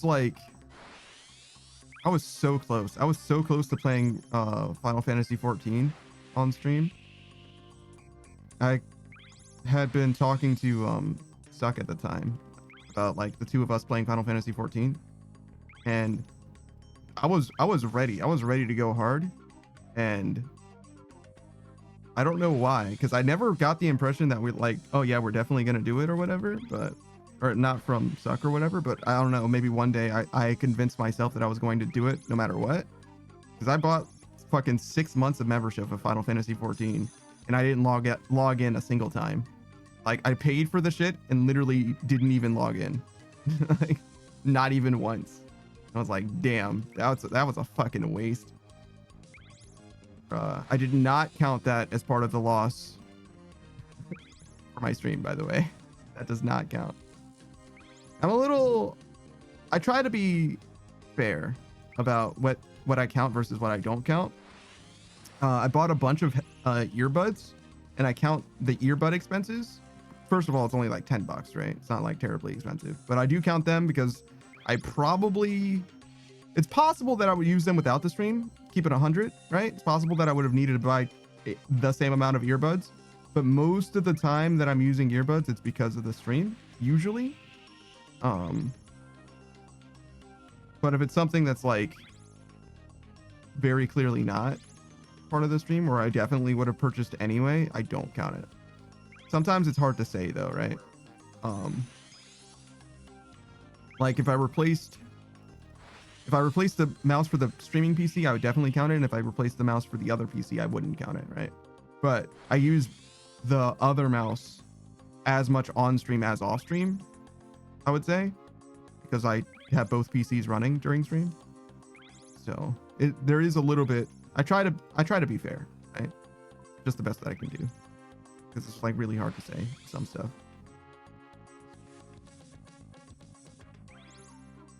Curses, sometimes being dumb protects me, sometimes it hurts me. I feel that. I 100% feel that. Koya says, outside is a police car with the lights on. I can't shield my place from the lights. It's so stressful to the eyes. AKA people that in that disco bar pub knocked their heads bloody again. Sure.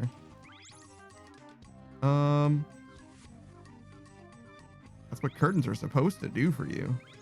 I thought you had curtains. Didn't we have this conversation before about like you just needed curtains and you finally got them or whatever? Guess not, huh?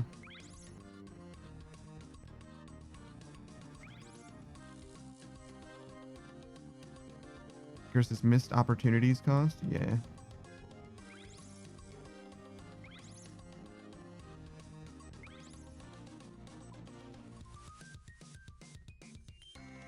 Koya says totally fun, like sarcastically, with regards to like the disco thing, but like I don't know, I feel like Koya actually probably would have a good time with that, given how adventurous Koya seems to be.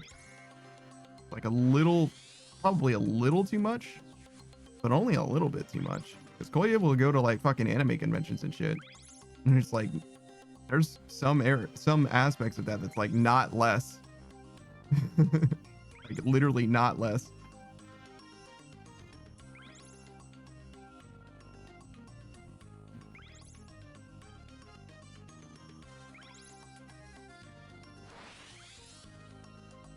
Koya disagrees, of course.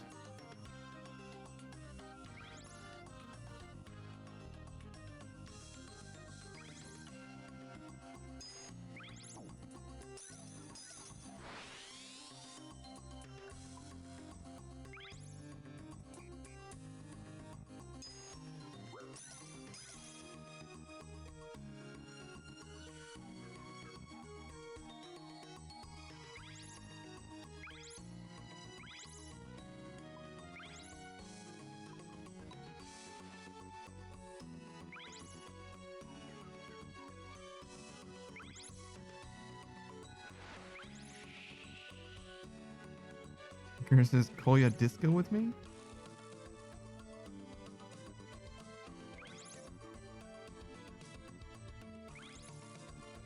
Disco Buddies?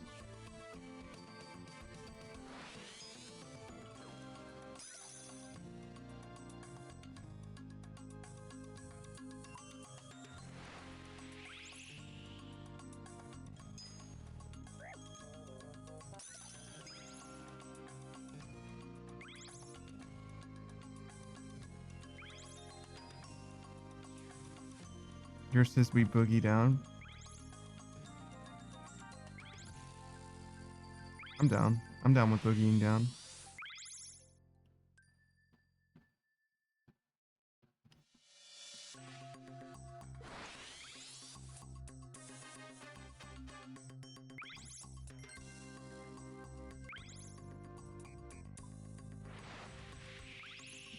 Honestly, disco's pretty good. I fuck with disco.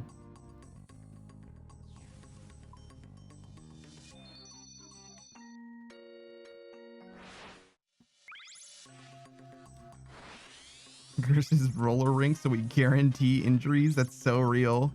100%. Boy, says privately with people you know. An alk. I don't know what an alk means. And no alcohol, I see. Hoya doesn't like alcohol at all?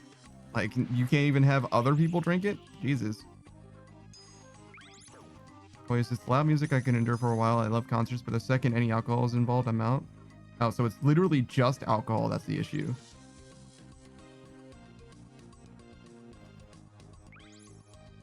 I'm kind of sick of the haiku redeem, gonna be honest. For the same reason that I didn't like the push-up redeem. Like, the more I have to stop and do something, the more I'm like, fuck this redeem. like I can't fucking play the game while doing this. Like, I have to like fully stop what I'm doing in order to like engage with the redeem at all. I guess I can just like do the redeem without like having the on-screen component of it. Maybe that's part of it. Because I could just do the redeem, right? I could just like say a haiku and then it would be fine. Maybe that's part of the answer. Because like the thing that makes me stop is like going and getting the asset and like thinking about it or whatever. But parts of the redeem that I like are like stopping to engage with the redeem. Like, I'm not allowed to say anything unless it's part of the haiku. But like stopping the game in order to do that is not appealing to me, you know? I don't mind stopping to like hold on, you can't think, hold that thought and do a haiku, right? Instead, that I don't mind. But stopping like and alt tabbing and all that shit in order to make that happen, that I don't want to do. So I guess maybe that's what the fuck was that? Maybe that's the answer then. It's just change the way that I do the haiku. Just remove the like thinking of the haiku part of it. Part of the reason why I did that as well is so that you could see the haiku rather than just hearing me say it as well, so that you know that I'm saying a haiku. But you know, that's them's the breaks, I guess. Can't be perfect.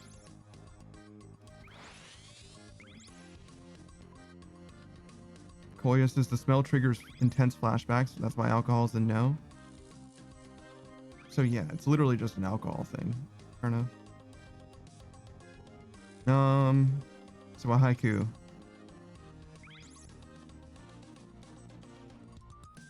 What the fuck was that? Am I fucking crazy? Clearly I just didn't click, I guess.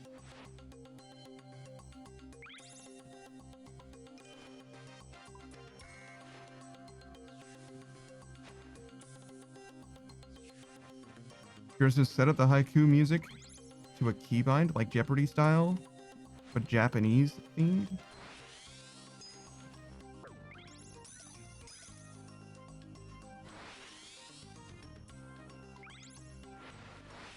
That'll be very easy to do. I wouldn't even need to do it to a keybind. There's already an alert for it. I could just play music on the alert itself. That would be like its own asset or whatever. Yeah, I could definitely do that. Like a haiku jingle. I wonder if my music guide has a Japanese flute. But yeah, it would be easy to do something like that. That would mean that I have like a time constraint. Like I have to figure it out before the music stops. I kind of fuck with that. Still wouldn't be able to know what the haiku is, except that I'm saying it. But it would be a pretty decent compromise.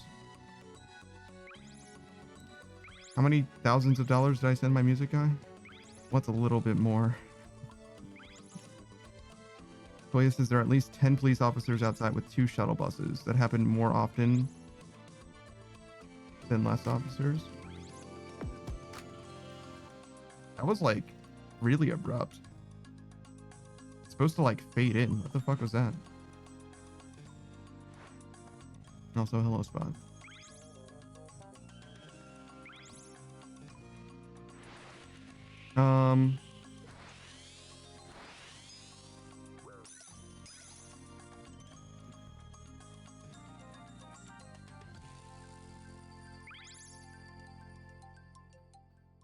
Right, so the haiku.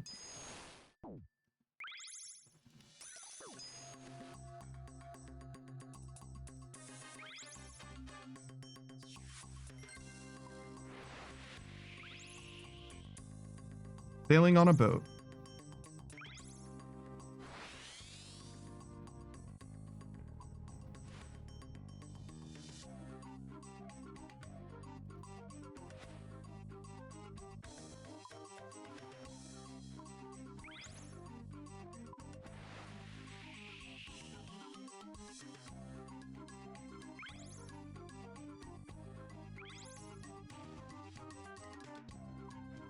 More Barracuda trials.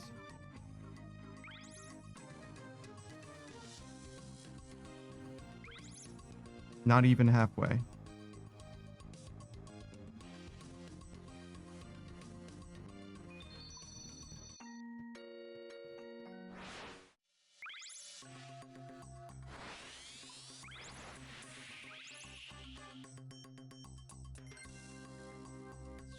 Yeah, maybe I'll figure out a haiku thing. Haiku song. Let's see what my music guy thinks about it.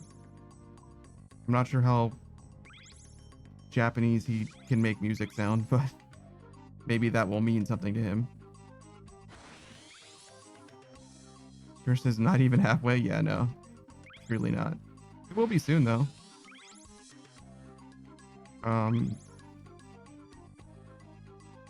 Today? Yeah, it should be today.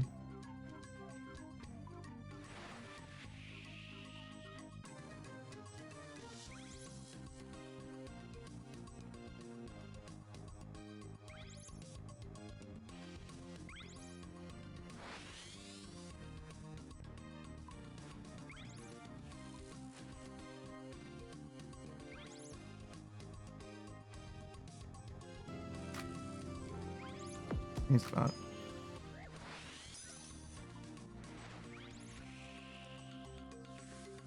I added a cooldown to the Spot redeem, right? Is that why you're not spamming it? What the fuck was that? Is this world like dog shit? What is happening?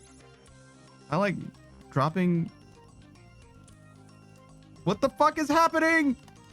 This is not my fault. This is definitely the world. Is this the real life? Hello? I'm not losing frames. The game's just not fucking working.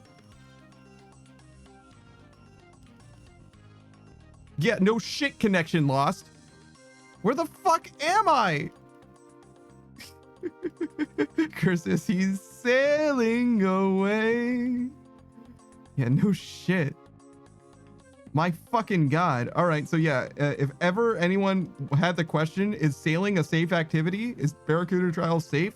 Fucking no. It's not safe at all. What the fuck was that, dog? Jesus. Oh, no, there is no cooldown. Okay. I was gonna add a cooldown because I think that the thing fucks up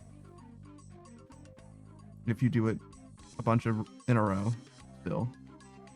And I don't think that there's anything I can do about that. I liked it when you could do a bunch of spots so that you could just have spots going for like an hour or whatever. But either the audio works or you can do a bunch of them in a row. It's like, that's the choice. Either it makes a noise, which I guess it doesn't have to make a noise to be fair, but my other redeems probably should make noises. And there's just nothing I can do about it. Koya says, then see it as a reminder, I suppose, for another time. What? That's how it worked. But most of the time, it doesn't work in sequence. I say most of the time. Sometimes it just randomly will not work.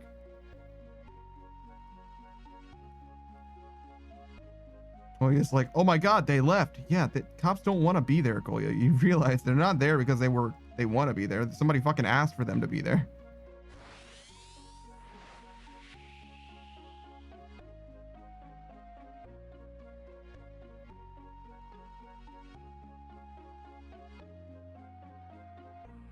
I'm gonna try a different world because fuck this world. I'm blaming the world for this. How are there so many people at the Desar fight pit? Jesus.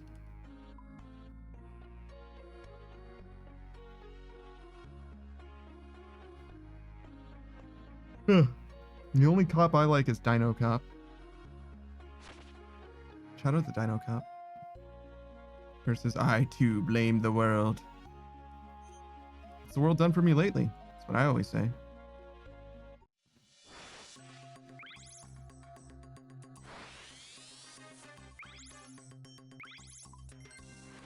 Wait, says the world blames us? That's not true. I don't think most of the world blames us. The world probably blames the US. Koya says we fuck it up, not it fucks us up. That's a goddamn lie.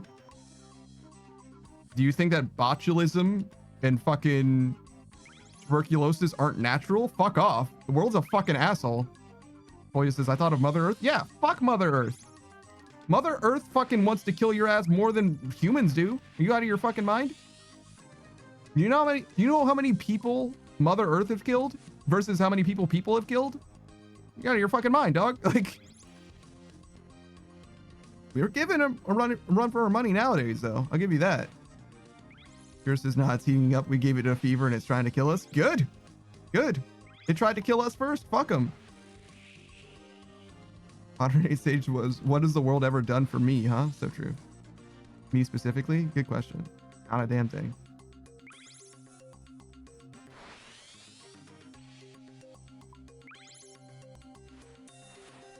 Yours says, shout out to Pompeii. So true. You know, there's an episode of Doctor Who about Pompeii.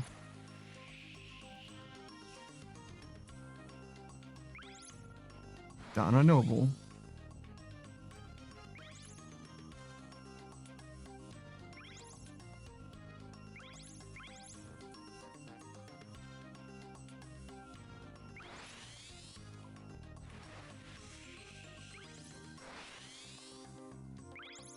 Yeah, it's one of the David Tennant episodes. I think it's the first one with Donna Noble as the like actual sidekick. She was a sidekick for a second before as well, but like that's her first like real sidekick episode. Koya says the world gave me a place to exist, many others too. So I eventually was able to enjoy Zelda. I can't believe that you give the world credit for Zelda. How the fuck is that not people? What the fuck is that, Koya? Yeah, Mother Earth gave us Zelda. Like, fuck off. No, it didn't. Like, that was definitely a fucking person. Yours says, I watched whatever Doctor Who episode was on. I have no idea. Just the story, just random episodes. There is an overarching story sometimes, but for the most part, like, you can just watch any random episode and it's fine. Koya says, well, if we couldn't be here, we couldn't have made Zelda. Imagine being on Mars, no Zelda there. There absolutely could be a Zelda on Mars. There absolutely could have been a Zelda on Mars. If Mars could support life, it very much could have facilitated the growth of Zelda. It would just be redder Zelda, but in Mexico, according to Breaking Bad. 108 stages, yeah, no Zelda because there aren't people on Mars. Well, yeah, true, but like, if humanity found its footing on Mars originally because it was able to support life in the same capacity, even if it was able to support life in a capacity, Zelda definitely still could have come to be a thing. Well, he says, yeah, but it doesn't support life as far as you know. Fucking plebeian. Here's the Space Zelda coming soon. It's called Star Fox Adventure. You have Space Zelda at home.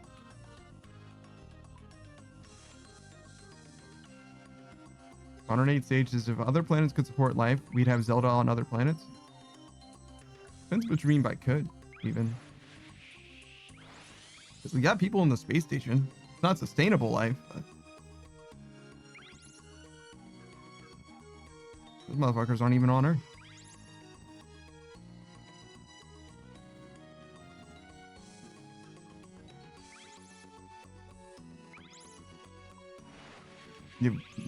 Give Mother Earth way too much fucking credit. Way too much fucking credit.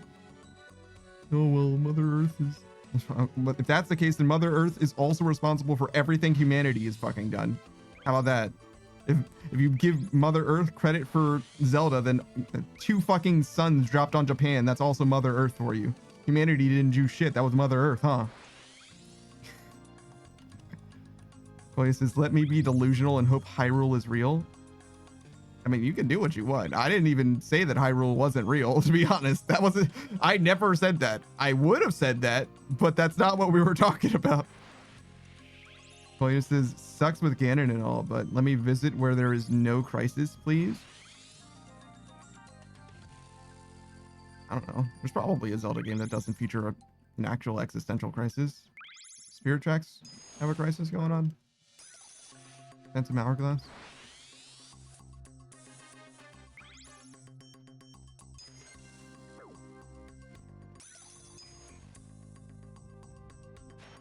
The Game Boy one is a dream, right? That one's fine. It was all a dream. Yours says, if you squint real hard, Panda is playing Wind Waker right now. So true. My favorite Zelda game. Polio says, I want to see the castle. Game Boy 1 doesn't play in Hyrule. Oh yeah, true. Doesn't literally exist in Hyrule. You want to see the castle? You don't. It doesn't even matter which one. It's not like every Hyrule castle is the same.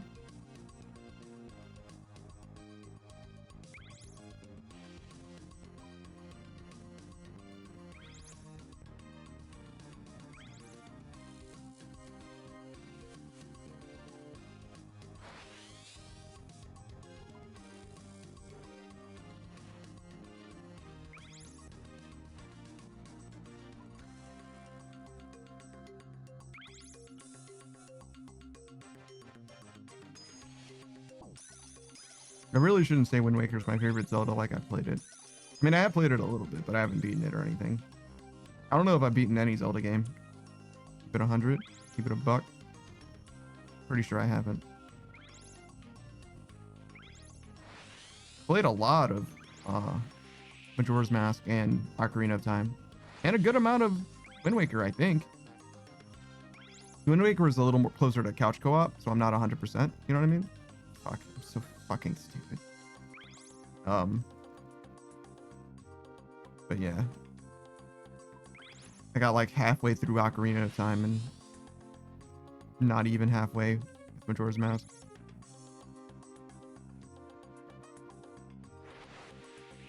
And way less with Wind Waker. Way less. Might have done like 1 dungeon in Wind Waker, to be honest. Like, it's not good. I don't think I've played any other Zelda games, to be honest. Maybe I played a little bit of A Link to the Past. A little bit.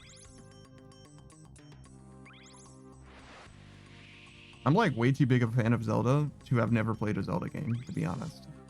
Like, I swear, I'll speak about how good Zelda is and how much I like Zelda, then like literally never played any of the fucking games, basically. It's sad. I mean, my affinity for Zelda is real. It's just I haven't really played the games, I guess.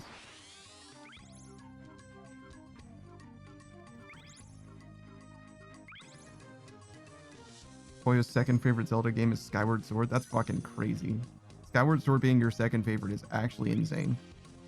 Suck is like a huge fan of Zelda. Probably her favorite franchise, like game franchise. She literally skipped Skyward Sword. She was like, oh yeah, we're gonna play a Zelda game for every one of my like big streaming milestones, starting with like, I think she started with Ocarina of Time, but I'm not sure.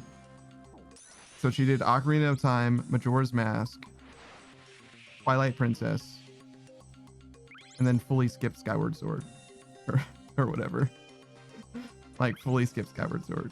Well, like, no, fuck that game. I'm like, damn.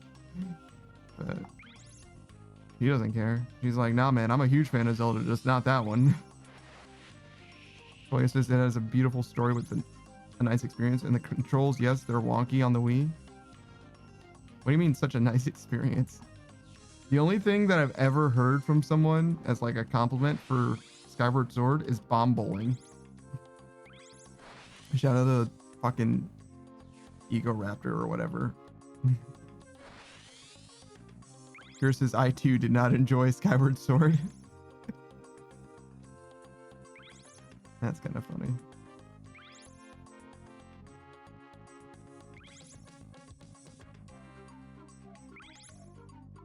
Yeah, I've never heard anybody put Skyward Sword so high up on their list.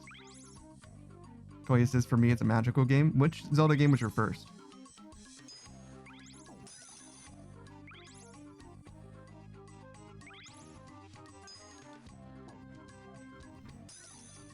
Link to the Past? Yeah, I remember you telling me about that, actually.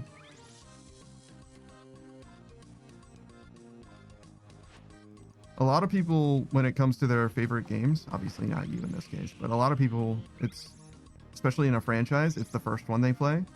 Especially Final Fantasy. Final Fantasy, I would say you have like a 50% chance of the first Final Fantasy game that someone plays, especially the game that they beat, being their favorite Final Fantasy game in the franchise. Like very, very good odds. Here says Girahim was way too creepy. I actually like Girahim. He's the guy that like grabs your sword and stuff, right?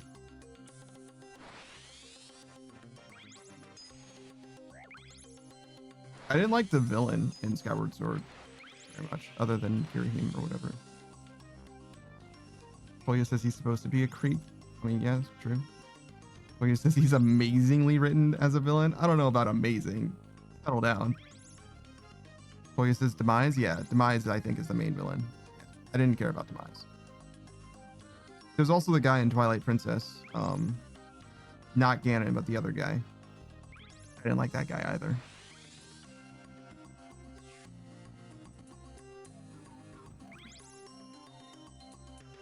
Xanto, probably, yeah.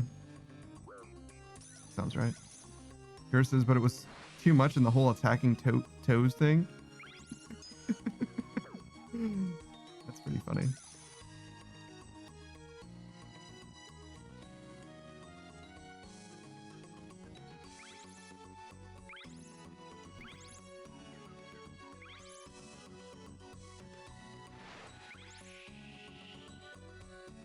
Here says they were like wiggly, if I remember right. Yeah, that's not Girahim's fault, right?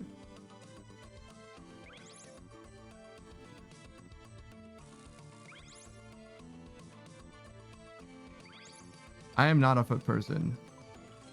However, I do not mind attacking toes. That does not bother me. I can attack toes, that's fine.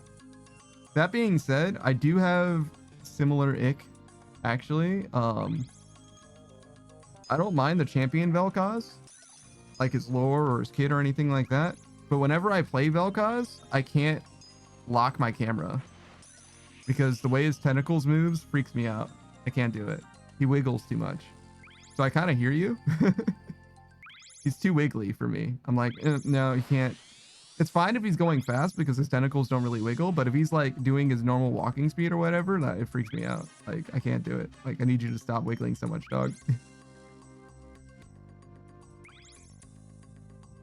Oh, Kerr was talking about the toes separately from Birhim. Fair enough. Koya says the wiggly toes monster is the imprisoned. The actual real deal after being unsealed is demise. Fucking Koya with the I'm actually.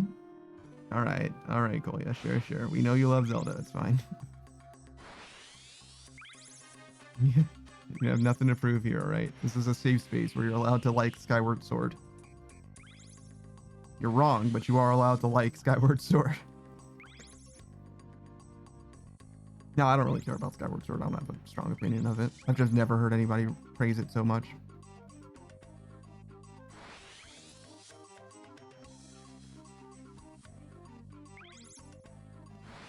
Boy, it has a sticker for...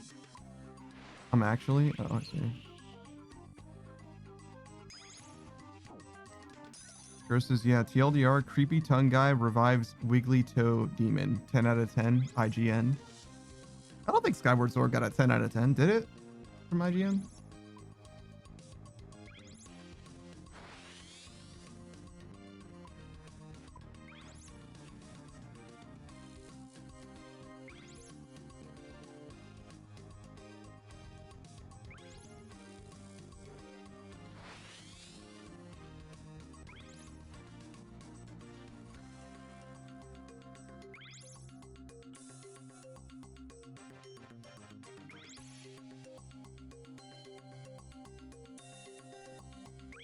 Oh, did it get a 10 out of 10? Cool.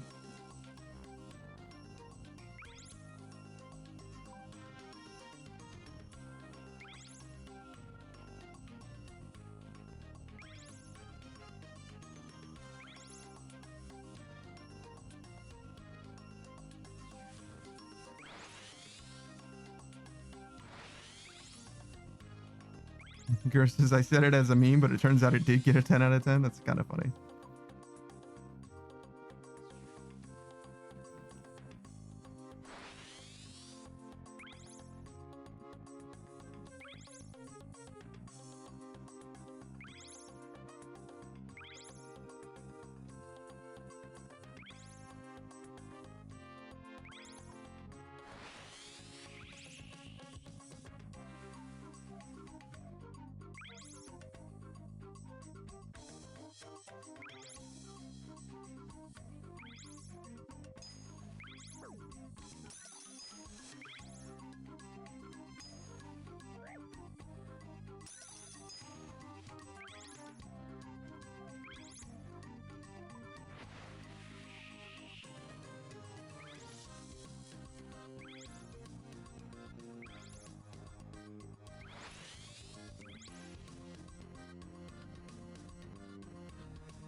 Oh my. Orator's not looking so hot, but that's okay. We're still at 180k. It's plenty. But we're also not doing the best. Oh, am I gonna get nerd logged? Oh no, I changed worlds earlier, right? So we're good.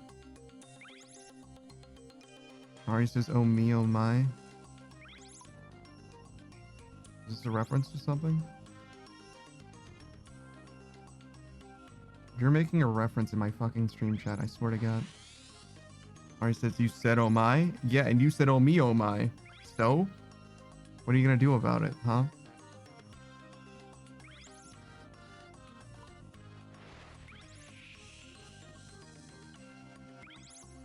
Ari says, I don't know references, that's real.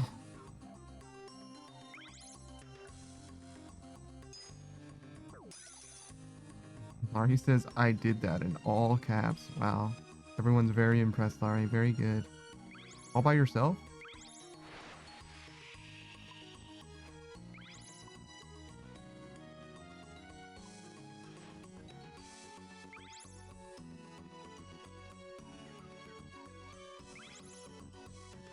Laurie says, why do you mock me? Because you came back at me with some of the weakest sauce. I did that. That's nothing, Laurie. This is nothing.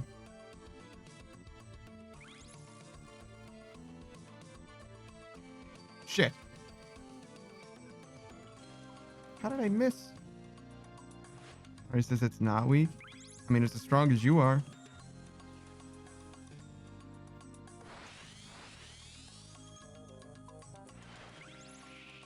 Kira says, I feel so conditioned to Laurie's caps lock at this point. True.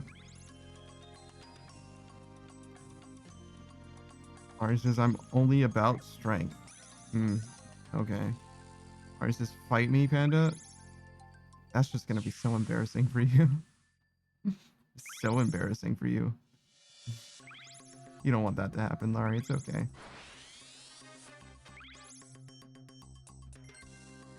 It wouldn't be that embarrassing because everyone would expect me to win, I guess. Mostly it'd be embarrassing for me. It's like, wow, you beat Laurie in a fight. Do you feel like a man when you push her around? Do you feel better now that she falls to the ground? Like, oh, yeah, I guess not really.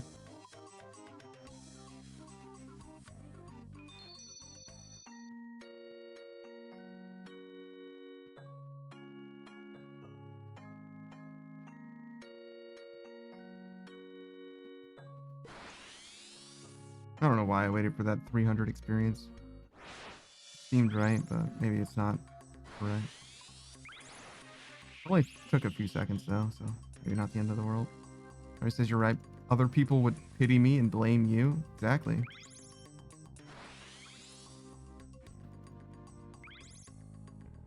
Larry says they would root for me. They probably would. They would cheer if you won, but they would bet on me. Larry says yes because I'm the... Hello?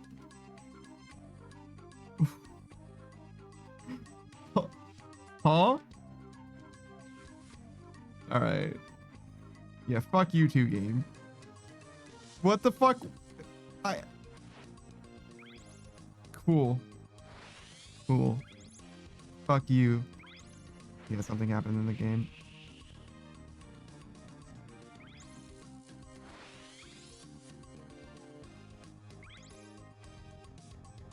I actually mentioned this before to you. Laurie says, I thought I caused the pause? No, never. You don't grant me pause anymore, Laurie.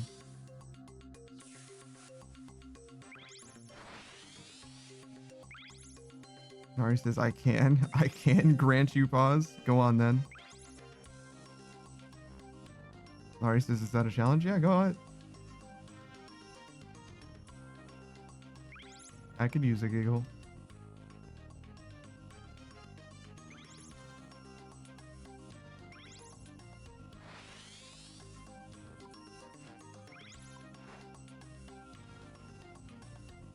Says, do a cute hair flip. So real. Make my heart go doki doki.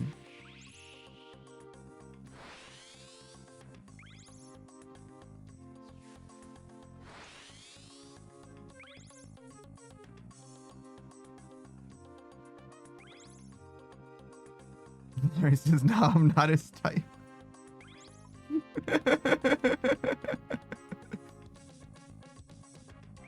Larry says it would be ineffective. For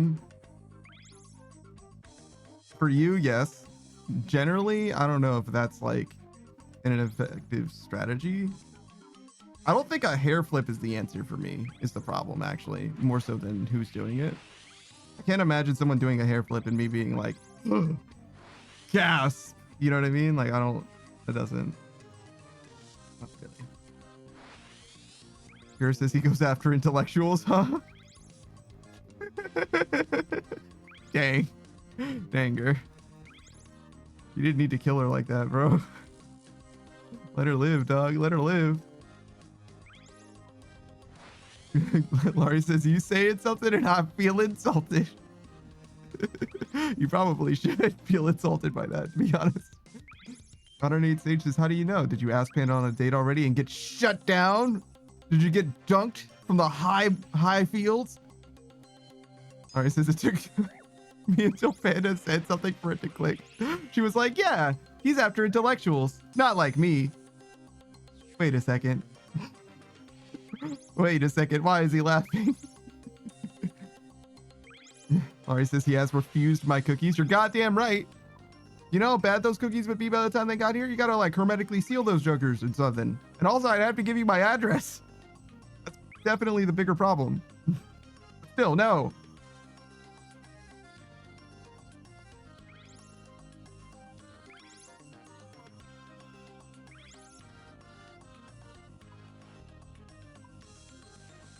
Curses invite him to disco and roller rink.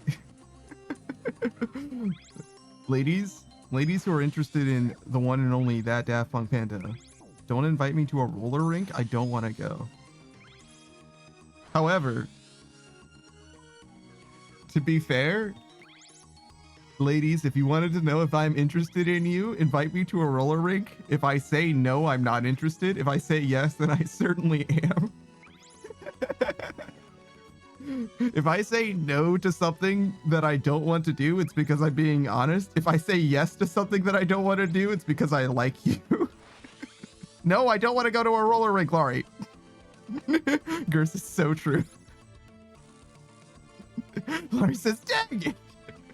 I mean, I hope you weren't surprised by that outcome. Gers is the litmus test. I mean, it's real. It's real. It's real. Koya says, right, I got cookies. Good for you, Koya. Good for you, Koya.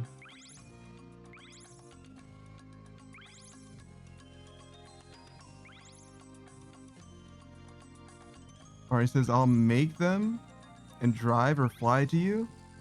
Wouldn't it be better if you just made them here, if that's the case? That way I don't have to wait for or eat cold cookies, right? Also, if you drove here, it's gonna take you like fucking 20 hours. How far is it to drive from West Coast to East Coast? Like, it's not a quick trip at all. Those are gonna be some very cold cookies. Ari says, yeah, thank you for the invite. That's not what that was. That is not what that was. Nari says, that's fine. I have people I can stay. What? What do you mean by that? Nari says, also, I'm moving to the East Coast. Yeah, but I'm talking about from the West Coast to the East Coast for now. And also, from where you will be to me is not close at all.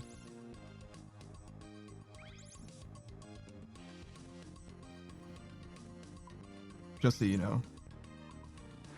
Ari says, but yeah, I'm gonna be there in like 25 days. Oh wow. Cat says, now this is a game. Don't do that to me, Cat. Right?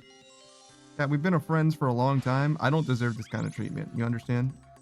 Don't gaslight me like this. 108 stages west to East Coast will take a few days. Not a few days. That's not true. Maybe more than one day, but not a few days. No fucking way. If you get on a highway going from west to east, it can't take more than like 25. Well, it could take more than 25 hours. I don't think it could take more than like 40 hours, for example. Here says, oh shit, the one and only Cat Shiro Neko. Yeah. Ari says, I did the math and was thinking 4 to 5 days. No fucking way. Hold on. From from Sacramento to, is DC the same elevation as Sacramento? Drive. Sort of. That was a good guess. What the fuck? 40 hours. Yeah. Ari says I'm in LA. Whatever. That's not going to change very much. Oh. Yeah, 40 hours. 38 hours. So you save an hour and a half. Yeah, by car.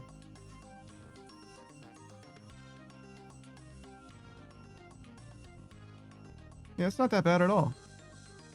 So that would take maybe 3 days. You could do it in 2.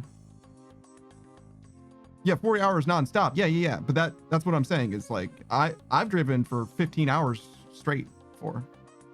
Well, I stopped for gas, right? And I could probably bump that up to 20 and do it in 2 days. Yeah. I mean, what are you, a fucking coward?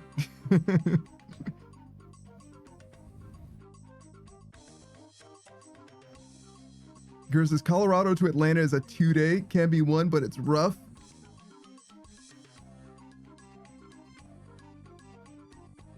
Colorado to Atlanta.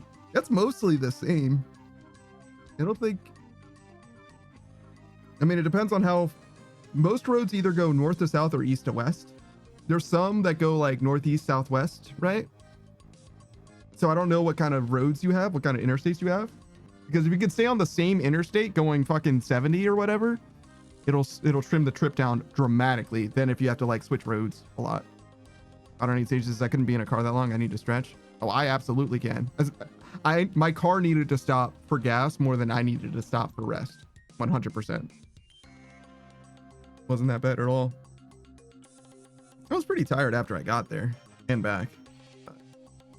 I also like rested for a day and I was back 100%, you know? Wasn't that big a deal. I could do it in 2. Ari says, yeah, I haven't driven past 3 hours per day. Oh, well, you're not getting there in a fucking week then. It's gonna take you 2 fucking weeks to get to somewhere. Cat Shironeko, if you don't know, he's a Catboy VTuber. He plays a bunch of different games, but as of late, he's been mostly playing Resident Evil. I would say that like he's a Resident Evil streamer first and foremost. He's been trying out new stuff. He's trying to find a new home. He's played a lot of Apex back in the day. He's played some Destiny, unfortunately. What else has he got going on? He's tried Arc Raiders, I believe. What was it, like When Winds Meet or something? There's like a Chinese, I think it's Chinese MMO that came out fairly recently that he's been playing. But he only just started that one. I don't know if that one's gonna stick. He's looking for a new home, you know what I mean? He wants to play something consistently, but the only games that I've seen him play consistently as of late has been like Resident Evil like 2 and 3, particularly in like the speedrun space. A little bit of 4 action as well. Which is pretty cool. Lots of different mods for that game. Lots of cool shit going on. When I say mods, I mean like different gameplay difficulties and like even some like costumes and stuff like that. Some cool shit.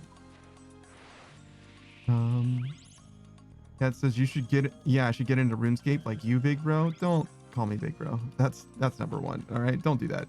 No, let's not make that happen. Let's not make that a thing. Cat did play RuneScape for a little while though. He stayed in free to play where he belongs, the peasant. But yeah, it didn't catch him, you know what I mean? The bug didn't bite, which is again probably for the best. But yeah, I'm gonna get out of RuneScape soon-ish. It's gonna take me another 7.3 million sailing experience, but as soon as we finish with this sailing skill, we're out till the next big update. And the next big update's probably only gonna cost us like a day or so, probably. Cat says, yeah, I'm still fishing lobsters on that island. Awesome.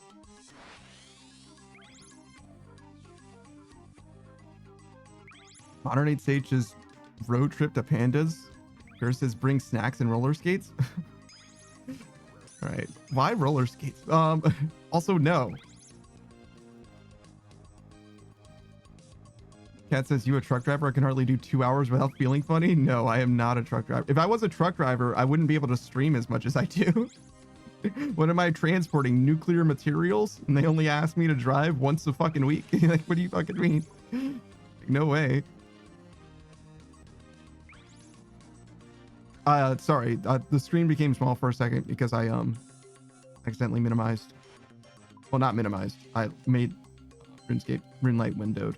for a second. That's what that was. There he is. Just a misclick.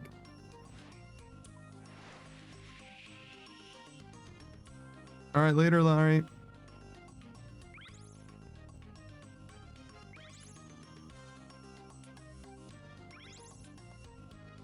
Yeah, Laurie was thinking about doing 10-hour drive, 10-hour shifts. 10 hours is pretty reasonable.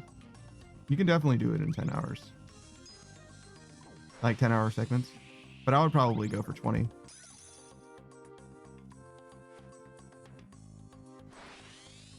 Personally, so I could get it done in 2 and save a lot of time. I'm fucking so dumb. So goddamn stupid. Collier says, if I were to visit Panda, I would bring him his groceries of the next week so he doesn't have to face the public.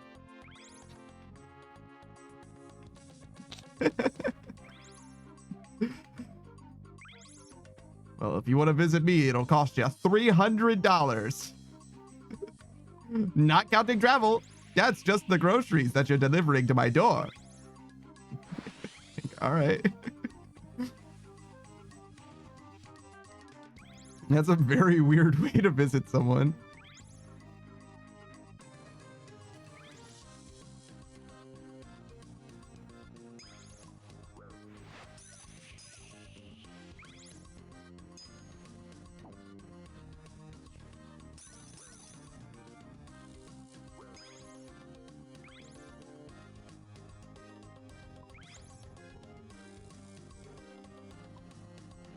$108 sages, I got that in food stamps. I don't think you should be allowed to trade other people food stamps. Especially give them away. Seems like it really defeats the purpose of the food stamps. Boy, says that if I were to afford visiting, I were to afford that. You think so? You think for an international flight, $300 is insignificant? That might be true. I don't know how much it is to fly international, to be honest. I have no idea. Kat says, I'm pretty sure that's illegal to give away food stamps. It seems like it should be. 108 Sage says, it's not illegal if I'm at your house eating the food too. Well, then it's going to cost you more than 300. It's closer to 600 then. I don't know how much you eat. You might eat less than I do.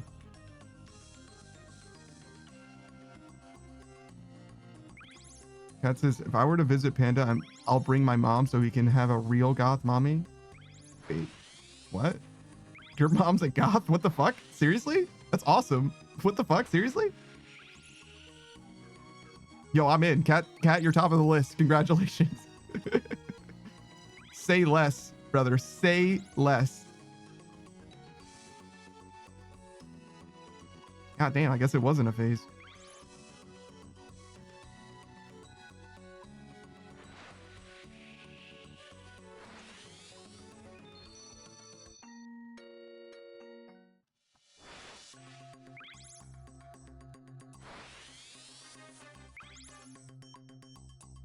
$108 stages, damn, then I don't have that. And I don't eat much.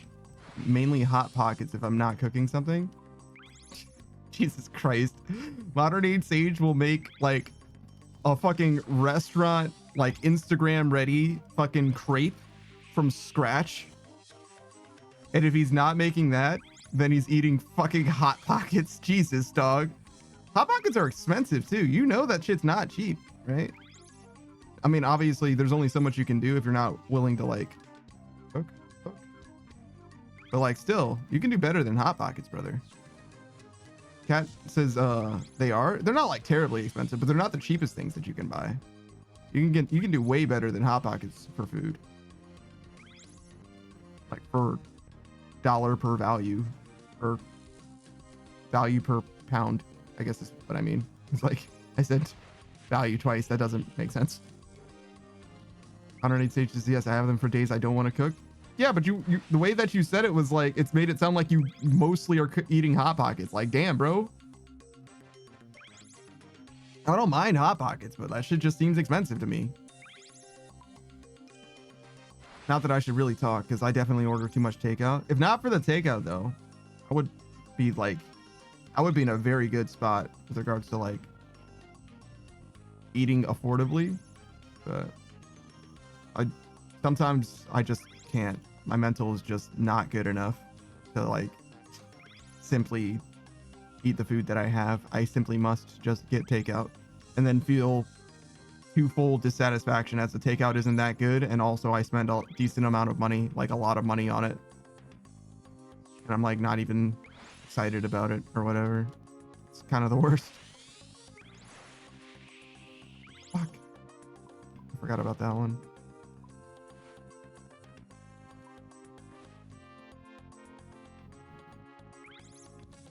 Cat says it's rough out here, bro. You gotta do what you gotta do for Hot Pockets. I mean, I guess. I don't know. Instead of Hot Pockets, similar level of difficulty and definitely cheaper, there's frozen chicken nuggets and fish sticks. Be my suggestion. Both of those things are definitely cheaper and require just about the same amount of effort, right? I mean, microwave fish sticks is kind of sad. I use an air fryer instead. Hot Pockets are probably better in an air fryer too, to be honest. But those are easy suggestions that are probably like significantly cheaper. Like they'll cost more per item, obviously. Like the bag of chicken nuggets will be more expensive than the box of Hot Pockets, but the Hot Pockets will feed you for 4 of them. I think they come in packs of 4. They'll feed you for at best 4 meals. I don't know how light you eat, right? But where the chicken nuggets, that'll feed you for fucking 3 weeks. Modern 8 stages, I used an air fryer too. They're so crispy in the air fryer. Yeah. It depends on how much you eat, you know. That's like the thing, but chicken nuggets will last you for a lot longer, and they're definitely more they're more expensive to buy the bag, but it'll be cheaper for the amount of food you get. Packs of 18 for Hot Pockets. Are you getting from like Costco? Because if you're going to like a Costco or something, that's a different story. I don't know what the value proposition is there. You know what I mean? I just don't go to a Costco, so I don't know. It might be more efficient than I'm giving it credit for. Just because I don't know what kind of deals they got going on. The chicken nuggets would be the frozen ones that I've gotten are like pretty consistently around like $2.80 a pound. The fish sticks are even cheaper than that. They're closer to like $2.20 per pound. And you're probably not going to find anything that has like meat in it for less than that. Walmart? Sure. I haven't been to a Walmart in a fucking minute. I think the last time I went to a Walmart was when I was going to a wedding and we were looking for a dress belt for someone. One of the groomsmen needed a belt for his suit. Something like that.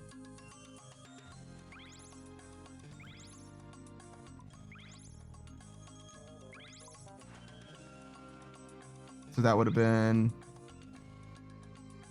5 years ago, I think. Probably last time I went to a Walmart.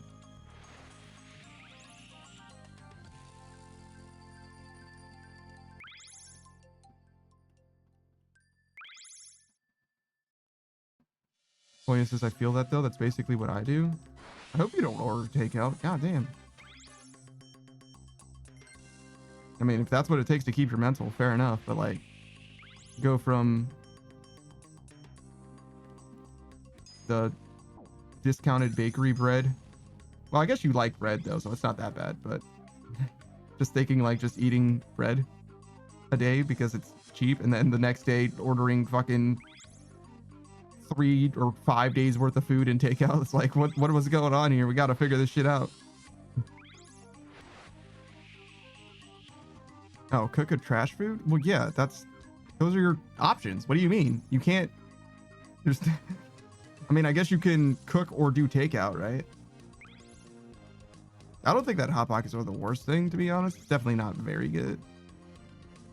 But like, those are your fucking options, realistically. It's not like you got so many different things. You can do takeout instead. But if you're eating cheaply, you're either cooking or you're eating something terrible. There isn't something cheap that is also like very good for you. that doesn't require cooking. Let's see. What would be the cheapest thing that I can think of that doesn't require cooking? Baby carrots? Probably. Cabbage? Eating just a cabbage, though, is like fucking depressing. Just the thought of eating just a cabbage is fucking depressing. Modern 8 stages. Am I the only one without audio? Yeah, it's you. Sorry, dog. I'm good. I'm here. Looks like it's coming through just fine for me.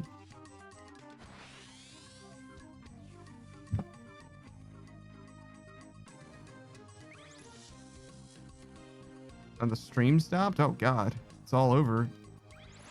Boy, says you underestimate my allergy amounts? What the fuck does that mean, dog? Boy says, I don't do takeout. Too expensive. My takeout happens only if a friend spoils me.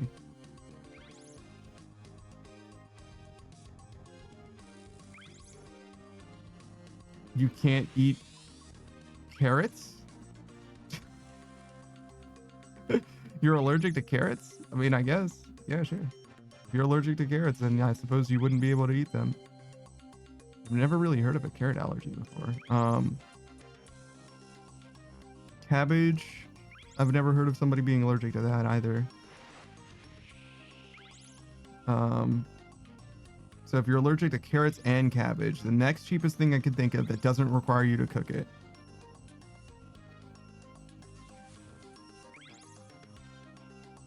If you don't mind produce, bananas are very cheap too. Bananas and like oranges and stuff like that, pretty cheap. Nothing wrong with produce. It's just that they only last you for a few days. You gotta get through them pretty fast. Or go grocery shopping regularly.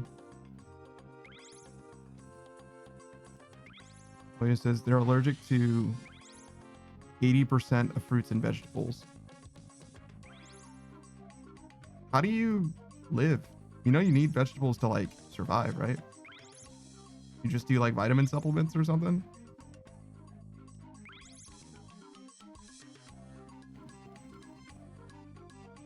Cat says I got it. Simple Meals, just like pack a chicken breast in a bag of rice and some protein powder to mix with the water. Sheesh, you'll be good for a week and it's cheap. Why do you need protein powder if you got the chicken?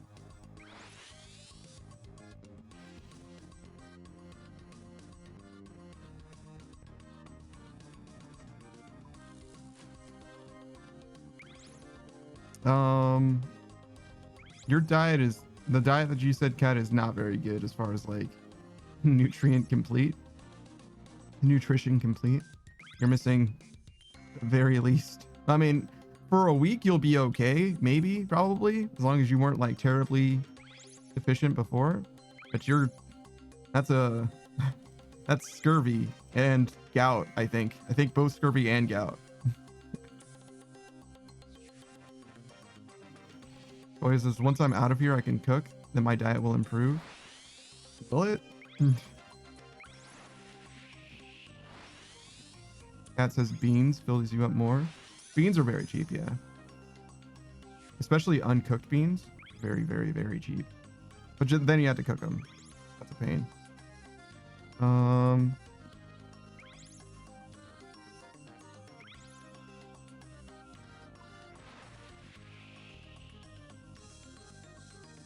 Canned food would probably be the next thing. It's the next cheapest thing that you don't have to cook. So like corn and peas.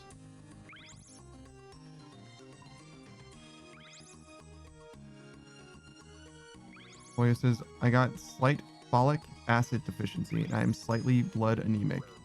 Yeah, I don't know what the fuck that means. I mean, if you're anemic, it means that you're more likely to fall over, I guess. But other than that, like, I don't know what that means, like, as far as your diet goes. I don't know what the fuck folic acid is or where to get it.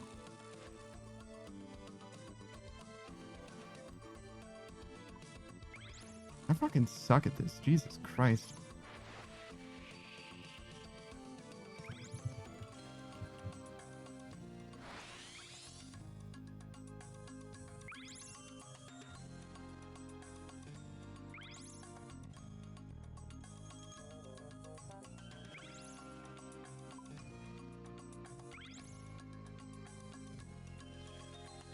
Oh, he says, despite my shitty diet, I'm doing surprisingly well.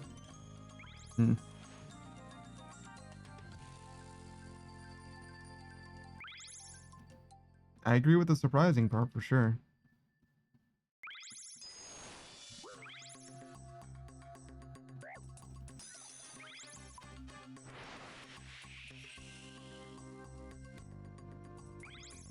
I think that like most reports on like health and nutrition that I've ever seen is like all you need to do to fix your diet generally from whatever it is that you're doing is eat more vegetables, especially like cabbage and spinach and those guys, like anything leafy green, kale, those guys. It's probably what you're missing.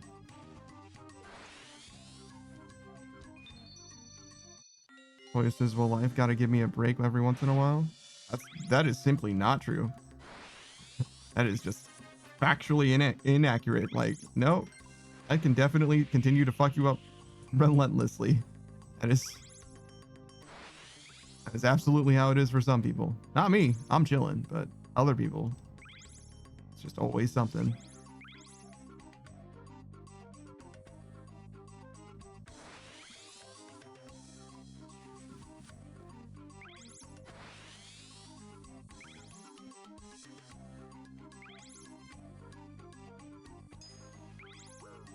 Boy says I'm owed a break. Yeah, that's what I'm saying. No, you're not. Not at all. Reality is a cruel mistress. And the fact that you ended up with one is literally just luck. It all could have been wrong all the time. Wouldn't even say it's uncommon.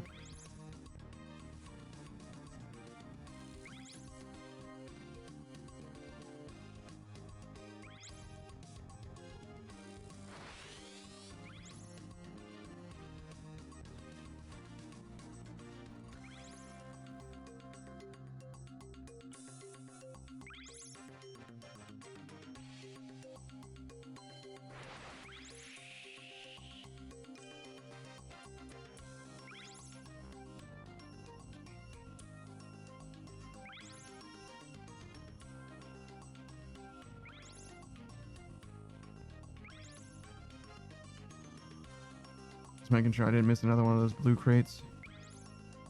I'm certainly known to miss those fucking blue crates.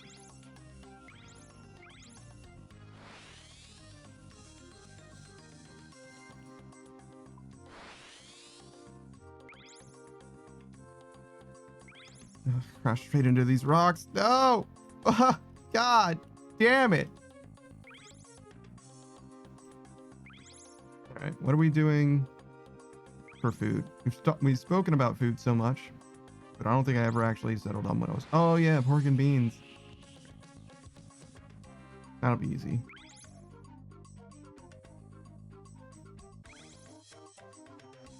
Hopefully it won't take me all night, because Lord knows that happens for some reason. So we're at like 800k. Oh wow. If we're at 800k, then that means that we're only like an hour out from our 1 mil, call it, quota. That's pretty good.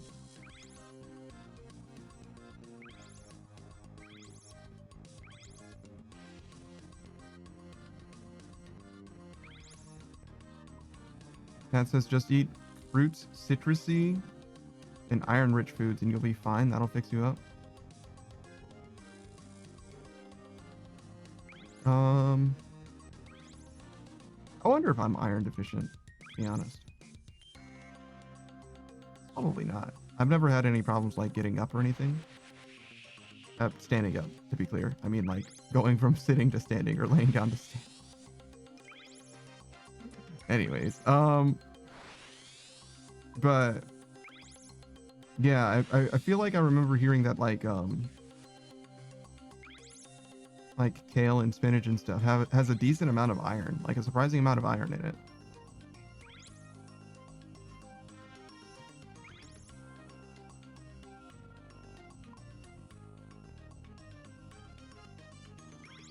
I am looking forward to getting some citrusy stuff going, clementines or whatever. Next time I go grocery shopping, I usually get like bananas and some other like fruit. So I might get like strawberries if they're in season. I might get like apples, like clementines, usually one of those three. I've gotten like blueberries also. So there's a few other things. I think even a watermelon. Well, not like a watermelon, but like slices of watermelon. Fucking love watermelon. It's good shit. It's a little too watery. Shocking, I know, but I do enjoy the flavor a lot. Cat says spinach, kale, Swiss, chard, and romaine. I don't know what chard is. Swiss like the cheese? You're telling me Swiss cheese has iron in it? That's fucking crazy. I had no idea. I guess it makes sense that whatever iron was in the milk, and presumably there is some, wouldn't be gone from like a pasteurization process. Wait, no, that's not how you make cheese. Pasteurizing is what we do to milk to make it not poison. I forget how you make milk into cheese. I'm sure there's a word for it.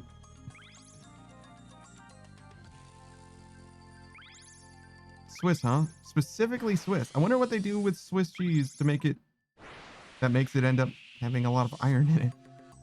Crazy. Chard is bitter green with a stalk.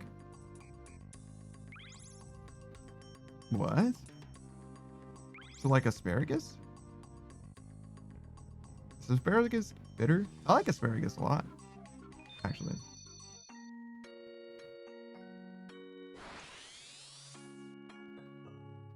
Fantastic vegetable.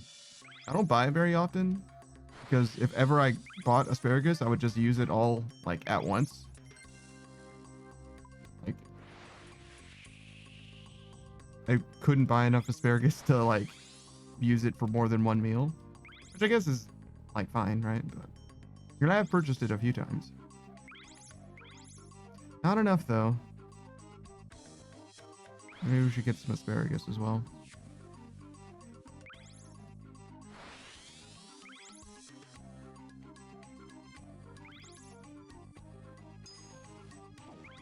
I haven't really figured out what I'm going to do when I go grocery shopping yet. I'm probably just going to get the same stuff that I always get. But usually I try to do something a little different as well. So like every, I don't know, 3 months or so, I end up doing some kind of new either recipe or like try to cook something I've never cooked before. Something like that. Cat says make chili cheese tots? Nah.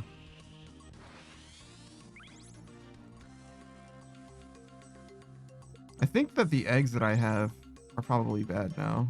When I last made something with eggs, which would have been the shepherd's pie, I think, I ended up having to throw out like 1 or 2 eggs.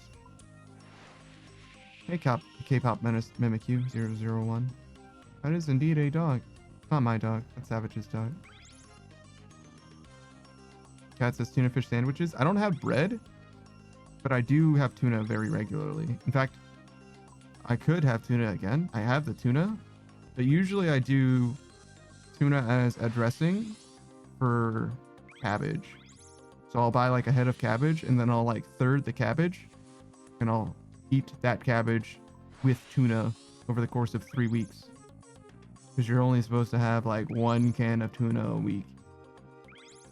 I used to do more than 1 can of tuna a week, and I might have given myself light mercury poisoning because I had a lot of tuna some weeks. Cat says that's so hot. Thirding a cabbage. You can't handle it. You're losing your fucking mind. Oh my god, a third of a cabbage. You know, it's actually pretty good. I like it a lot as a dressing. Tuna salad as a dressing is very, very good. But yeah, be responsible with your tuna consumption, everyone. I don't know what kind of permanent damage I've done to my body as a result of eating too much tuna. But I'm probably fine. It's been years ago now, right? It's fine.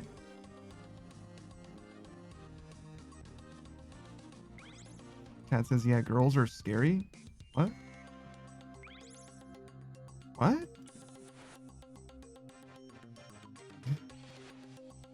What girls are you talking about? Where are the scary girls? I'm asking for a friend. And not because I want to know personally.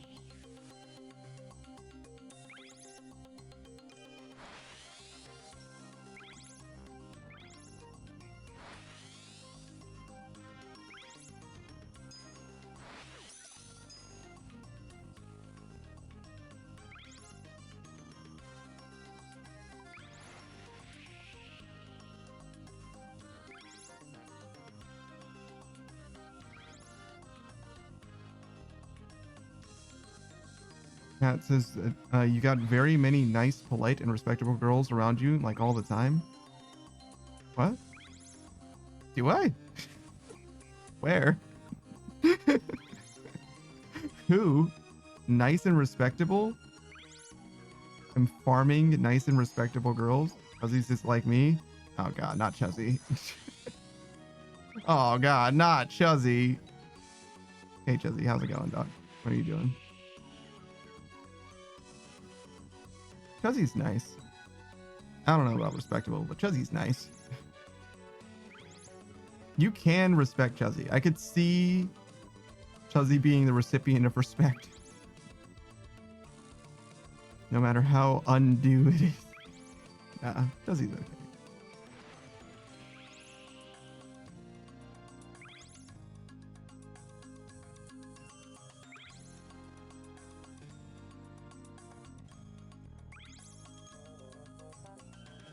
Chuzzy says that most people respect her until they decide that bullying is more fun. Yeah, that seems real.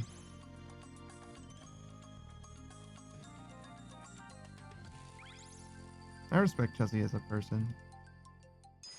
But Chuzzy causes problems on purpose. Well, I don't know. Some of them might be inadvertent. Some of them are definitely on purpose. I don't feel I'm getting the attention that I deserve, so I'm gonna cause problems on purpose. I fucking love that. It's like a TikTok or whatever. Fucking love that shit.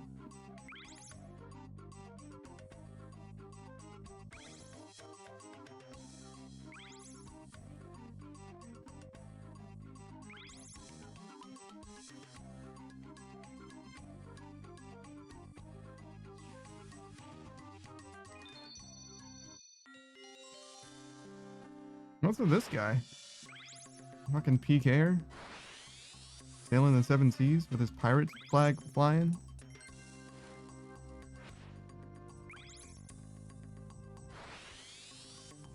Fuck! Cat says, see, told you, Panda. What? Because Chuzzy showed up? That's crazy.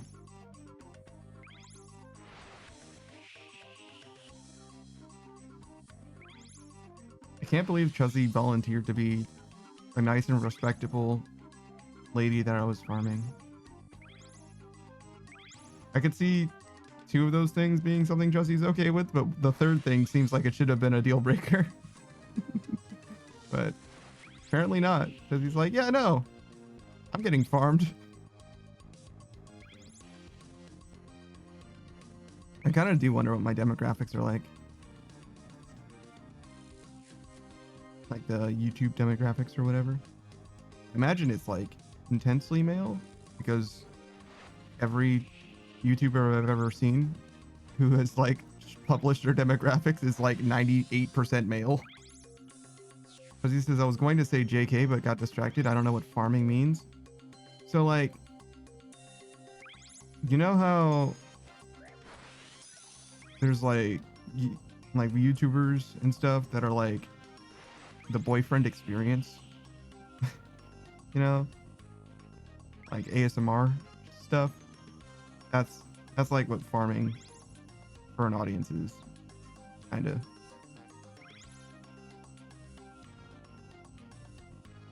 Cat says, is that what you're doing? What you are doing? The BFE, the boyfriend experience? No. I mean, Yes, if your boyfriend is fucking terrible. If I'm anything like your boyfriend, then you should seek a better partner. Which means that, you know, a lot of people could relate, probably. That's some people like that. A terrible partner. Jesus Christ. I don't know how to be in a relationship that isn't terrible, so I'm just used to my boyfriend mistreating me. Like, oh my god.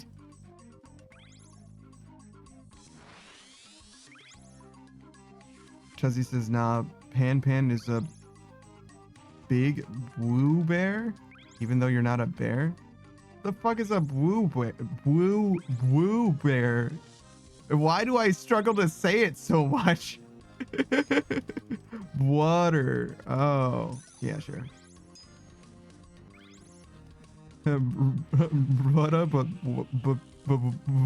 But bear.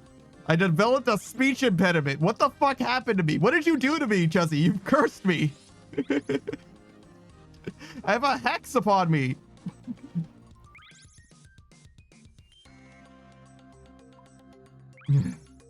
Blueberry? I like blueberry. Because he says, I'm sorry. Thank you. Thank you for apologizing. It's okay. I forgive you. You're forgiven. But yeah, no.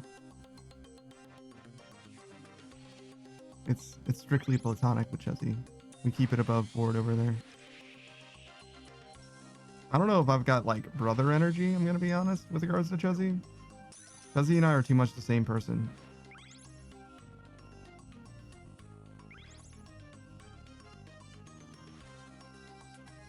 Chuzzy says you get stun locked a bit. Thanks, man.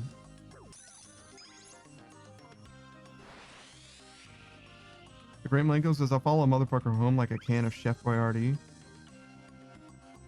What does that mean? Like farts? Cat says, that's so cute, Panda. I'm a cry. What?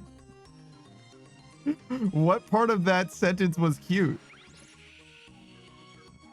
The fact that I couldn't say shit. No, wait, I can do it. Hold on 1 second. The fact that I couldn't say woo better, that was close enough. We'll count that as a dub. Jesus, I really did struggle with that though. What the fuck? I legitimately developed a speech impediment like live before your eyes. God damn, what was that? Great Malenko says, you don't remember the commercial where the can of ravioli followed that girl to the store? Oh. I think I do, actually. Yeah, we can do a hot tub thing. Don't worry, it's fine. Koya says, or Koya? Chelsea says, I guess cringe speak is difficult for you? Usually not. The ooh stuff is fine, but something about Blue Bear was too much for me. Cat says, hot tub meow? Brother, what are you doing right now? I feel like you're farming engagement right now, and I'm not okay with it. I'm the streamer. I'm supposed to be the one farming engagement. Hot tub time machine? Oh wait, Great Malenko just said hot tub machine. That's different. I've never seen the movie about hot tub time machine, but I know it exists. Cat says, glazing panda up. I'm a great wingman. Okay. I was complaining about not having a wingman the other day, actually. He says, why'd your hot tub so big? So that it can cover the bottom of the screen. Because otherwise, it would have to be under me, and I move around. I could do it so that the hot tub is attached to me as well, but then you wouldn't really see it that much. You would mostly just see the side of it, I think. Ari says, you did complain about not having a wingman? So true. So true. Chelsea just says Laurie in all caps. What do you mean? How's it going, the Great Malenko? I haven't heard from you in a sec. Any news? Did you climb the ranks in Tekken yet? Ari says I'm busy. Questionable, being that you showed up because I mentioned wingman and not for any other reason.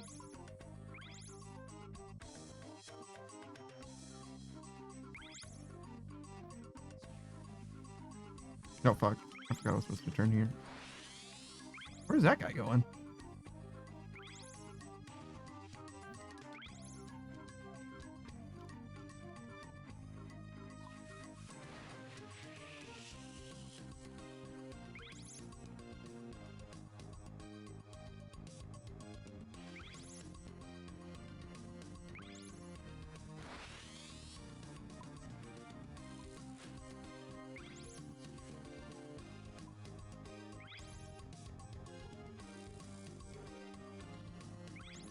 There's a new chapter of One Piece coming out in like 2 days.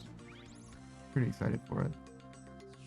I don't know what's going to happen in this chapter because it hasn't come out yet.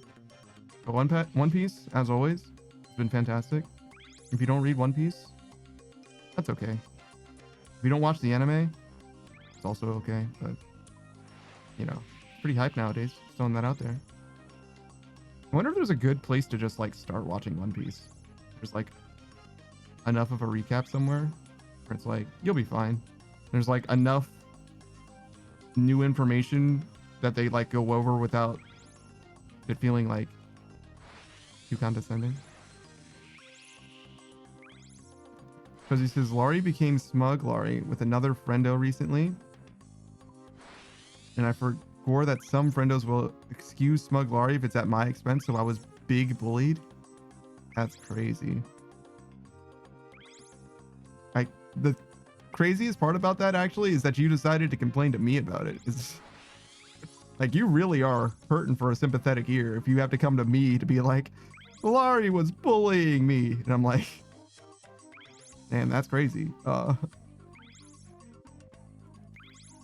says, I haven't done either, but you're such a great reader. I'm sure you can read it to us on your stream.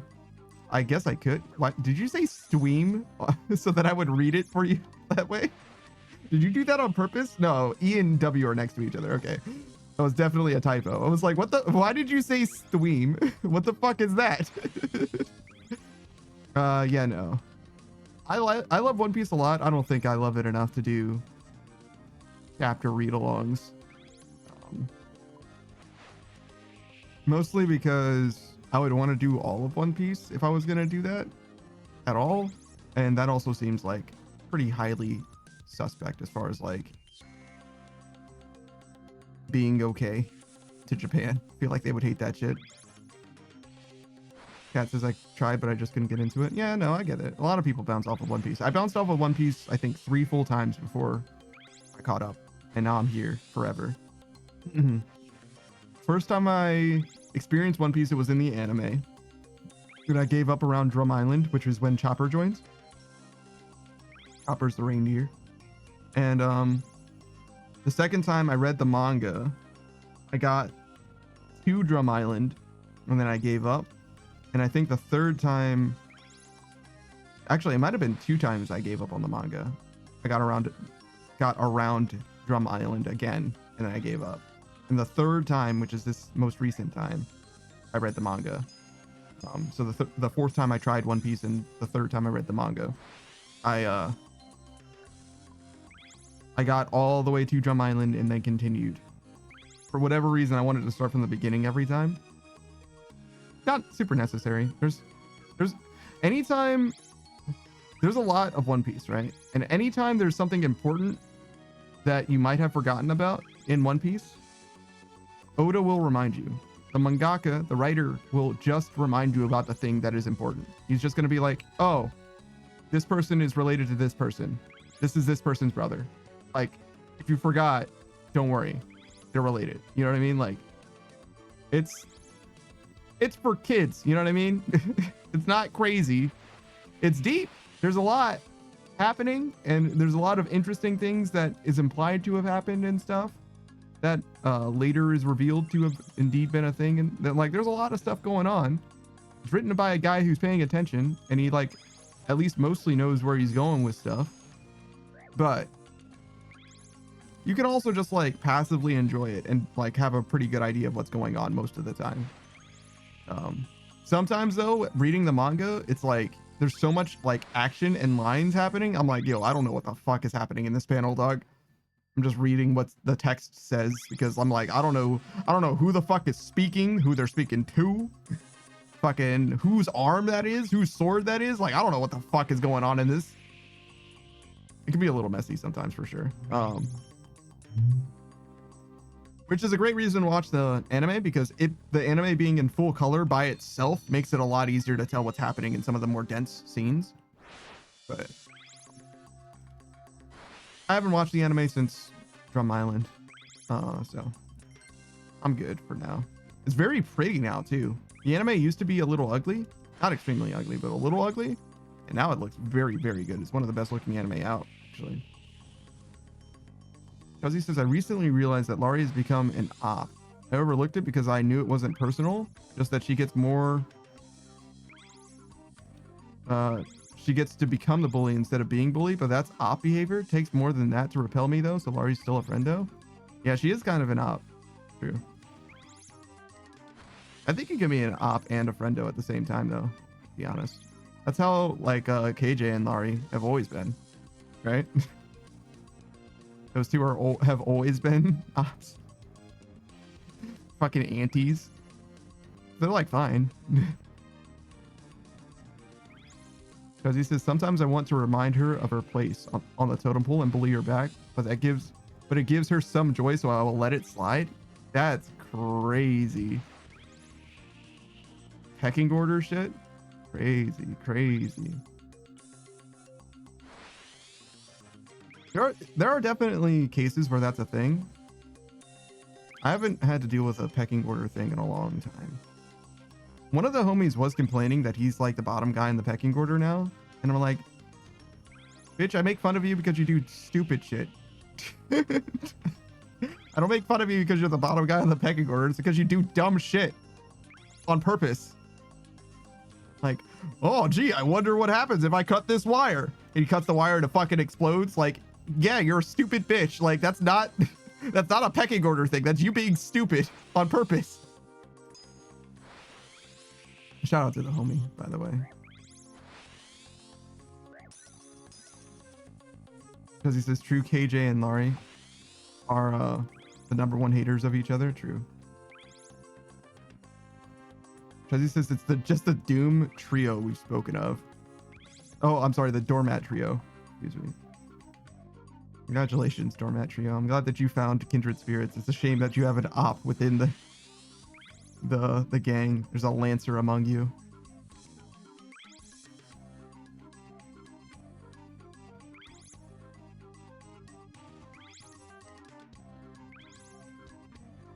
Oh, hot tub tie ended. I forgot about that shit. The world just became less blurry for a second for me. Like, oh yeah, shit, right.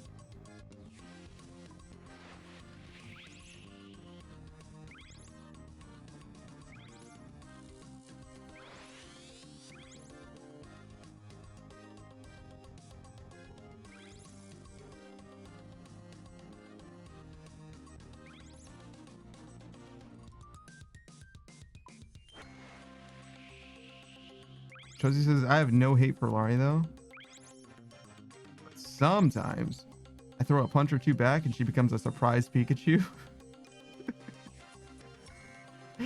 That's pretty good by itself as well. That is also content. Very good.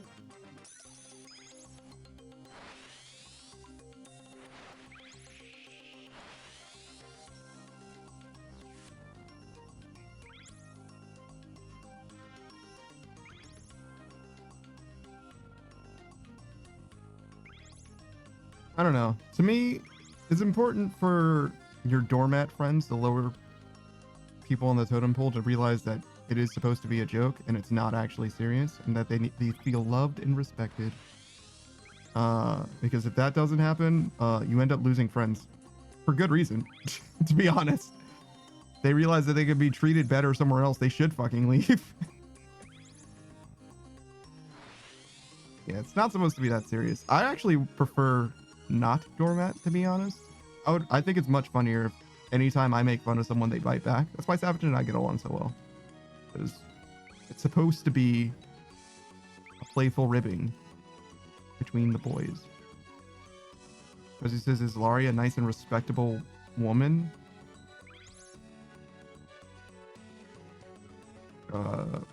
Probably thought about that too much. What do you mean specifically? Like, as a person? Chuzzy says, should I fight back more? I'm not in your friendship. I'm not gonna tell you how to be in your friendship. Chuzzy says, like farming? Yeah. I answered the question for Laurie before because Laurie was here when Kat said that.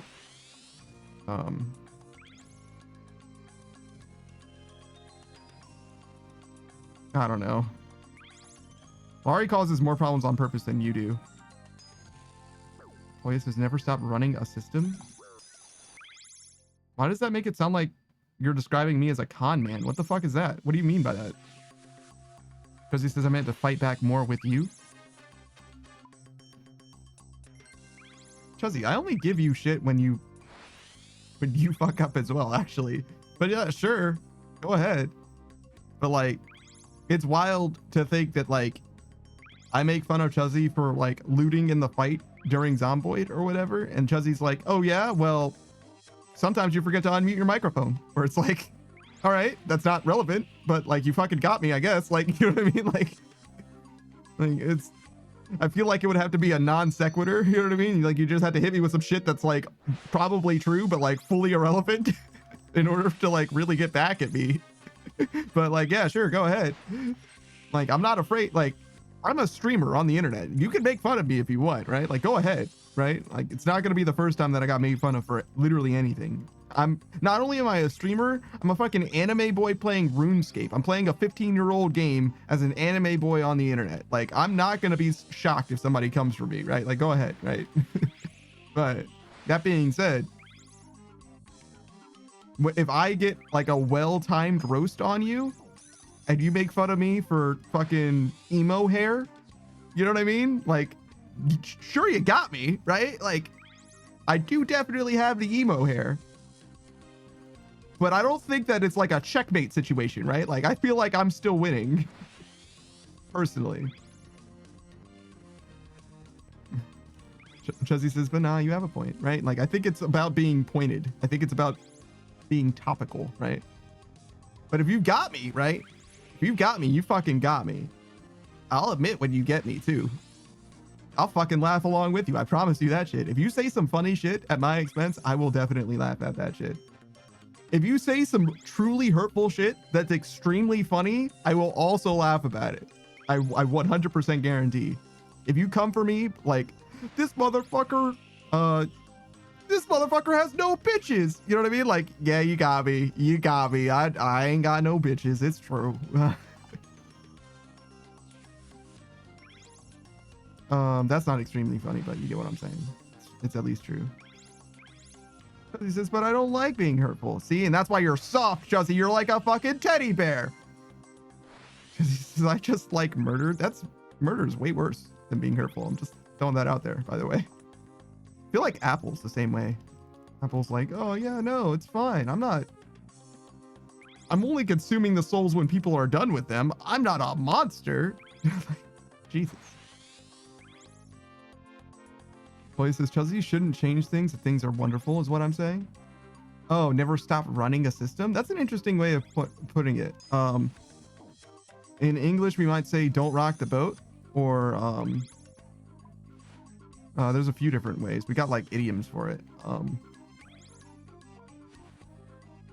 But yeah, I get it. Never stop running a system. I'm not familiar with that one.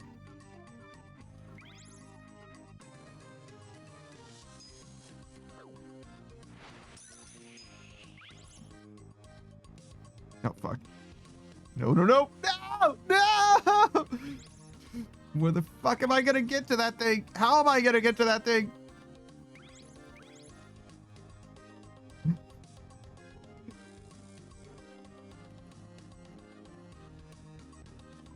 Oh my fucking god. This guy just felt the need to vent to anyone who would listen. He literally just said, hate this shit. Like, yeah, it's not good. No, he tried to say hate that shit, but I think he said he hates this hit, and then he realized that he misspelled shit, so he corrected it or whatever. So I had to hit him with the LOL. Because he says, nah, I need to murder to be scary, or else I'm not scary, apparently. Chuzzy, you're not scary no matter what. I'm going to be honest with you. Chuzzy could be stabbing me to my literal death.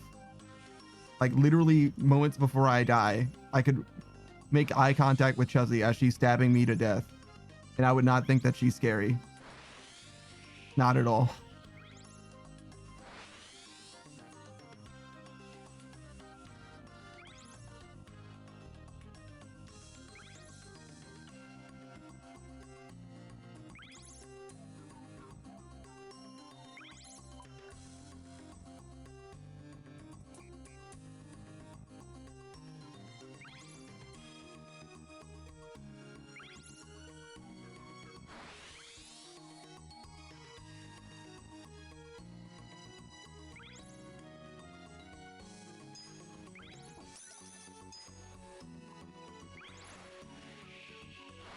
Is this true? See, even Koya thinks that about you, Chuzzy.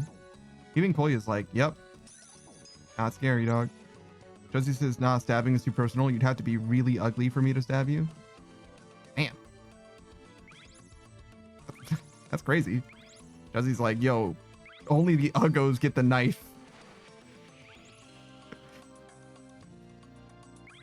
God damn. All right. Shit.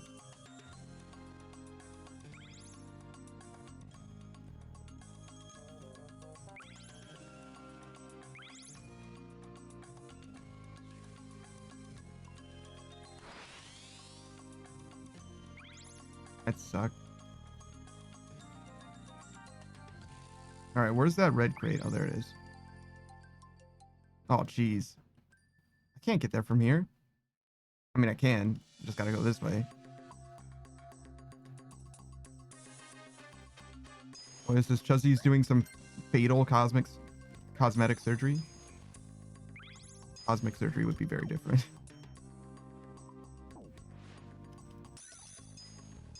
Chuzzy, that's not what they mean by under the knife. Chuzzy, no.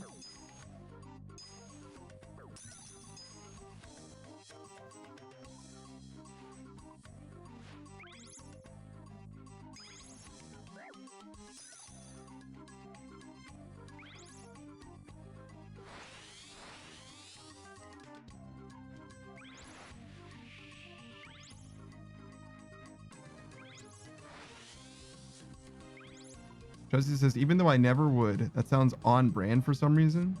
Fatal cosmetic surgery.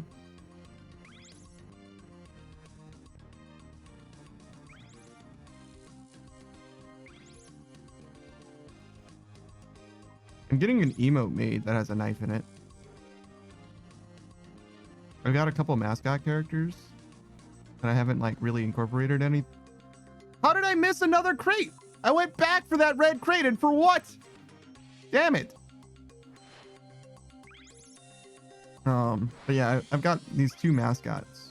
I call them Black Hat and White Hat. They kind of look like kites. Kind of like a pixie. Or like, yeah, like a fairy. Kind of like what they are in lore. I've had them for a long time. It's like designs. Like the design is like technically 20 something years old or whatever. I just realized it's like, oh yeah, no, they actually kind of fit a theme, a branding. But I'm getting some new designs for them, and you'll be able to see them soon-ish, maybe. At least the emotes. I've got an illustration I could show them to you, I guess, if you want to see them like fully rendered. Shout out to Owl. This is just, wait, you didn't answer this. Many friendos see me as a little sister. What do you see me as then? Chuzzy. I missed that one. Sorry. Chuzzy's Chuzzy. Chuzzy says, maybe that's how I help the Uggies? That's fucking crazy. Oh yeah, that's Chuzzy. She's a VTuber. A VTuber teddy bear. She's got a knife, and if you're ugly, she'll kill you. Jesus. Not where I expected the lore to go at all. Friendly reminder, if you're ugly, she will kill you.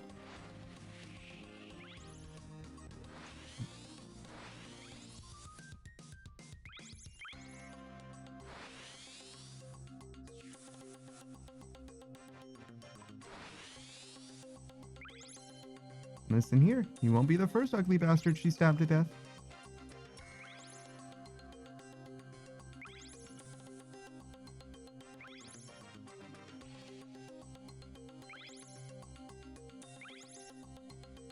Because he says, but only if I think they're ugly, not if I think people think they're ugly.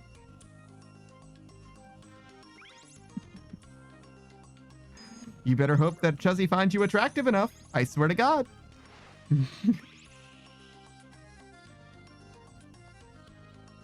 Not handsome enough. Sorry.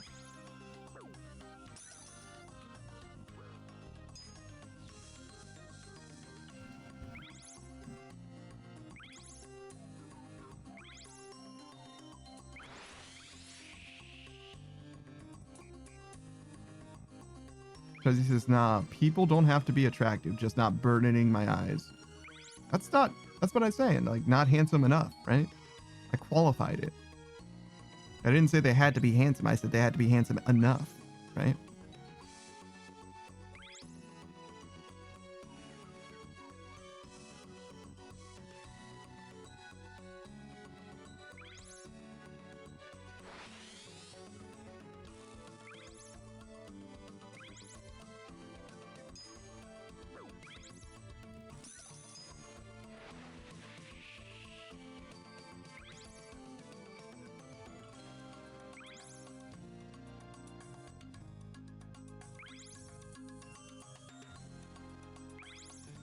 Did we ever find an algorithm for traveling salesperson? Because if we found a way to do the traveling sales to solve the P versus NP problem of traveling salesperson, you could map out these crates.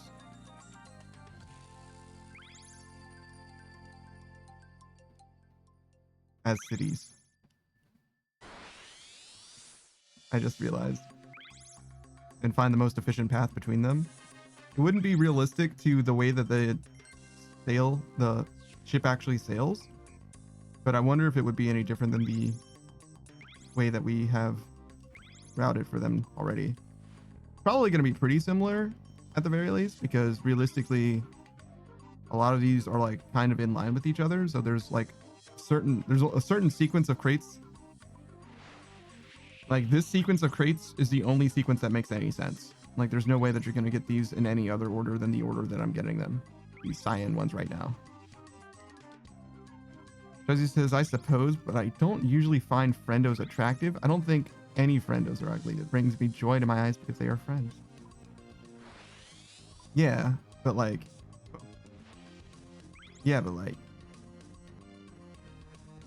I think attractiveness is a spectrum where being handsome and ugly are like opposing ends is mostly what I mean. And the whole spectrum is called attractiveness. Like a continuum. Wouldn't necessarily say that you are attracted to handsome people. You can find someone handsome without finding them attractive, I guess. Like being attracted to them specifically. The scale itself is called attractiveness. That's the way I was speaking about it.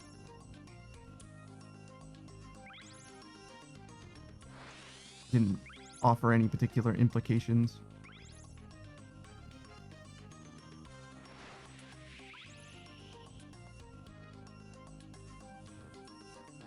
Level up! Yeah!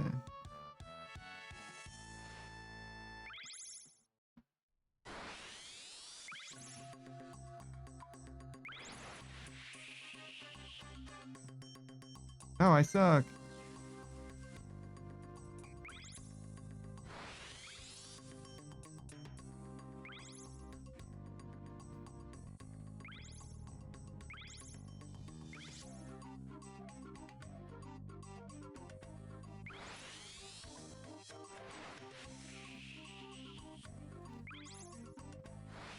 I don't know if we're gonna get to the next level today. 600k? That's like 4 hours? Yeah, no, not even close.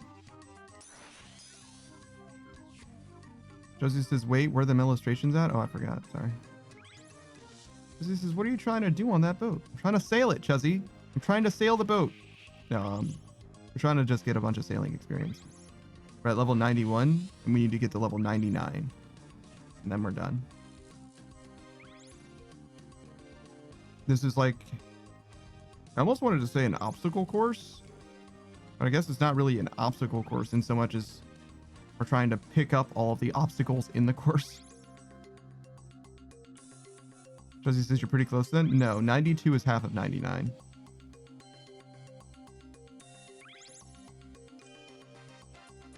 So no, we're not that close. We're almost halfway.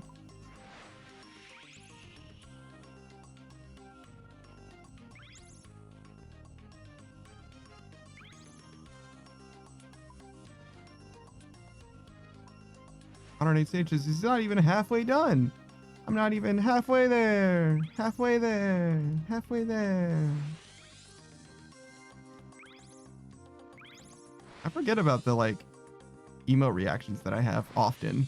I should get more of those.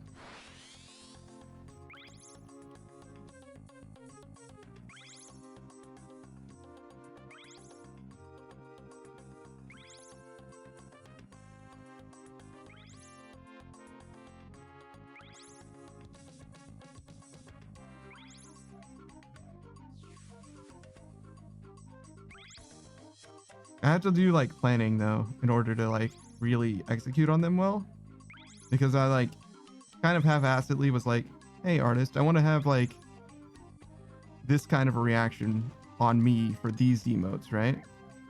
And they came up with like some pretty good ones, but I didn't feel like all of the emotes were accounted for.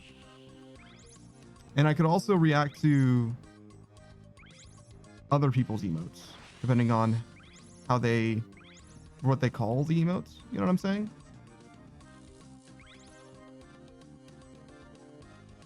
Does he just need a rat booty shake emote? That's a Savage thing more than me thing.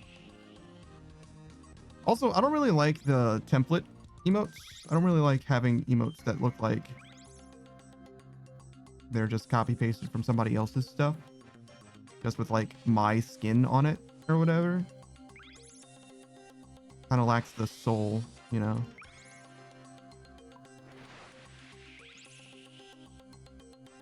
Josie says, but you have pickle rat. Yeah, but that's something that of mine that has somebody else's skin on it. So it's like the opposite. It's like the opposite of what I said.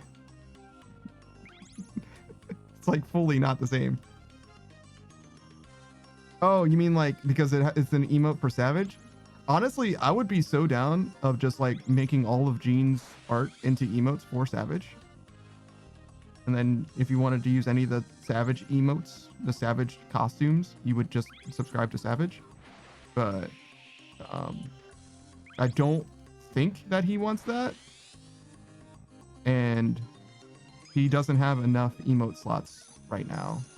He would need to get enough subscribers, I think, in order to get more emote slots, in order for all of the rats that we already have to even be on the list.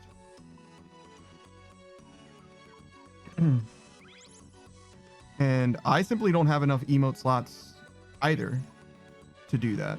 I could do some, right? There's some rats that we could do if we wanted to do some rats as emotes. Pickle rat's the main one though. We have 2 pickle rats even. But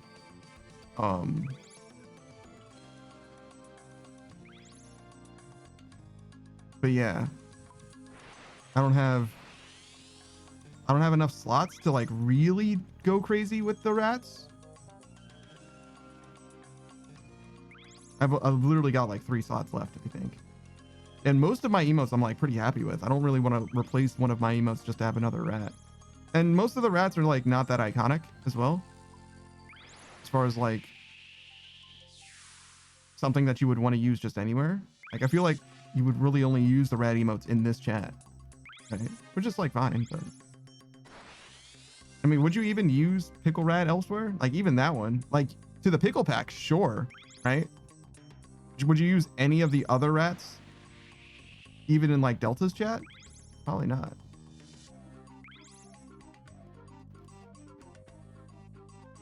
Because he says I always booty shake. Yeah. They're very, very popular emotes. I don't think there's anything wrong with them. I just don't think that I have enough, something unique enough to warrant it. I mean, the biggest problem that I have with it is how similar they often look to each other, right? So like, I have an emote where I'm doing the Carlton dance and also the Fortnite default dance. I forget what it's actually called. Right? And I don't mind those because they don't look like emotes that I've seen everywhere else is the thing, right? So a booty shake could happen, but it wouldn't be the one that you're used to seeing, you know? That's the difference, right? Like if it's custom drawn or animated in this case, I wouldn't mind it. Unfortunately, every animator that I know, literally every animator that I know is busy. Two of them I actively have commissions out with. Actually, three of them even.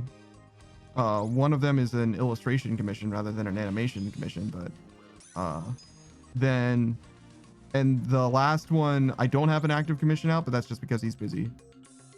I literally asked like a week ago, less even. I was like, hey, you wanna work on something? And he was like, maybe I could squeeze it in, but I'm kind of busy. I'm like, okay, well then don't worry about it, bro. Just let me know when you have time. Yeah. I think it's like high time I like really either start branching out to new artists. Actually, that's definitely what it's going to be. I think it's time I start branching out to new artists because most of the people, though I enjoy working with the artists that I know, in fact, I prefer working with artists that I'm like low-key friends with, or at least are friends of a friend. But like most of them just literally can't. They're just busy.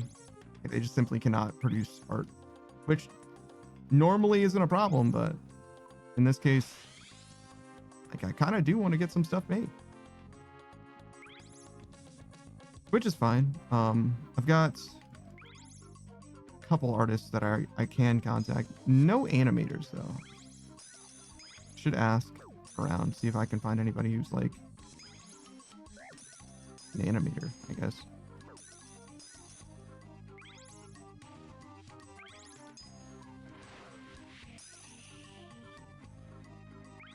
Because he says, wait, panda headbang in a circle?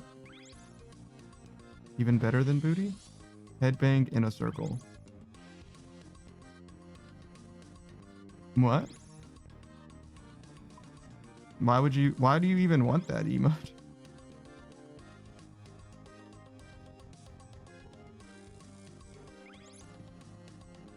What's that about? So what do you mean in a circle exactly? Like you spin your head like completely in a circle? Just because? All right. I mean, it's not like it's a bad idea for an emote, but I'm like, when do you use it? That's kind of what I'm asking. It's like, what is it for? What does it do? What does this spinning your head in a circle communicate to someone else? Rocking out. So it's like, so it's similar to the dancing, basically. That's what you're saying. It's like a different kind of dance. That's fine.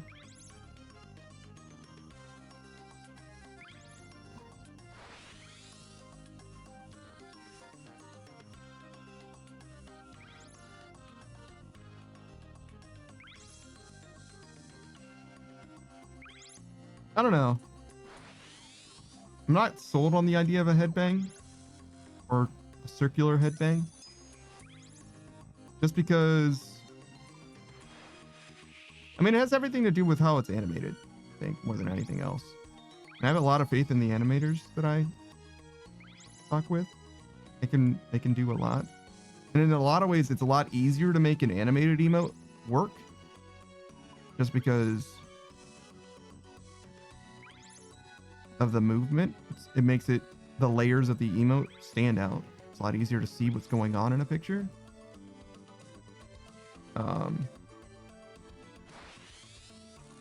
And I don't know, because like there's the wallpaper for like the stream, like not the starting soon. The like offline screen where I'm like breaking out of a building. That's like one of the only times where you'll see my hair up, right? And it's not like it's a problem that my hair is up, but like I look different with my hair up. Like you're not supposed to see my forehead, right? So it's weird to imagine a headbanging emote where like you're probably going to mostly see my forehead. It's like a different, you know what I mean? It's like, it's not what I normally look like. Like I look different in that one. I would necessarily have to, which isn't like a problem. It's just like, because he says you got a big forehead or something. I don't think so. A little bit. Yeah, it's a little big. It's a little big. Not as long as my neck is. It's not as big as my neck is long. VTuber necks are fucking gigantic. All right, let's do this illustration. Let me show you the thing. Okay, where are you? So this is the gun. This is not what I was talking about, but this is gonna be an emote. It's not an emote yet because it's a little hard to see the different coils because it's black and brown. I think if I just replace the brown outlines with white, it'll be much more clear what the emote is conveying, because right now it looks fine, but when it's like this big, kind of hard to tell what you're looking at. You can see that it's clearly something holding a gun at you, but it's hard to see what it is that's holding a gun at you. That's the problem.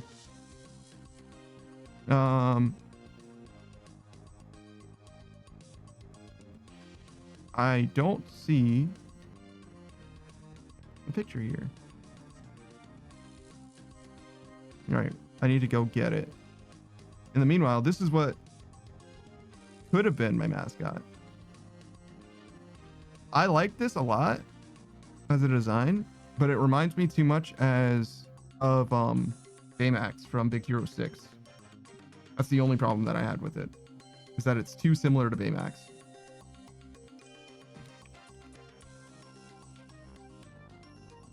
Because he says, the other a snake? No, it's not a snake, and that's not a problem, but that's one of the things that I was like, I would like for it to be revised so that it looks less like it's not supposed to look like a snake.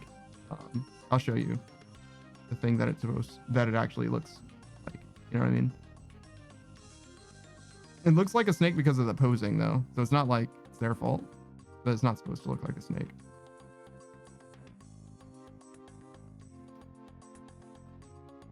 Not this one.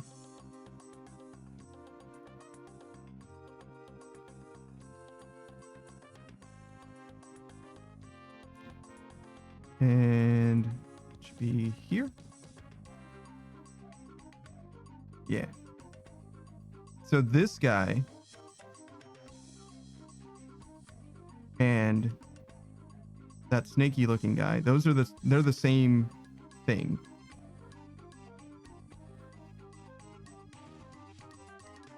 These are the same thing. The black one and the one with the gun, they're the same. But they don't look the same. Right? The swirls are their eyes. That's what their eyes look like. Yeah. But they're kind of like tadpole guys. Kind of tadpole-y. But yeah. Those are eyes. But yeah, I like the designs, particularly the this one. This is basically what I think the design is going to look like going forward. And I wanted to have the one with the gun, as you might imagine. He's the evil one, and the other guy's the good guy. And that's conveyed very well with the shape language. One being harder and more angular, and the other one soft and fluffy. It's very, very good design. Yeah, they do kind of have ad eyes. It's perfect.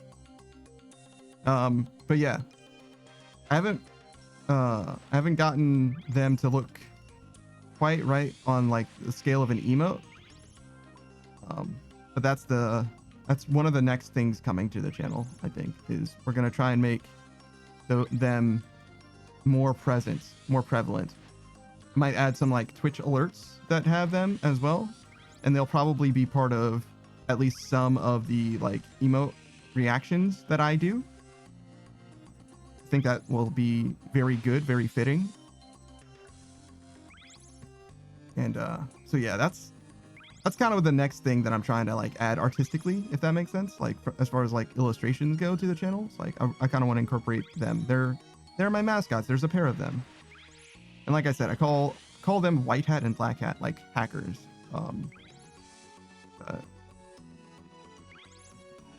That's really all I've got for lore at the moment with regards to them. But yeah, Chuzzy thought he was Baymaxy as well. Not like it's too close to Baymax, like it's perfectly fine. It's a mascot, but he's a little too familiar for me to want him to be my guy. If Big Hero 6 didn't exist though, or the Disney Pixar or whatever, it's not Pixar, the Disney version didn't exist, I probably would have gone with that design. It's just because he's a little too familiar, really. Because he says, you're a giraffe? No, I'm not a giraffe. All VTubers have long necks. It's just the way that it is. Like, imagine any VTuber, like literally any VTuber without their clothes. And now imagine them looking straight up, like with their chin in the air, right? Their neck is gigantic. It's like 3 times as big as it should be for a person their size. Like, it's fucking massive. Like, fucking massive.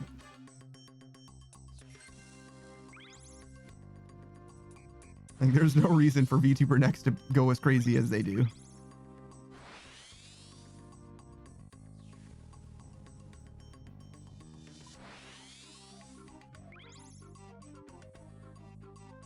So yesterday, it was my turn to host movie night, and we watched Mary and the Witch's Flower, which is not a Studio Ghibli movie, but it looks exactly like a Studio Ghibli movie. One of the like assistant animator directors of Studio Ghibli went on to make his own studio, and this is the first movie from that studio.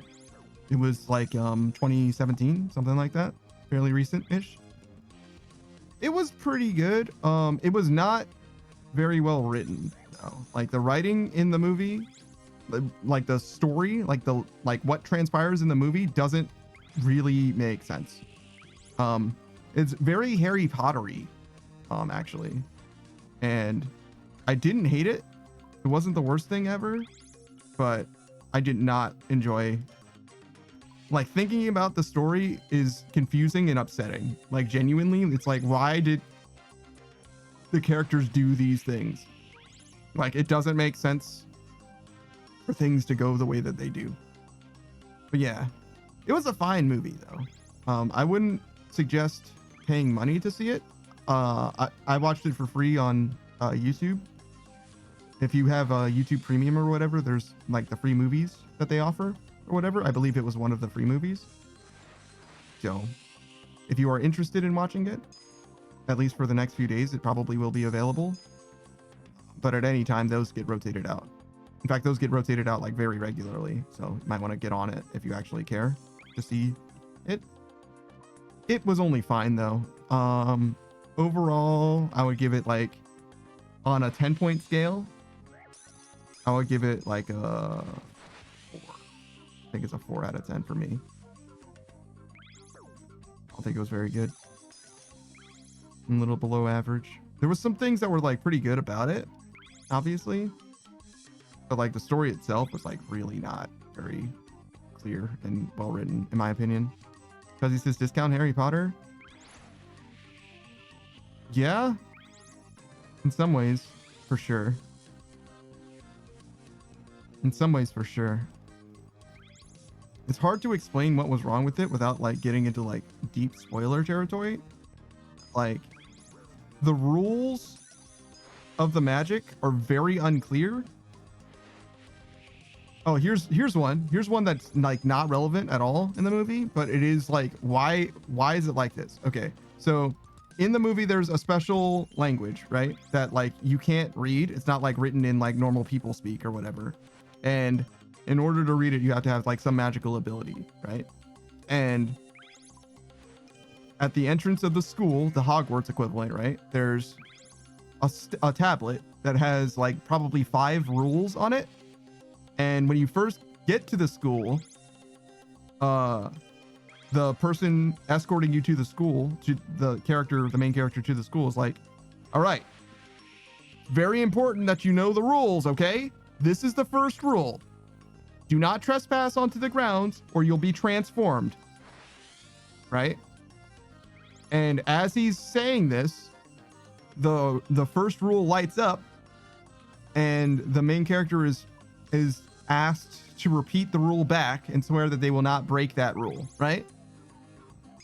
And you can see on the tablet very clearly that the first rule is lit up and she repeats it and then it stops lighting up or whatever, right? And then she just proceeds to enter the school grounds, right? Like she just proceeds to enter the school grounds and that's just like it. The other like 3 or 4 rules on the tablet are just never acknowledged. Like literally never acknowledged. No one says that there's more rules. Nobody tells us what those rules are. We have absolutely, they never come up in the movie again. It's like, okay, why did that, what? Why didn't you just have one rule then, right? Like you could have, if it was the only thing on the tablet, I wouldn't have questioned it. And it's not like it's a huge deal, but the movie has a bunch of things like that where it's like, why did we do this? Right? No spoilers, but I will explain another thing, similar thing, right? So during the movie, we find out that there's like a fuel tank, right? There's a fuel tank that runs out of fuel, right? And we find out, oh hey, the fuel only lasts for about a day, like maybe 8 hours, right? But the way that you fill the fuel up is that you rub your hands together with this like magic stuff, right? You use the magic stuff to fill up the tank, right? And the main character spends like an entire day doing using up the fuel, right? And towards the end of the day, she gets another magic thing that she can rub her hands together with to fill up the fuel tank, right? The same way that she had done several times before. And she's like, oh, I need to go back and do some more magic stuff before I run out of fuel. And instead of using the fuel right then, she's like, I better save this for later. And eventually she ends up losing the like thing that she can rub her hands together to fill up the tank with. And it's like, if you only intended to go like on a trip, basically, she was just gonna go like visit a place real quick. If that's all she was trying to do, why didn't she just fill it up right then? Like she was about to run out of magic anyway. Like she was literally running out of magic. She was like, oh, well, it's not time to, you know, I'm not completely out of magic yet. I better wait before I refill. It's like, but why? Like, how long do you expect to need to use this magic for? Like, why would you assume that you need every second that you can get, I guess? Like, it doesn't seem like that would be the case. It's just strange. It's just strange. And it's not like that's, again, by itself, it's not a huge problem. It's just a weird thing that happens, right? But the movie's just full of like weird shit that happens. Like, there's a magic, the witch's flower, right? Is a magic thing. It's like, that's why they call it the witch's flower. And you discover the witch's flower at the very start of the movie because the main character follows some cats that lead her to it, right? But the cats didn't want her to get the witch's flower because when she goes to pick the witch's flower, they hiss like, hey, don't do that, right?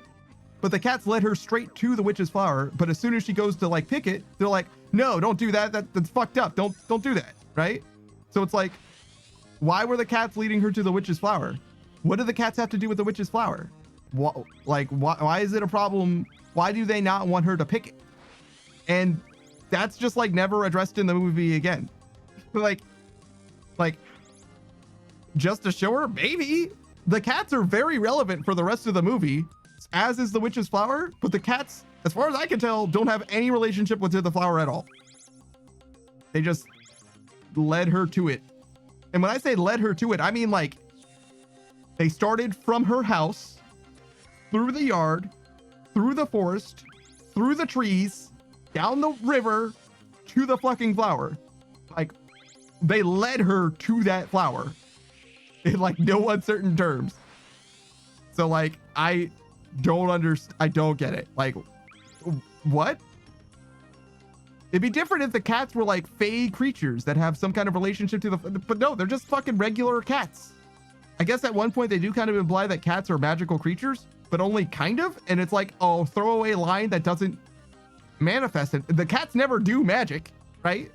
They never do anything magical. They're just fucking cats. They're like oddly obedient, I guess. But like, other than that, they're just fucking regular ass cats. It's like, but why? But why? Chuzzy says, was a lot cut from the story. It is based on a book. So it could be.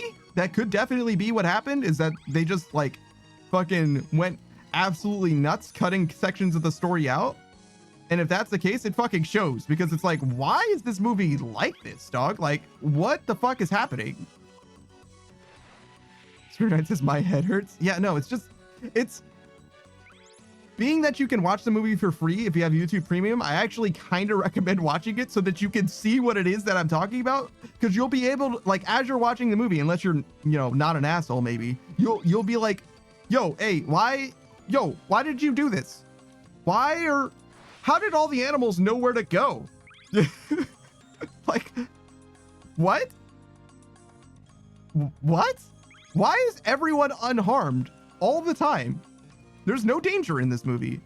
Are those guys sentient creatures or just mindless minions? Because he asked questions. Like, he was given directives like, hey, do this thing. And he was like, how do you want me to do that thing? It's like, what do you mean you didn't understand the order? How much intelligence do you have, creature minion thing? Like, what the fuck is going on? Like, actually, what is going on? Why do these magic people need to be more powerful than they are? There doesn't seem to be a limit to what they can do with magic. So like, why do they need to be more powerful? Like, what is this extra power going to let them even do? If all they wanted to do was make more powerful magic people, why do they need someone other than themselves to, like, it just doesn't make sense. Like, I just don't get it. I just don't understand. Still not the worst movie that I've seen. If you like, it would make a great kids movie in a way, because kids probably don't pay very much attention to like things and don't ask necessarily a lot of questions about like why, right? In the same way. I mean, they ask a lot of questions, but you get what I'm saying, right? Where like they'll be down for an adventure as long as it's like exciting and things are happening. Chuzzy says, you were saying it's based off of a book, explains everything to me. Yeah. It's I think it was The Witch Flower by like Mary Stewart or something like that. At the start of the credits, it's like based off of a book, the book so and so by Mary Stewart, I think. Something like that.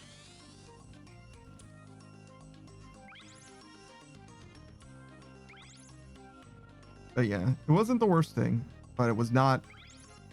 Definitely don't pay money to see it, is my suggestion. It's not worth money at all. Under no circumstances pay money to see that movie.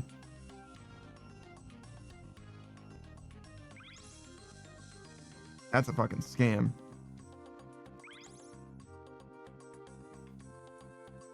But it was pretty to look at. It's definitely Studio Ghibli looking, right? If you're a huge fan of Studio Ghibli and you've seen every single Studio Ghibli movie, right? And you're like, fuck, I just want to look at another Studio Ghibli movie and I don't mind if it is stupid. I don't mind if it costs me brain cells if I pay attention to it too closely. Then Mary and the Witch's Flower might be the top of my list, to be honest. Modern 8 Stages, what movie am I paying money to see? K-pop Demon Hunter. Would be my suggestion. I like that movie a lot. You have to like K-pop though, I think, in order to enjoy that movie. But if you like K-pop, that's the one.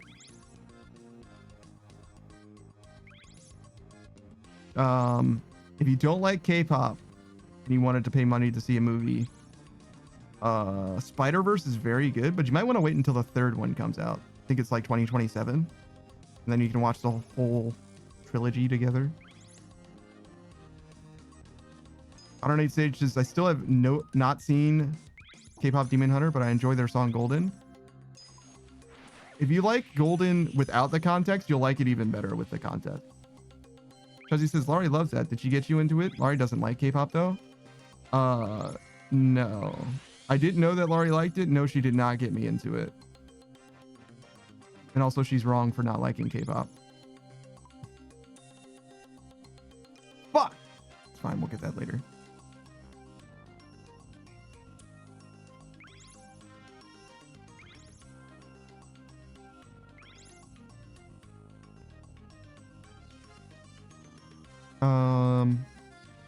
So yeah, if you didn't feel like watching Spider-Verse because you wanted to wait for the third movie and you were thinking and you want to watch a movie, if you don't mind a horror movie, watch The Thing 1982. That's one of the best movies I've ever seen, for sure.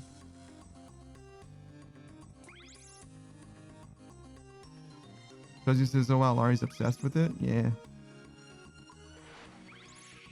She didn't really seem obsessed with it when I brought it up to her, to be honest. She seemed excited. But we barely even spoke about it, honestly. I expected that she was going to like pop off about it in a big way, but like, no. Maybe she's like over it now.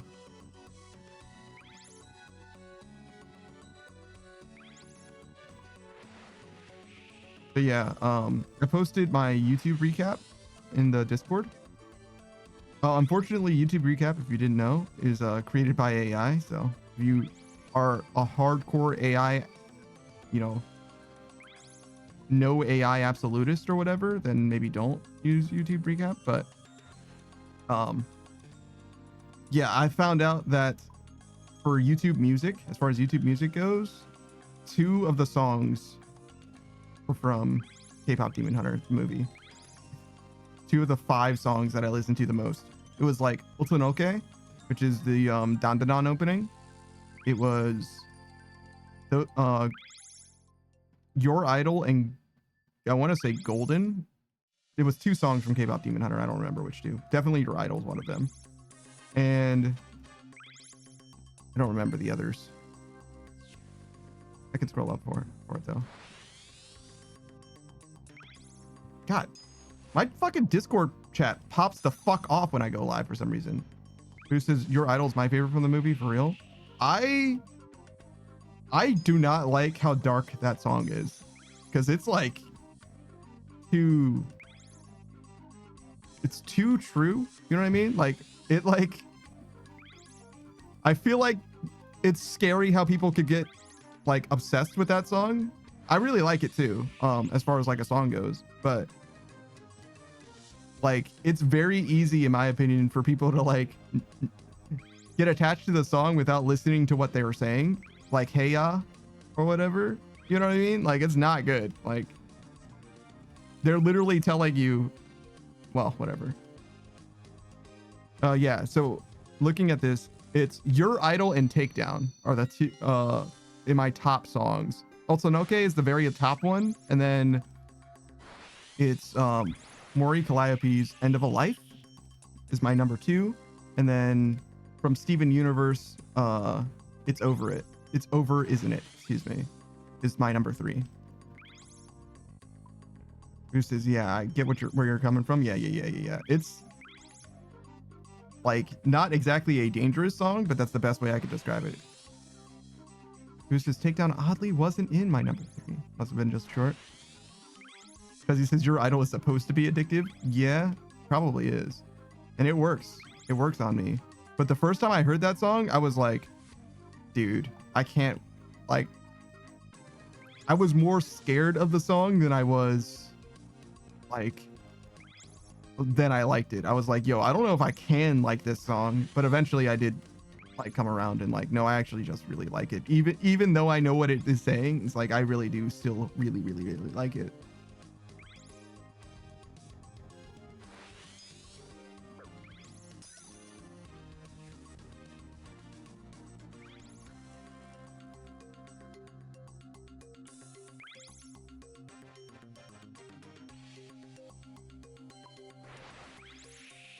Chelsea says that's the goal, to lure you in, lull you into a false sense of security. I mean, that's like literally what the song is about. Yeah, it's very good though, nonetheless. Like, I can't deny good music. See, that's the thing, is like, to me, to be a good song, to be good music, I don't need to like be compelled by the lyrics or whatever. Like, I simply do not need that. I will listen to a song in whole ass Korean and not know a single fucking thing that they're talking about, and it will be fine, right? Like, I am not bothered by that in the slightest. Like, I will listen to mumble rap and not understand a motherfucking thing that that dude is talking about, right? And I'll be like, yo, that sounds dope, right? Bananaga, shanaga, fanaga. Like, you know what I mean? Like, yeah, sure. Yeah, he's not like spitting bars or nothing, but like, yeah, I'm down, I'm in, right?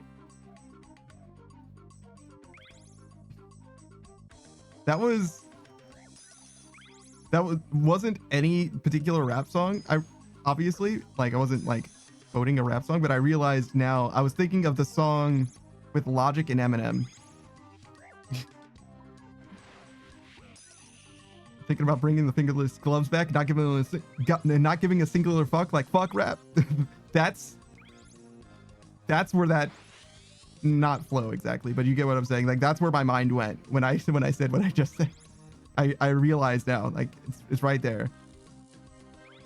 You're using way too many napkins, Bapkins. Chuzzy says, I like how it's done. How it's done is pretty good. It's definitely not my favorite though. Probably my least favorite on the list, but it's a stacked list. It's a stacked roster.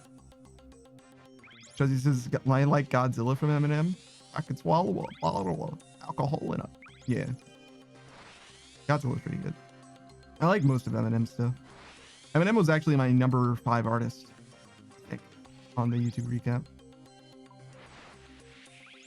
Fucking Modern Age Sage posted his stuff. His favorite artist was someone different, but his top, like, 3 of his 5 albums were NF. His 3 of his top 5 albums were NF, and I was like, God damn, how is NF not your favorite artist this year? 3 of the albums were him, just him. The other 2 albums were 2 different people. It was like number 1 was somebody else, number 5 was somebody else, but the 3 middle ones were NF. I'm like, God damn. I fuck with NF though. He's good. That's NF real music right there. Jesse says, Least, do you like Takedown more than How It's Done? I listen to Takedown way more than How It's Done. Yeah, absolutely. Absolutely. Takedown was in my top 5 songs, like, that I listened to last year. Like, yeah, no, definitely. I like How It's Done fine, but not anywhere near as much as Takedown. Jesse says, that's crazy. Is it?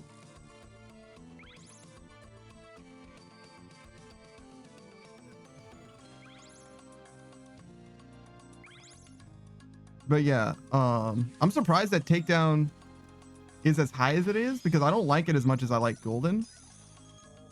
I like Soda Pop, Golden, and Your Idol. I think there are 5 tracks. I think that those are the 5, right? Takedown, How It's Done, Soda Pop, Your Idol, and Golden. If there's another track, let me know. But in order, I think it is How It's Done, Takedown.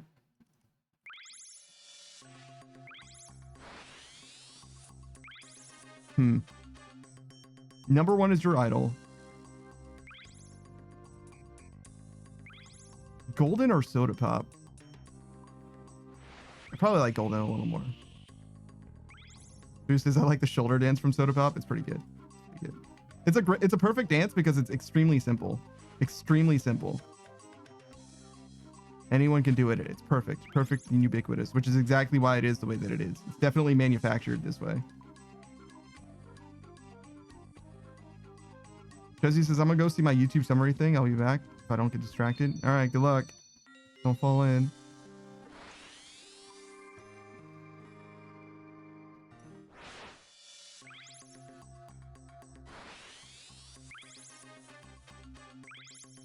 I think there's a Steam recap too, right? And I should look at that.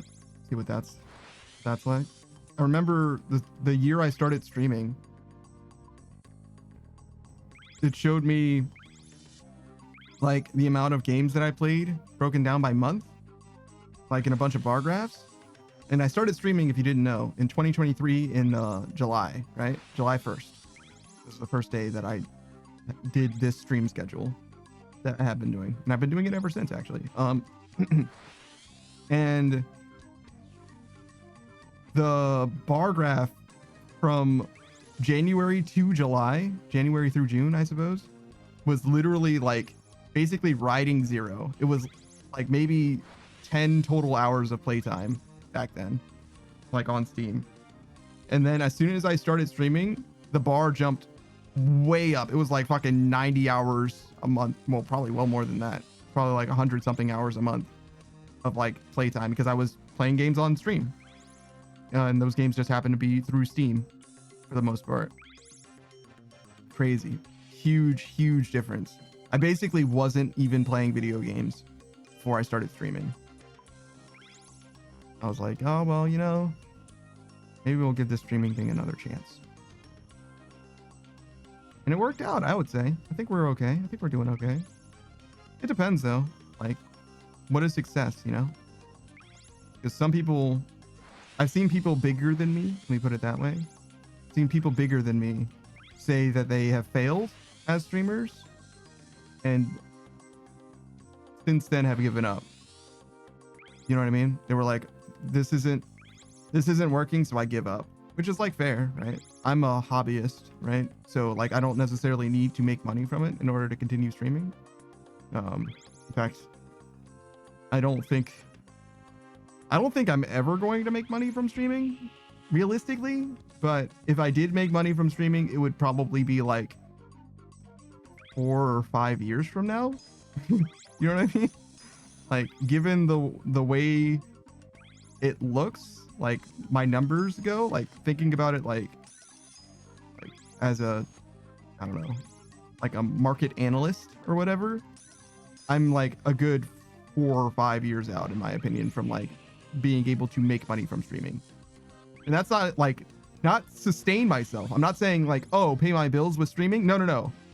Make money from streaming.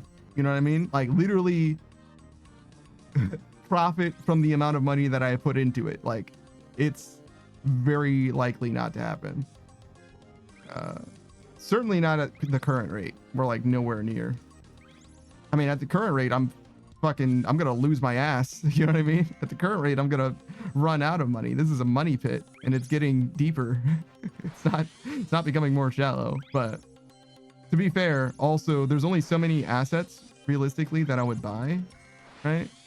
And I think we're approaching the point where there's no reason for me to get more stuff. Like I don't need more stuff. I'm not missing anything else pretty soon. There's a few things that I still want. And I might get like more ideas for things, but as far as like emotes go and channel stuff goes, like background stuff, like we're mostly there, to be honest. Like there's only a few things left that I like really do want. Like profile picture. Could definitely use a profile picture, a dedicated one. I don't mind the one that I have now. It's just a cropped version of the thing that I had Keku make, which is very good. Keku is one of my greatest regrets, to be honest. He's a fantastic artist, but he gave up on being an artist. He was like, nah man, I'm not gonna do art anymore because I just can't get enough work. I'm not getting, you know, enough money out of it. I gotta do something else. And that's fucking heartbreaking. He's an extremely talented artist that I absolutely would have gotten more stuff done with. Very talented guy. But instead of hiring Keku to do stuff, instead of commissioning Keku for stuff, I instead commissioned a person who I will not name, and you'll understand why. I commissioned someone else who, to be fair, was going through a lot of health stuff. But I paid a lot of money. I want to say something like $2,000, maybe more, to be honest. I haven't gone back and checked because it's just depressing, to be honest, to think about. But let's say $2,000 for an art piece that I still don't have. It was one of the only art pieces I've ever asked to be made on a timeline, and it missed that deadline by a lot. I want to say like 2 years. I want to say it's like 2 years late, but maybe it's closer to like a year late, to be fair. But it's been a long time coming. But at this point, the fact that it's late kind of doesn't matter, because like it's late now, you know what I mean? Like fuck it. Like, does it matter that I get it tomorrow versus fucking 3 months from now? No, right? Like, I don't really care anymore. I would like to get it, don't get it twisted. I would love to get it done, because right now I'm feeling kind of scammed. You know what I mean? It feels like I've been scammed, which will not have been the first time that I've been scammed by an artist, to be honest. And if you're like, oh wow, why would you work with artists that would scam you? Like, why don't you just use the artists that you can rely on and who have given you good work before? Because I have. Boost is 2 years, I would log that as a scam. No. They, like I said, the artist genuinely was having like a lot of health problems. But again, to be clear, my issue with art isn't that it gets turned over quickly or anything like that. My issue with artists, if ever there has been an issue that I have with artists, it's because they don't communicate with me. If you tell me I've been busy, I didn't feel like it, whatever, that's fine. I get it. You have life and things are happening, right? However, if I contact you as an artist and me as a person paying for art, if you don't respond to me, if I get ghosted, that is a problem. Like, could you please just respond to my message? Literally just say anything else. Like, I'll give you an update later is totally fine. All right, I'll ask in a month. You know what I mean? Like, it's the ghosting thing that really fucking bothers me. That shit is not okay. Like, could you please just say you don't have an update? I haven't been able to work on it. That's fine. I understand. You're still alive. You still acknowledge that you owe me something, right? That is plenty. But just pretending that I don't fucking exist is fucked up. Like, what the fuck is that? But, you know, it is what it is. Who's this dude for real? And contractors do that all the goddamn time? Bruh. Unbelievable. Unbelievable. But yeah. But yeah, I don't know. I know that they had legitimate health problems, like very, very real legitimate health problems. And that totally explains why they missed the deadline. But I've seen them churn out, I want to say somewhere around a dozen art pieces at this point that they owed, you know, due to their backlog of commissions or whatever. Right. And I'm like, that's cool. That's cool. Where's mine? You know what I mean? Like, I get it. You can only work on one art piece at a time. And like I said, there's no necessarily deadline, no necessary rush or anything like that. But like, I am starting to feel some type of way. Like, hey, yo, what the fuck? Where the fuck are we at? You know what I mean? Like, GTA 6, where are we at, dog? Like, we're talking all this shit for a while now. Like, come on now. Come on, cuz. But yeah, no, I'm not stressing it yet. Because again, like, it is what it is now. Like, it's not like it's going to be on time now. So fuck it, whatever. But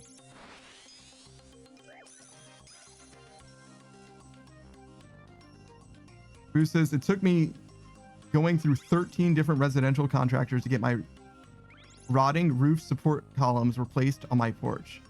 Dang. 13 contractors? That's crazy. Shit, I would have done it for you. I know how to do that. Shit, you just buy posts. I mean, I don't know what, maybe you don't have like regular posts. A lot of those posts that for like, not like a balcony, but you get what I'm saying. Those like awning looking porches or whatever. A lot of those you just like buy. Like you just buy them and then install them. It's fine. Like not a big deal at all. Sometimes cut them to size. Not that big a deal. I know how to make a dead man. Hold that shit up just fine. Couple 2x4s. Who says, oh, you're right on the money? Just post and one of them wrapped and cocked. Yeah. Shit. That's a weekend. You know what I mean? Like, brother, I don't know how long you waited, but that's a weekend. I don't know. Saku says, I've seen one artist that got a lot of flack for prioritizing popular VTuber commissions instead of the most recent commission and not through a rush payment from what I remember. Look, I'm not trying to like get into like the business side of it. I understand sometimes it makes sense to like prioritize some things versus other things, but because that's like also like a marketing thing. But yeah, no, I would be a lot less upset if I felt like that were the case, to be honest. What I am hoping and presuming, because I haven't communicated with this artist at all, right? Well, the last time I spoke to them was they were like, hey, I'm not going to take any more money from you, and I'm going to put your commission on hold now, but I'll get back to it later. I got to do these other things first. That was the last thing that they said to me, basically. And to me, like I said, they were already late at that time, so like, fuck it, it's fine, whatever. But the thing that would bother me is if I found out that they were working on new shit rather than mine. And I can only assume that the reason why they wanted to do the other things first was because, to be fair, the scale of the commission is pretty large, right? But that's kind of why I like, there was a payment plan arranged for it, right? Like the idea is like, okay, well, it's a big project, so I want you to be able to get started in time so that you can finish it before it's due, right?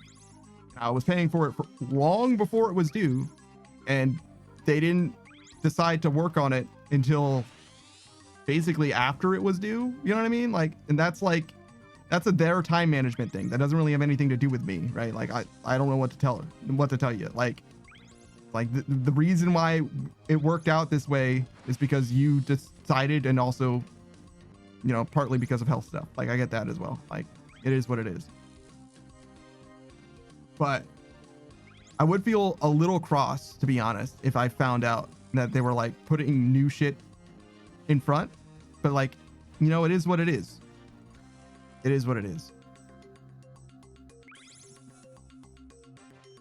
And obviously, in some ways, I'm grateful that they reached out to me and were like, hey, we're going to stop with like the ongoing payment thing because I can't work on it right now. Because from my perspective, I can't say, hey, I want the thing that you owe me because I've already paid for it, right? But I'm not going to pay you anymore, right? Like, that's kind of a weird position to be in as well, right? So they really did need to bring it up to me in order for me to stop paying them. But at the same time, it's like, but I also do want the piece, you know what I mean? Like, I feel like I am due what I've paid for. And to be clear, we had established how much it would cost from the beginning, and I paid that amount and more. Actually, I overpaid by, I think, a good $600 or $800, maybe more than that, to be honest. And that's like, I don't know, definitely doesn't feel right. Still, it's not as bad as the other commission that I got ghosted on, though. I spent about $1,000 to someone. Yeah, I paid about $1,000 to an artist. Both of these artists, by the way, I had worked with several times before and had really no problems whatsoever, right? And then just like decided to try a bigger project, and suddenly I get scammed, I guess, is the results. Like, don't try and do a big project with an artist, I guess, because they just won't be able to handle it, I guess, is the lesson. But anyways, this other artist who also scammed me about $1,000 out of pocket, I got literally nothing from them. Literally nothing.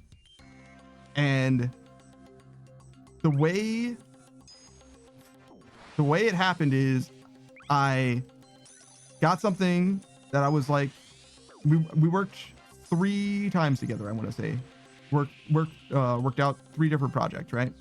All smaller in scale, probably like, you know, $200 at most, right? Each. And I was like, okay, I want a bigger project done, right? And I believe the price was $1,000, just about. And I was like, okay, it's obviously going to take them a little longer than normal, a lot longer than it did before. And as before, I didn't really have a timeline or whatever, but everything else took like maybe a month or so to get done. I was like, okay, cool. So I waited a month, maybe 3 months before I checked in and was like, hey, how's it going? They're like, oh, yeah. I'm working on it. I've just been busy. I got like this going on, this, that, the other, whatever, right? And another 2-3 months pass. I'm like, hey, what's going on? No response. Like, okay, that's a little weird. And then like another 2-3 months pass. I'm like, hey, what's going on? Like, what's up? And they respond. They're like, oh, yeah. So I've just been really busy. This is what I've got so far. And I'm like, and they showed me what they were working on. Like they showed me something, which I assumed that they like just threw together like right then. And I was like, hey, so that's not what I'm asking for.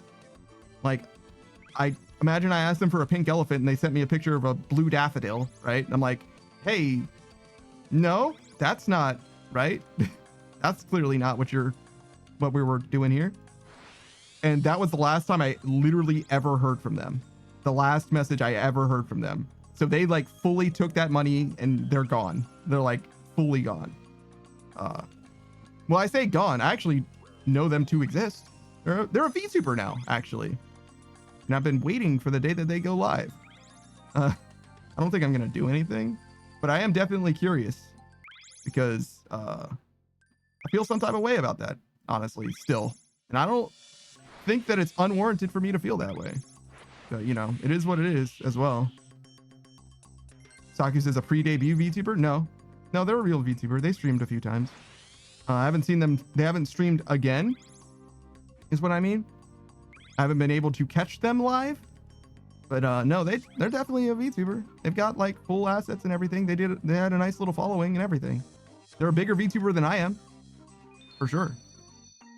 Or they were, I guess. I don't know. You know, like what is size when you haven't streamed in 2 or 3 years, right? Like, what does that actually mean? But yeah, they're a bigger VTuber than I am, for sure.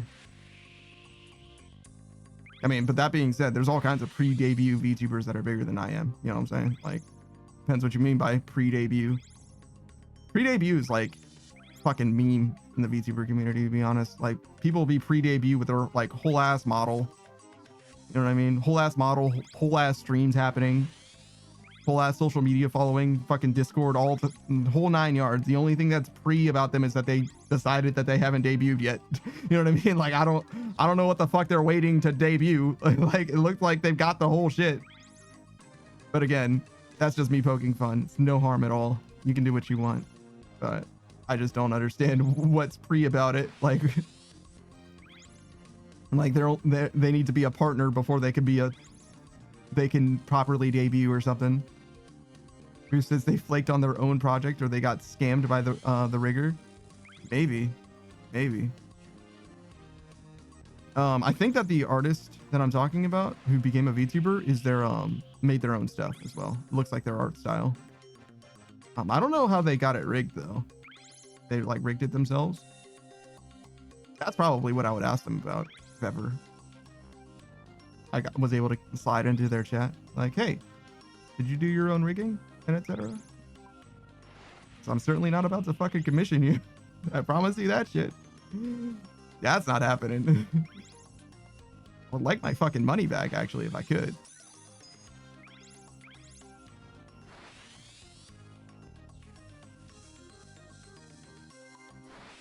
But yeah, by the time that they like fully ghosted me, it was like a year and a half, I want to say, after I had actually like started the commission. And in case you're curious, PayPal only lets you refund stuff after like a certain amount of days. I want to say it's like 90 days. Whatever. So I think PayPal is a great way to get a commission done like that. But definitely do not let that shit exit the refund window. Do not let that happen. Because fuck that, especially if it's like a big a big commission like that. One of the most expensive things I've ever tried to buy, and I literally got nothing for it. You know what I mean? Crazy. Who says, did you do this on your own? Also, where's my pink elephant, motherfucker? Yeah. Yeah. Something like that. Yeah, I would be curious. I would be curious. See what they have to say. I would be glad to fucking confront them too, to be honest. Whole ass in their chat. Hey, have you ever scammed anyone before? No. Oh yeah? Well then where's my project? Banned. You know what I mean? Like 100% is how that goes. It's like 100% is how that goes. There's no world that it goes any other way than that. I'm like, oh yeah, no, I paid you $1,000 for something. What happened? Saku's just canceled on Twitter. I wouldn't do that because at the time that I worked with them, I wasn't a VTuber. And I don't have faith in that person's respect for my privacy, shall we say. Boo says, imagine they debuted and someone else they scammed did that and they never went live again. That is pretty funny. That is a pretty funny thought. No, they were a streamer before. Oh yeah, now that you mention it, they were a streamer before they were a VTuber. So maybe that's why their following is as big as it is, because it isn't just from them being a VTuber. Not to say that they couldn't make it as a VTuber, but you get what I'm saying. It's like they were streaming before and then they transitioned to being a VTuber who was doing art or whatever on stream. But yeah, I don't have enough faith in people for that to be the way that I go.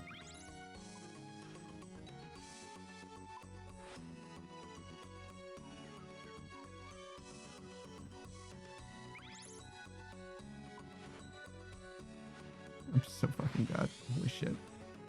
Please. Please.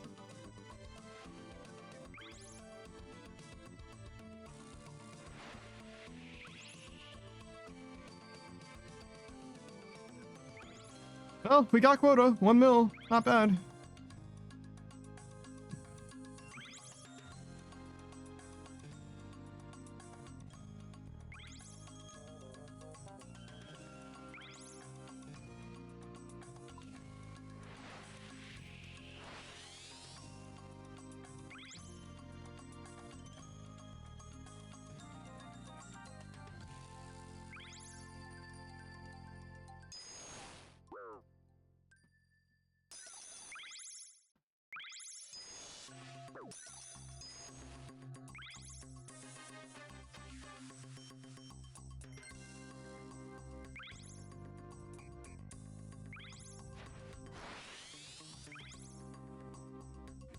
Nope.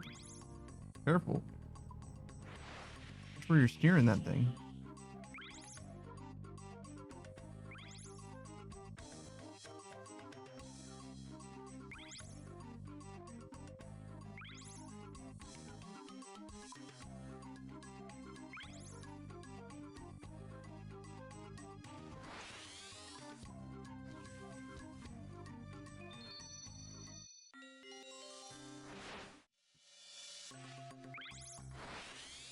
Oh, jeez. Okay.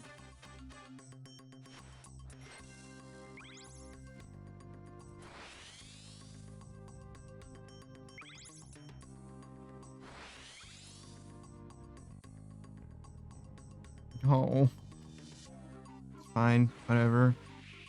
It's not like we need to beat part-time anyway.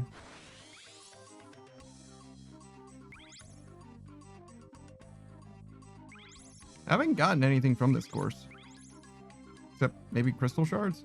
Maybe.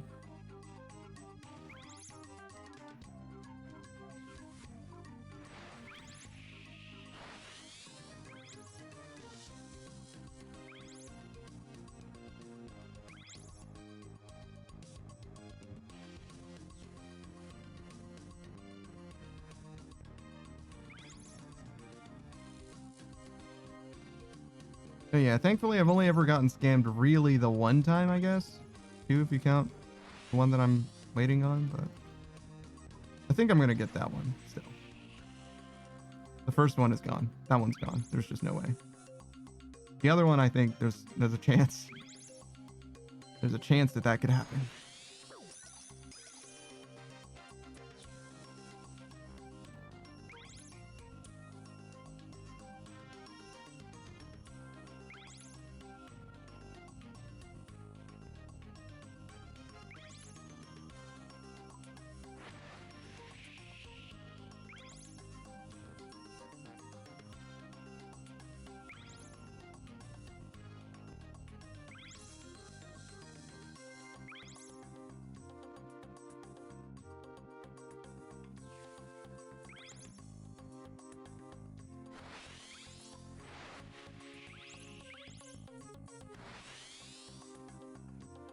Oh, jeez. Got caught in the weeds. The crystal weeds.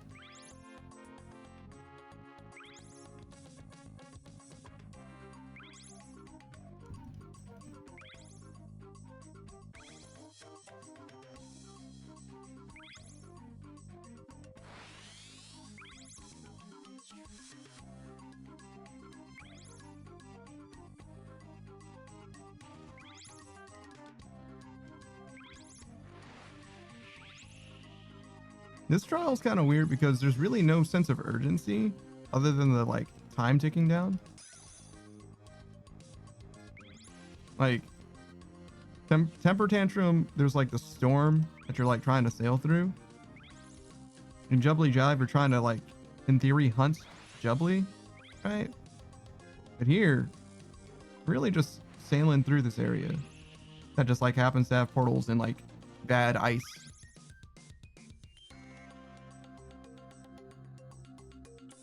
Pretty strange.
I'm terrible at this minigame.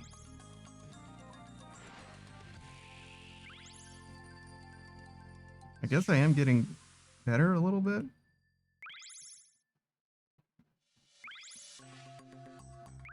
Kind of hard to say, honestly.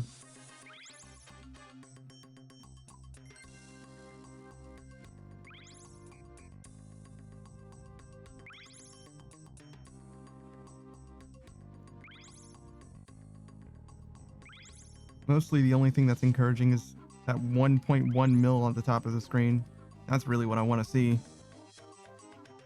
The more of these that we get, the sooner we're done, for sure. That number gets big enough, we're in a good spot.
Man, I'm not looking forward to have to work with a contractor. Never really considered that. I haven't had to do any renovations. Well, that's not true. I haven't had to pay anyone else to do any renovations yet. But it's literally just a matter of time before something gets broken enough that I need somebody to work on it that's better at stuff than I am. Yeah, that's gonna be such pain. I have wanted to change some things up about this house. Most of it I can do though. It's not that bad. Like replacing insulation, you know what I mean? Not a big deal. Anybody can do that. It's just not fun.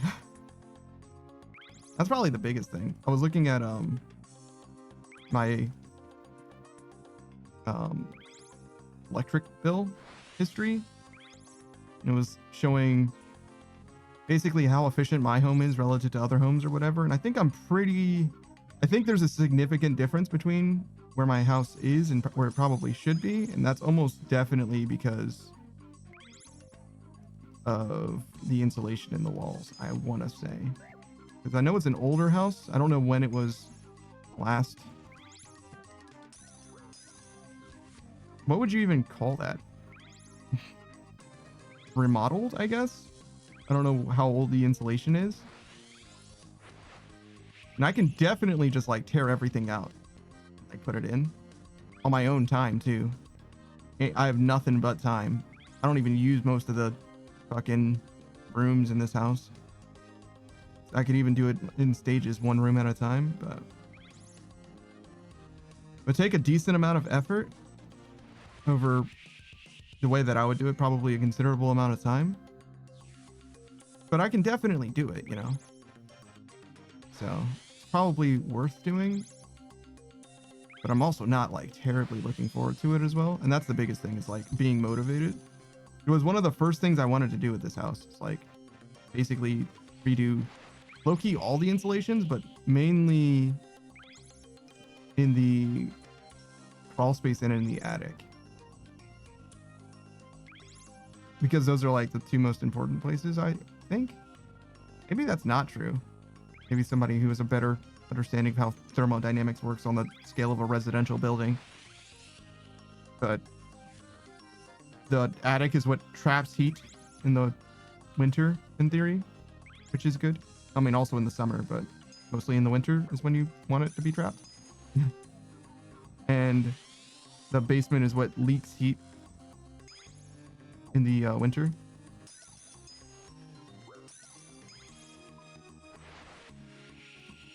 So I guess it's just winter stuff, really, in retrospect.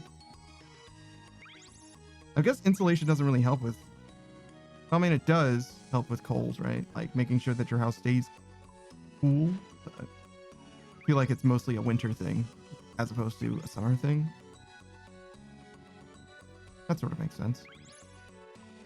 In my mind, if not in reality.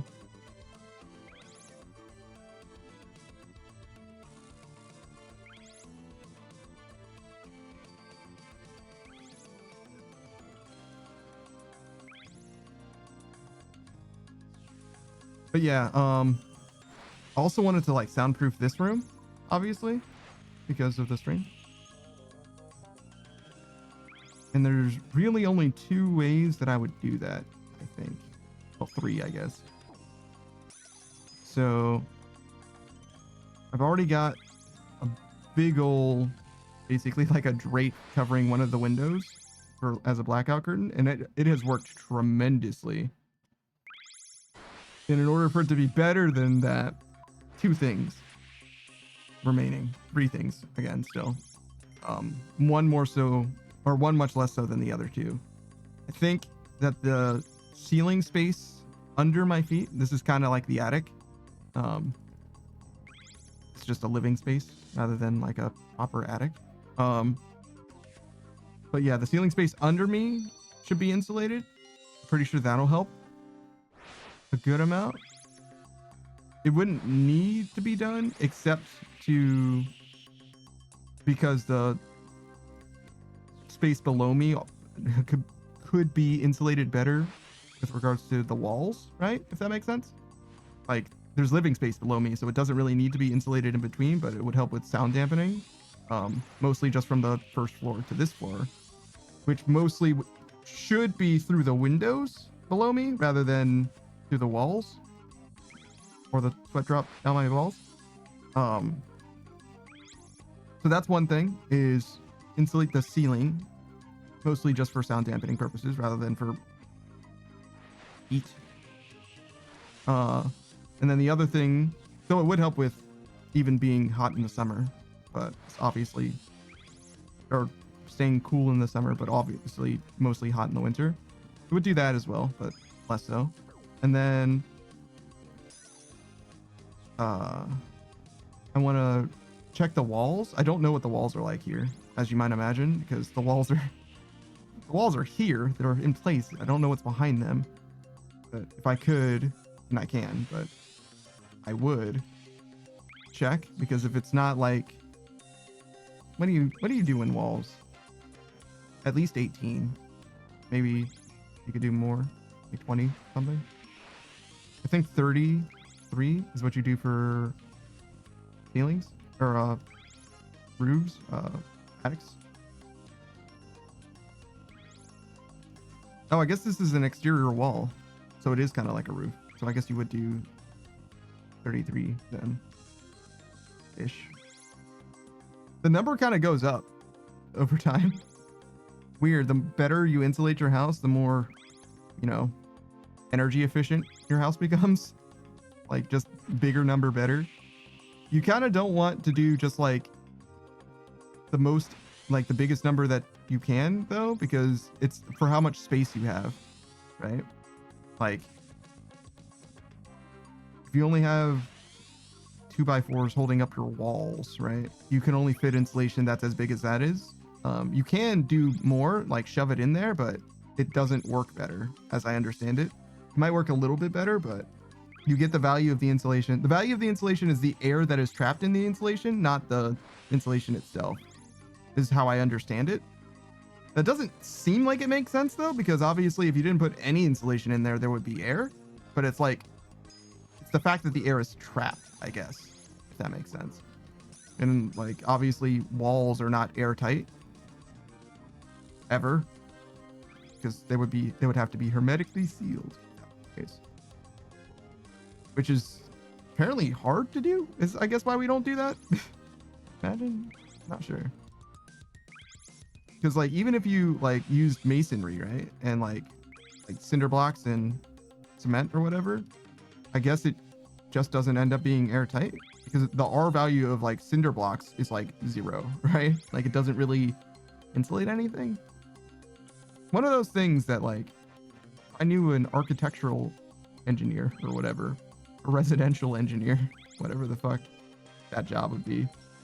Questions I would love to get answered, I guess is what I'm trying to say in so many words. But anyways, so insulate the floor below me, which is the ceiling of the first floor, right? Check and probably re-insulate the walls around me, which is like the exterior walls. They're like the roof of the house, basically. And lastly, they'll probably, perhaps not necessary, there's like sound bounce reduction foam,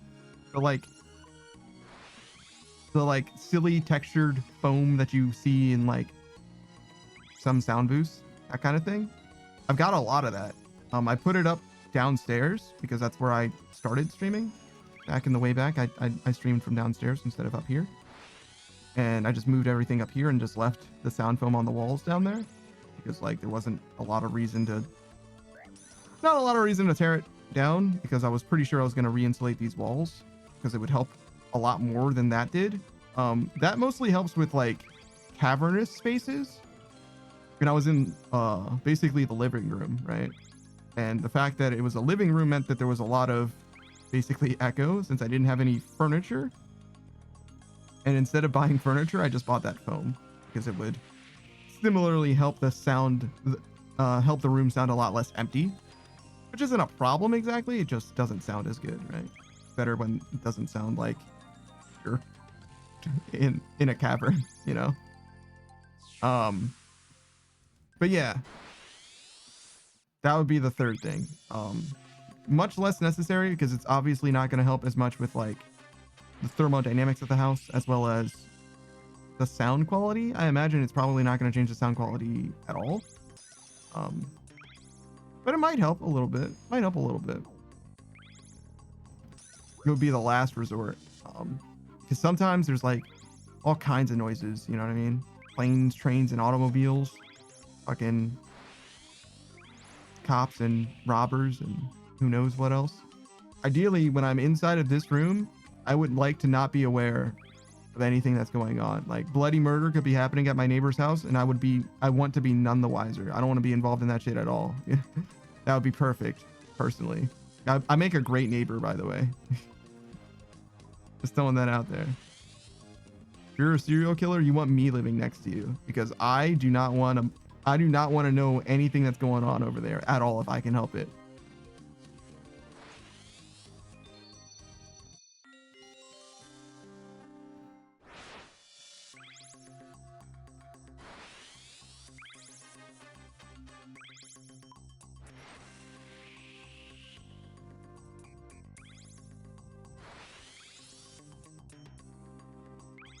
All right. How we doing? Oh, almost didn't get that in time. It's crazy. Checking the stats, making sure I'm not dropping frames or anything like that. Looks fine. Very good at turning. Very good turn. You're so good at this. Wow.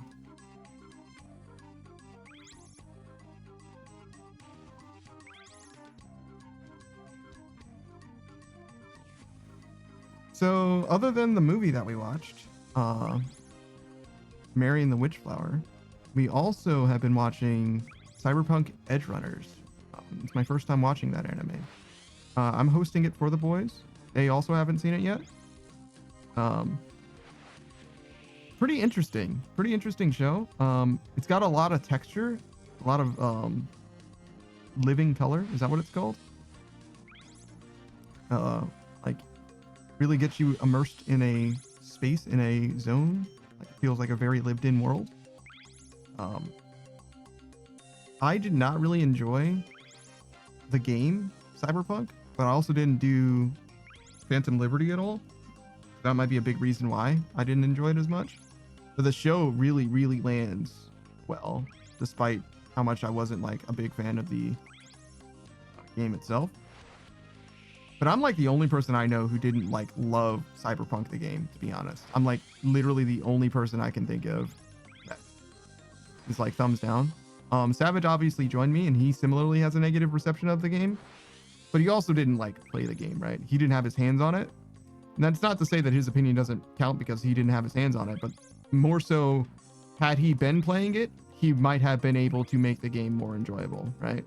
Like if he was just like pursuing whatever he wanted to pursue, getting lost in the world and, you know, choosing different dialogue options, even whatever, like it's possible that he would have just had a better time. Me personally though, it's a thumbs down and it's, in my opinion, not really my fault. I tried 2 different specs and I just didn't enjoy the game very much. It was fine. Which is not how good the game should have been as far as like the way it was received. Even by people on release, like if you were playing the next gen version of the game on release, people had a more positive view of the game than I did. And that was after Phantom Liberty had already dropped, you know? So I don't know. In my opinion, it's a thumbs down. But the anime though has been very, very good so far. Very dark, very fucking sexy. Lots of sex in the show. Not in a good way. Like grody, nasty sex, if that's not clear. Or at least generally. And I don't know. It feels like what Cyberpunk should have been. It's crazy. It's also cool. It's cool. There's like badass shit that happens constantly. At the very start of the show, my first impression of it, of the very first episode, was actually kind of negative because it was like there was too many things happening, like literally too many flashing lights. It was like literally overwhelming. And I think that was on purpose. I think you were supposed to be like kind of overwhelmed, like shocked to the system. And I'm glad that I don't feel that way anymore. Like I literally was watching that anime and I was like, yo, can I not watch anime anymore? Am I like overstimulated from this fucking anime? Like, can I not handle watching a show that is like, you know, animated on fucking ones? Like it's just got too much going on for me. But no, I'm fine. It was just that opening scene itself. I fucking suck. We got to meet Rebecca, who I already knew a decent amount about. Not like, no like spoilers or anything like that, but she's a pretty famous, perhaps even infamous character in that she's very much a lolly. And Studio Trigger was like, the lolly stays. All right, pop off, I guess. She's got a very different personality than your typical lolly though. Which is probably why I've also heard that she's not a lolly. And to those of you who think that she isn't a lolly, like, you're smoking some fat copium, dog. Like, fucking look at her.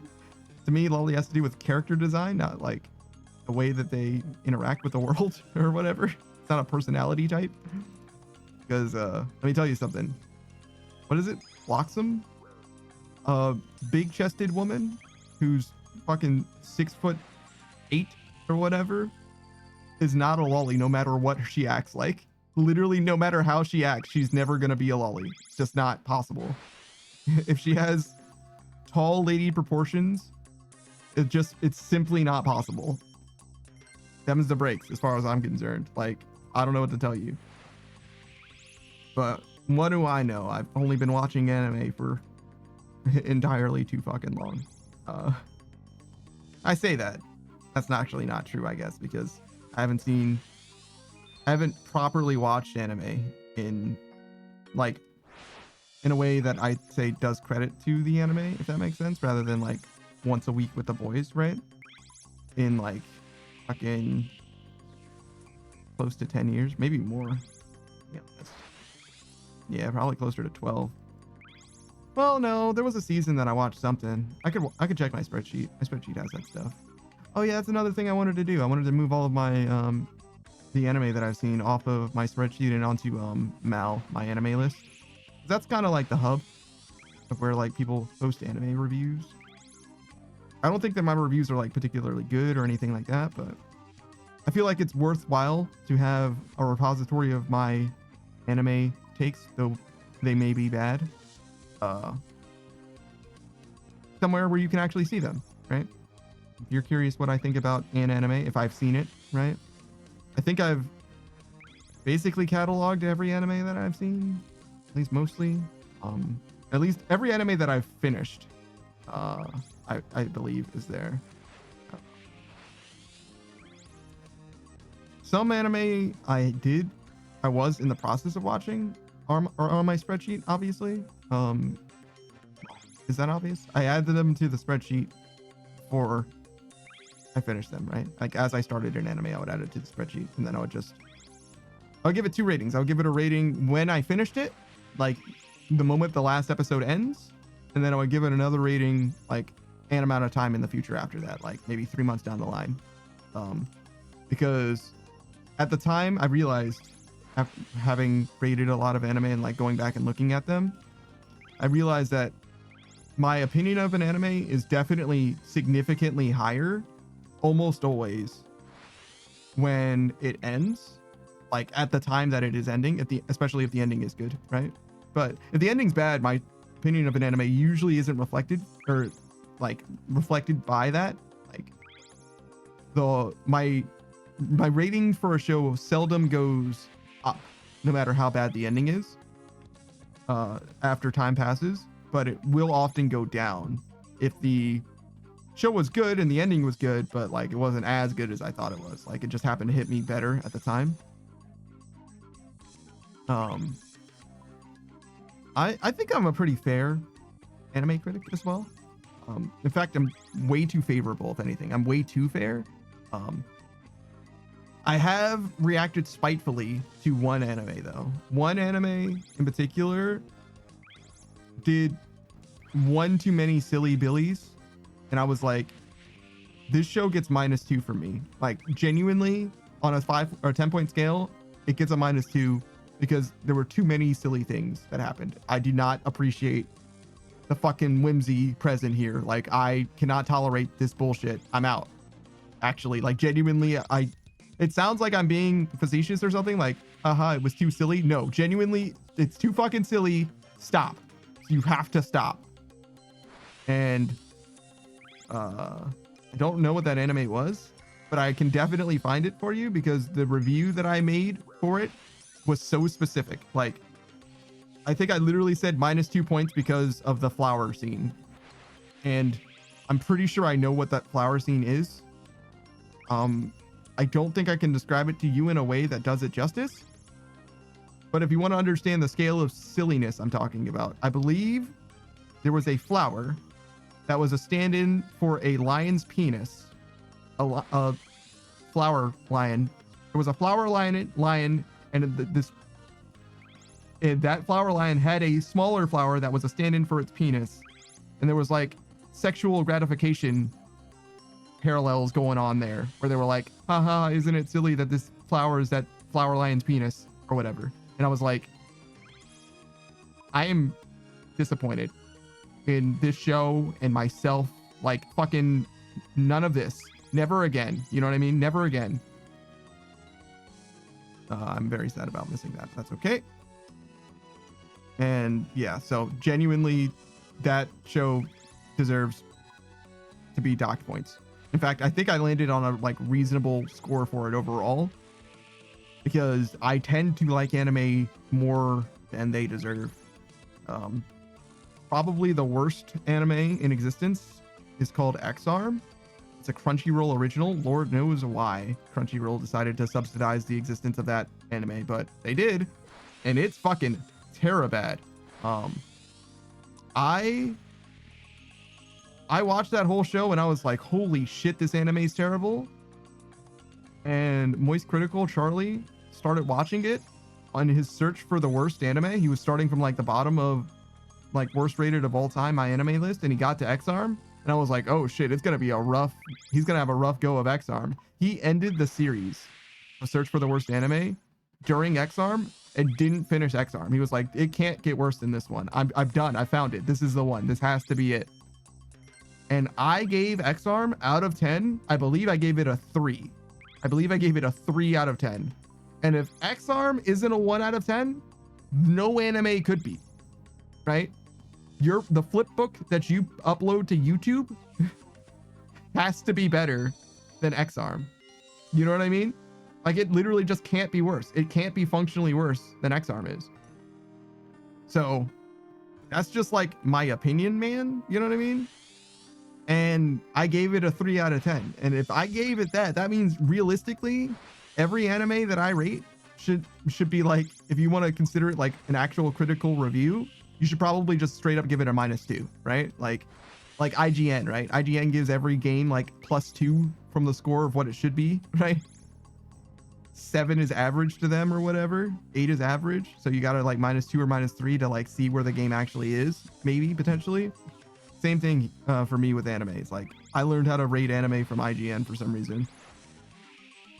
I think I just like it though, to be honest. I do consider 5 average, but looking at anime, like overall, right? I actually did the statistical analysis. The way that I was rating anime, the average for the shows that I had seen was like 6.9 out of 10, which is not good, right? Like, your average really should be 5 or close to it, because I wasn't choosing shows that were good. I did start that way, right? But I've mentioned this before, I'll say it again. I was watching anime by the season. I would watch every seasonal anime that was airing consistently for years. I don't remember how many years, but years. Like from 2012 to 2016 or something like that. And if you watched every show airing in a season, then you shouldn't have a bunch of bangers for years in a row, right? Like you can't end up with that kind of average, right? That means that you're overrating the anime. Like it has to mean that. And part of that's probably because I didn't rate shows that I disliked lower, because I watched a decent amount of like fucking idol anime, like nothing shows that like fucking Aurora Rising or whatever. I did not enjoy that shit. I thought it was fine, right? It was like K-On, but somehow more vapid. And I was like, this is fine. It's just not for me. I just don't know who these characters are or care about them at all. But that's like probably not a good thing, right? Like you're probably supposed to care about them in order to like enjoy an anime. I don't know what I rated that out of 10, but I probably rated it like 5, which is not high, to be fair. It's like average. And maybe average is fair, but if I genuinely didn't enjoy the show, and I believe I didn't, probably should have rated it at least a little lower, at least a 4, right? But yeah, some anime feel like commercials, genuinely feel like commercials for IPs or whatever. Or worse yet, like, oh my god, the amount of fucking isekai in the world, you know what I mean? And that was fucking years ago. It's probably worse now. I don't know. Definitely feels like every anime was trying to be like the next big thing in so many ways, instead of just like telling a story that like you want to tell and that is like interesting in some way to you specifically. It's just like, nope, you gotta have a super fucking OP protagonist who does like really cool things or is like super duper smart, who gets a hot ass anime waifu, you know what I mean? Where it's like, all right, but what of substance does this show have to offer? And the answer is often like literally nothing. One, I think I am thinking of it, one specific anime. I believe it was Wise Man's Grandson is what it's called. That anime is an isekai about a guy who discovers how like the magic system works in the world that he ends up in or whatever, and is able to teach everyone else how to like be good at magic as well. So it's like him and like 6 or so other people end up being like super busted OP because he just like teaches them how to do stuff good. That show is like, it's hard to describe. It's very clearly like, it's very clearly inspired in a way, but it feels, it's the most soulless anime that I can give a positive review of, I feel like. Because it feels to me like they clearly tried and they clearly failed, but the thing that they were trying to do was be something that they weren't, but they did an okay-ish job at it. Saku says, okay, so you're gonna want to pump your int and dump your con. I mean, kinda, like high key, kinda. But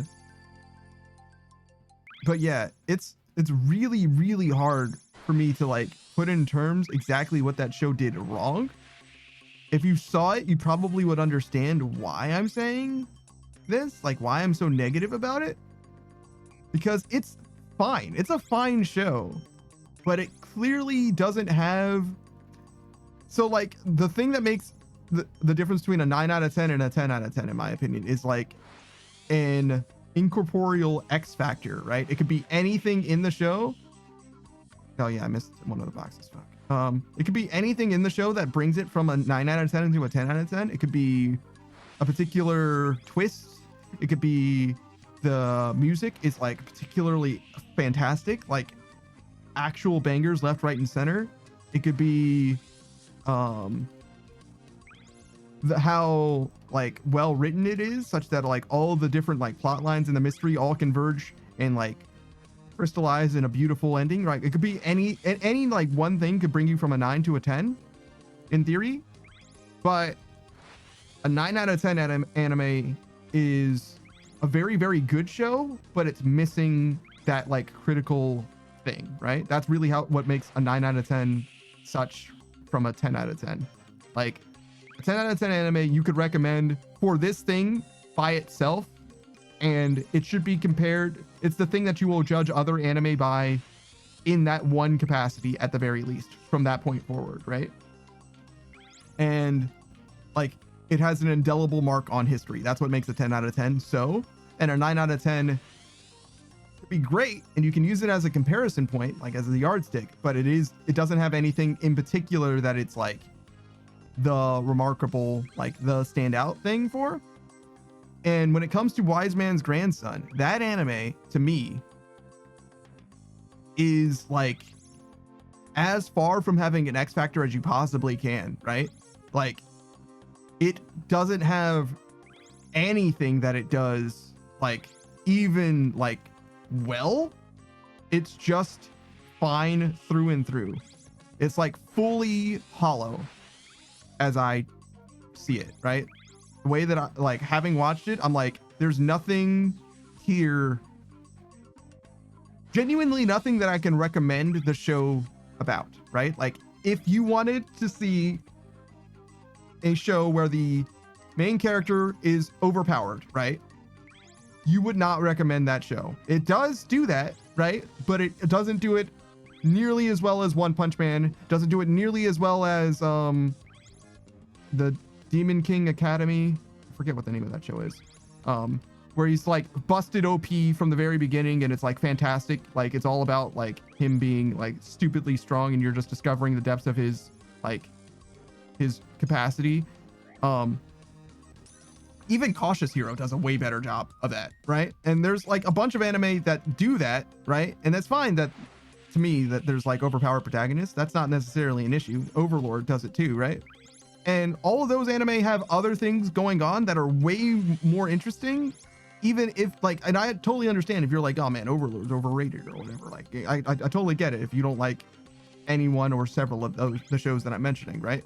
But they all have things going on that like make it worth it or make it interesting or something different in some way, or at least they do the overpowered protagonist thing to a scale that is like truly absurd. Like One Punch Man's Saitama is like ridiculous. Like it's comical how strong he is, and that's like a big selling point for the show, right? Obviously, if you've seen One Punch Man, like it's a big part of the show that he's like disgustingly, stupidly strong. It's not a question of how he wins, but like, or that if he wins, but how he wins type shit. And even the how isn't necessarily that interesting in a lot of cases, right? It's like the journey is really the thing rather than the destination in that case. But yeah, Wise Man's Grandson doesn't have anything. Like it's got a romantic interest. She's nothing, like literally nothing. The main character is Blank Slate McGee. The powers at play are like kind of interesting, but it's like telekinesis, flight, shields, like magic shields. They do like explosions, I guess, but like the magic system is they're busted. You know what I mean? Like they're not doing anything impressive. What's up, Smug? I'm talking about an anime. It's called Wise Man's Grandson, and it's like the most middle of the road show that you can get. Like there's literally nothing about it that's like, this is the reason why you would want the show. Like if someone said my favorite anime was Wise Man's Grandson, I would ask them what they liked about it. And no matter what they said about that show, I could recommend them a show that was better. That's the problem that I have with Wise Man's Grandson. Not that the show is bad, but there's nothing that I can like about it specifically, like about this show specifically. This show does this well, right? The one thing that maybe I could say is it does have a roster of characters that are overpowered. It does have a roster of overpowered characters. There's not a ton of shows that do that. But the problem is, there's a few problems. There are shows that have a roster of overpowered characters. But this roster of overpowered characters specifically is comprised of mostly characters who are not isekai'd, right? So it's the overpowered cast is, say, 6 people deep, but only one of them is an isekai character, right? So the rest of them are native to the world, which is something, but that's not necessarily good, right? It's just something. In addition, they all have the same powers, really. Like, they kind of specialize a little bit. Like, one of them's like particularly does like ice stuff all the time, but like they can all do whatever, right? Like, they're all more than capable of doing anything. Just some of them are a little bit better at some things versus others. So like, that's not a selling point. You know what I mean? Like, that doesn't, but like, that is at least a thing that is unique about the show, right? Who says, I enjoyed that show because it was just chill. It wasn't just chill though. Like, the end of the show was like fucking World War II-ish, weirdly. Like, it kind of became like a little like, we got to overcome like the terrors of like Nazi Germany a little bit. Like,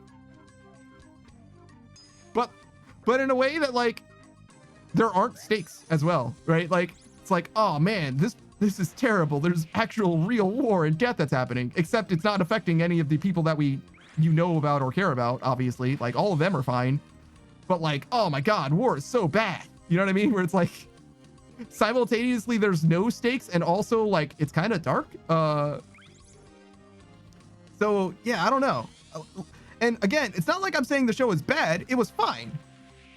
That's the problem, right? Is like, there's nothing about that show that I can say this is the reason why the show is worth watching. There isn't a reason to watch the show.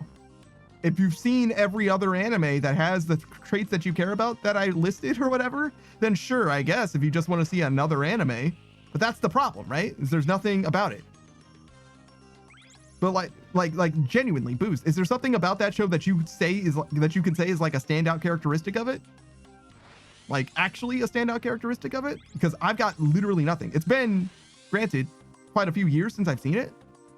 So like, it's definitely possible that I just like overlooked something, or like I just didn't like, I don't know, the comedy in it or whatever, right? Like, maybe the show's a lot funnier than I remember it being. Like, it's totally possible, right?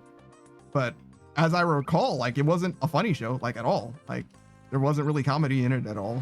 There wasn't really stakes. Nobody dies. Some people get kind of close to dying or whatever, but that's like kind of boilerplate as well. Like, you kind of would hope that at some point there was some kind of adversity. I particularly don't like the romance in it, to be honest. It does definitely feel like the leading lady just kind of like decides to love him at some point. You know what I mean? Like, granted, the main character like definitely has a thing for her from the very beginning, but like, he's also, you know, Milquetoast McGee, right? And at some point she's just like, well, I guess we're gonna get married now. And I'm like, sure. I mean, I guess mostly I'm just jealous in that way, where it's like, damn, I wish it was that easy. Who says nothing that stands out, but it was just enjoyable? Yeah, exactly. And that's why I'm saying it's like the worst. It's the worst because it doesn't have anything. So if I were to put it, I don't know what number I gave it at the time. I'm gonna guess probably a 7 out of 10. Probably. And that might even be fair, to be honest. Maybe 6 is probably fair to call it a 6 out of 10. If 5 is average, 6 is above average, 7 is like okay, right? I think, or maybe okay isn't correct.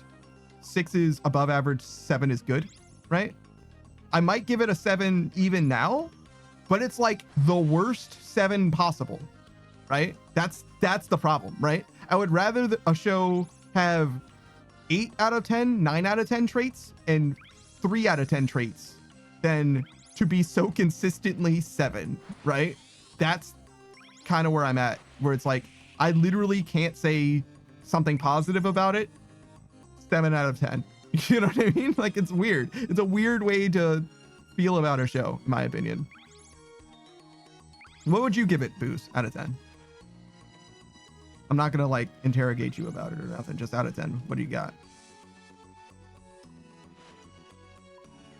But yeah, that's where I would put. And 6.5 out of 10. So 7. Yeah. I don't believe in halves. All I did was check boxes. Yeah. So So you understand the problem that I have with it for sure. It sounds like you're a little more positive about it than I am, but you definitely see where I'm coming from then. Fair enough.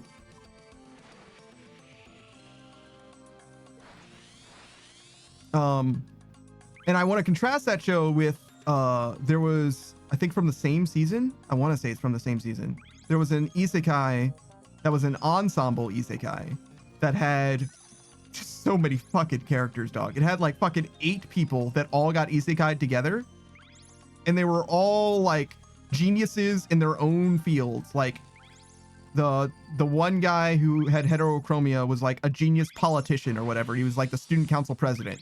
And then there was like a genius doctor who was also like a ninja nurse person. And then there was like a genius like mechanic and a genius like merchant.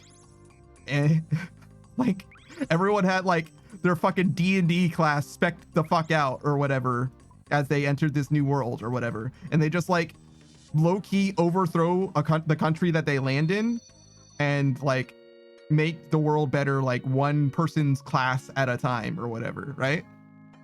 And I describe that show, and it might sound kind of lit, and it is kind of lit, but it's like a solid 5 out of 10. Like the show is like not good. It's just not good. But so many ideas the show has is like kind of awesome. And the characters are all so one note, but they're so like actually kind of compelling that it like kind of doesn't matter. Like it kind of earns its right to exist as a 5 out of 10. Like I kind of love it in like the most guilty pleasure way. It also has like fan service in it, which I didn't appreciate. I would have liked it better if it didn't have that. But that's also a part of the show, I think, to be fair. And there was a pretty good villain, to be honest. The villain was pretty compelling. In that the like, it's like a grassroots like rebellion type of situation, so that there's like the overwhelming authority of a king or whatever, and like infinite resources versus, you know, the scrappy upstarts that are all geniuses. They're all like MacGyvering their way through the problems that they encounter or whatever. That shit was actually like pretty cool. I can't say that it's good, and it's got like all the worst problems of every isekai that has problems, to be honest. But all that said, like I'm still like kind of in. I'm still kind of in on it. Like I can recommend the show, and there are things that are worth talking about in the show. That's kind of where I'm coming from, right? Like the events that transpire, the characters that it has, all that kind of stuff, the powers at play, how the world works, all that shit, interesting enough to talk about.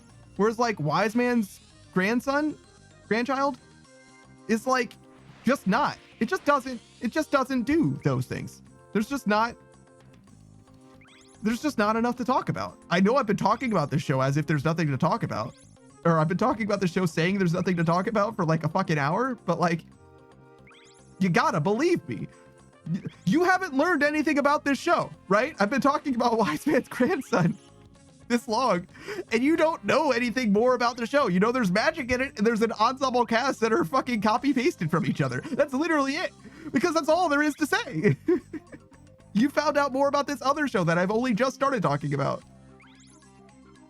And that's crazy. That's what I'm saying. Like, it's crazy that there's a show that took 12 episodes to tell me nothing. Yo, what's up, West Slays all day? How's it going, dog? It's been a little while, man. Not a terribly long time. I think I've seen you recently, but it's late in the stream for you. Are you all right? How are you feeling about Christmas? Do you have that Kringler spirit in you? Are you happy Chryslering? Because let me tell you something. I don't have a Christmas fucking thing in my house. And I'm not going to buy any Christmas decorations this year either. Hell nah. I'm not the Grinch or nothing, but nah, I'm good. A Slays all day says, I just got my tree. That's actually kind of sick. Did you decorate it, or did you just get the tree? I've never really been one for decorations. I'm a bah humbug all the way through personally. But I do like that people get festive and stuff. I like for people to have their fun or whatever. I just don't want to have to be involved. I don't want to have to do stuff. That's what it really is. You know what I'm saying? Like, you can do whatever you want, but if you're like, hey, fucking join me for caroling, I'm gonna be like, fuck off. You know what I mean? Like, we're not doing that. I mean, you can. I'm not. And again, I made this joke earlier. It's not really a joke, to be honest, but if you want to know how much I like you, ask me to do something I don't want to do. Because if I like you, I'll probably do it. And if I don't like you, I won't do it. It's literally how it goes. If you're like, hey, can you do me a solid and fucking... That's something that I wouldn't want to do. Can you like go and hand out these flyers? I need you to pass out 50 flyers to random strangers. The answer is definitely fuck off no. Unless I like you enough, in which case I'm like, all right, fine. I'll go hand out your flyers to strangers. Let me go talk to some strangers on a street corner, see if I can get them to take my fucking flyer.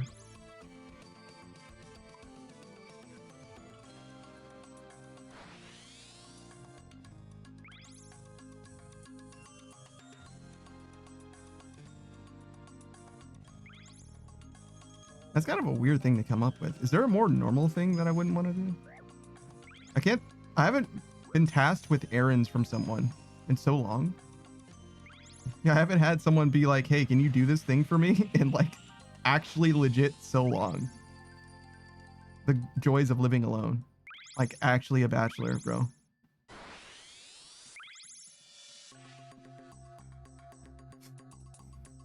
Somebody tried to give me furniture that they were going to throw out. And I was like, nah, I don't need furniture. And they're like, you said you don't have any chairs at your house. And I'm like, yeah. But the reason I don't have chairs at my house is because I don't have furniture. They're like, well, I'm just going to throw it away if you don't take it. And I'm like, yeah, but I have a sedan.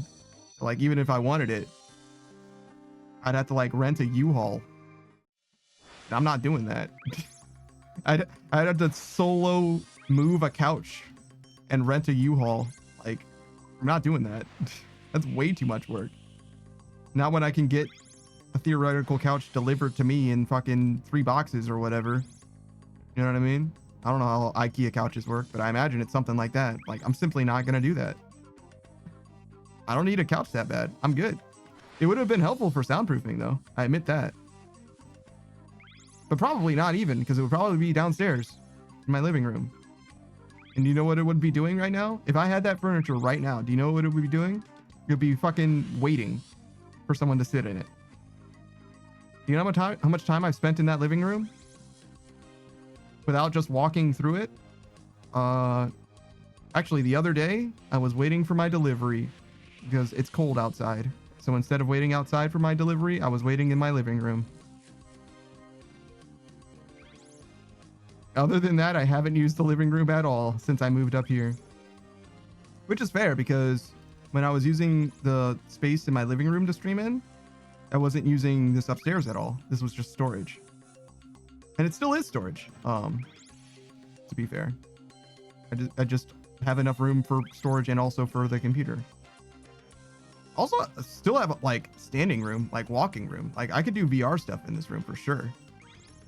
I don't know if I want to do VR stuff. That doesn't seem like necessary. You know what I mean? Like I don't really care about VR content myself, but I could. I considered Pikachu was saying that he had like the Valve Index or whatever, and he just doesn't vibe with it or whatever. I was like, I would like to buy it off of him. He did offer to sell it to me or whatever, but like I don't know how to get something from someone without giving them my address, you know? Legit, that's the only reason that I didn't get it from him. I bought for full value, to be honest. I don't care. But I don't know how to figure that out. I'm sure there's a way, right? You could get like a PO box. That wouldn't be that bad. But I also don't know how to get a PO box. I imagine you just go to like a post office and be like, hey, can I have one? And they like just give it to you. They just give you like a key and you just like rent it from them basically. But I legit don't know. So guess I could just do research. Maybe I should talk to him about it.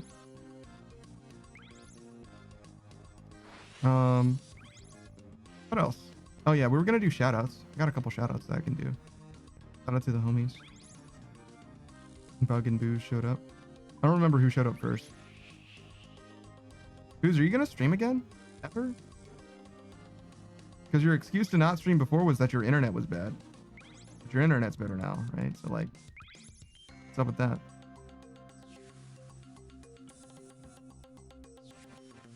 Do you just hate us?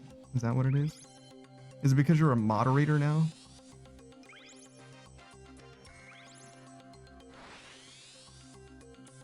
I feel like you were a mod before, actually. You've been a mod for Suck for a long time. Actually, are you mod for more than just Suck, or is it just Suck? I asked you too many questions. I'm sorry. You're playing RuneScape. You're busy. Shouldn't be bothering you like this.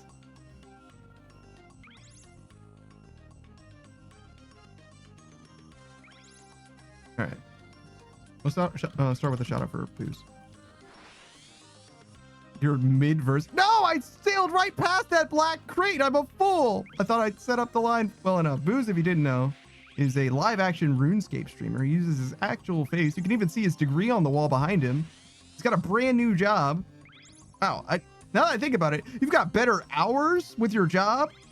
You've got presumably better pay. Bruh. And better internet? What is your reason not to fucking stream? What's going on? You can't stream TOB? What's up with that? People would like to see you do TOB, even with random people. But yeah, he's in the middle of Verzik. He's a PVMer, very high level PVMer. He's got some hard mode clears for TOB under his belt. Ox challenge modes, a few dozen. And entirely too many TOA experts done. He hasn't messed with Doom of Makaidal very much. I believe his favorite boss is still Yama. I think he likes it duo in particular. Have you done the Griffin boss yet, Booze? I know you said you were mid-Verzik. Focus on the other question first. First question is, I forget what all I asked you. Stream? That was definitely one of them. When do you stream? What's stopping you from streaming? Are you a moderator in other chats? That's number 2. Number 3, have you done the Griffin boss? Oh, fuck! There was a black crate over there, right? Right? I'm sailing past it? Yeah. Go back for it. You need that. And don't go through the black portal either.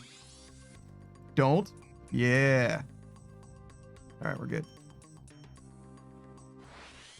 I membered.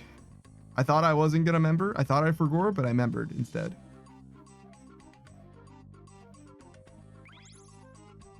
Is there anything else I want to tell you about Boost? He's a very helpful, very good teacher when it comes to RuneScape PVM. He knows about just about everything there is to know about the things that he does all the time, and he knows a good amount about everything else. So if you have any PVM questions at all for Booze, he could probably give you at least a primer in something. But if you want a mastery level course, he's got that for you in spades, in particularly TOA, but probably just about any other raid as well.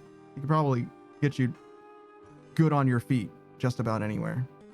All right, we're gonna do another shout out as well. My fucking knee, dog. Ow. I shouldn't have sat cross-legged like that, I guess. I don't know. Spunk Little Bug, friend of the channel, fellow streamer. We're kind of VTuber cousins in a way. We have the same bones. We're bone brothers. There he is. That's Smug Little Bug. He's a very charismatic, very charming type of guy. Speaking of VR stuff, he used to do a bunch of VR chat interviews on his YouTube channel. Well, you can see the VR chat interviews on his YouTube channel today. He doesn't really do those anymore, but he comes across as someone who's very good at making conversation because of his time, in my opinion, at least, doing those interviews. He's very good at maintaining a conversation. Part of the stream that he's got is very much not just like stream of consciousness, but also he doesn't necessarily like dead air, doesn't want for dead air. Wait, no, that makes it sound like he's got a lot of dead air. He doesn't want dead air, and he doesn't want for conversation. That's it. He's very, very good at occupying a space filling the room. And you can see him play all kinds of different games. So he was popping off in a big way for Hitman. And he's probably going to return to Hitman as well at some point, just because he likes, there's a bunch of different kind of games that he likes, to be honest. Where should I start? So for recurring games, let's start there. Yeah. So he plays Overwatch 2, Marvel Rivals, and like Muse Dash pretty regularly. For most other games, he comes and goes as he pleases. He'll play through a game all the way through if it's like really, if he's really feeling it. He basically did that with like Ghost of Tsushima, but he'll also experiment around with a game for a while and then like fall out of it and then come back to it. He did that with Hitman and Borderlands 3. He played the DLCs specifically, actually, if I recall correctly. He often plays through brand new stuff, especially indie stuff, as he gets recommended indie stuff from the devs themselves, or also from like Next Fest, Steam's Next Fest. That's actually probably one of the biggest reasons I would recommend Bug, because he has his nose to the ground, his ear to the ground, both at the same time. You understand? He's sniffing and hearing. For any good indie hits that might be coming through the pipeline, Haste is the biggest one that I want to try. He sold me on Haste. I don't know if I literally purchased it. I don't think I did.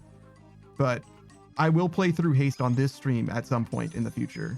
That is a panda promise, he says, now having to write that down.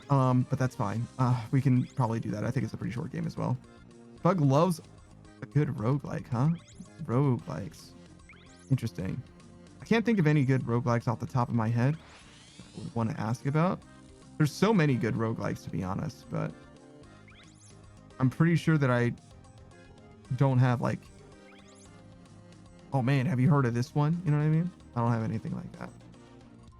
But yeah, I definitely recommend you check out Bug. He's got a very broad taste in gaming, and I've seen him do, it's seldom to see him play the same game twice in a row. Oh, and he streams every single day, so there's no excuse to miss him, especially since if you're here live in this very moment, he's probably going to go live later today, like literally in an hour or so. That's usually when I catch him live, because obviously that's when I am offline and he is live. But he'll stream anytime throughout the day. Really, to know when he goes live, you have to join the Discord. It's simply the only way, because every time he goes live, there's a Discord notification. Oh, who's this? Okay, done with the hard mode TOB. To answer questions quick, stream, I have a new kitten that's been taking over the room and the computer's in. I forgot the other questions. Are you a moderator in anybody else's Twitch chat? And how do you feel about the Griffin boss? The new Griffin boss in Oldschool RuneScape.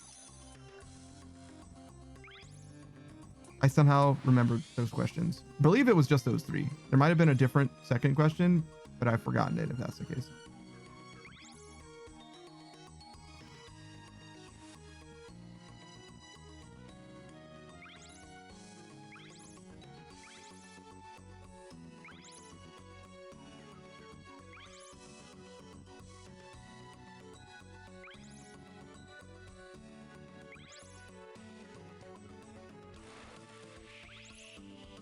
Says, I am technically a mod for 2 other streamers, but they haven't been live in a long time.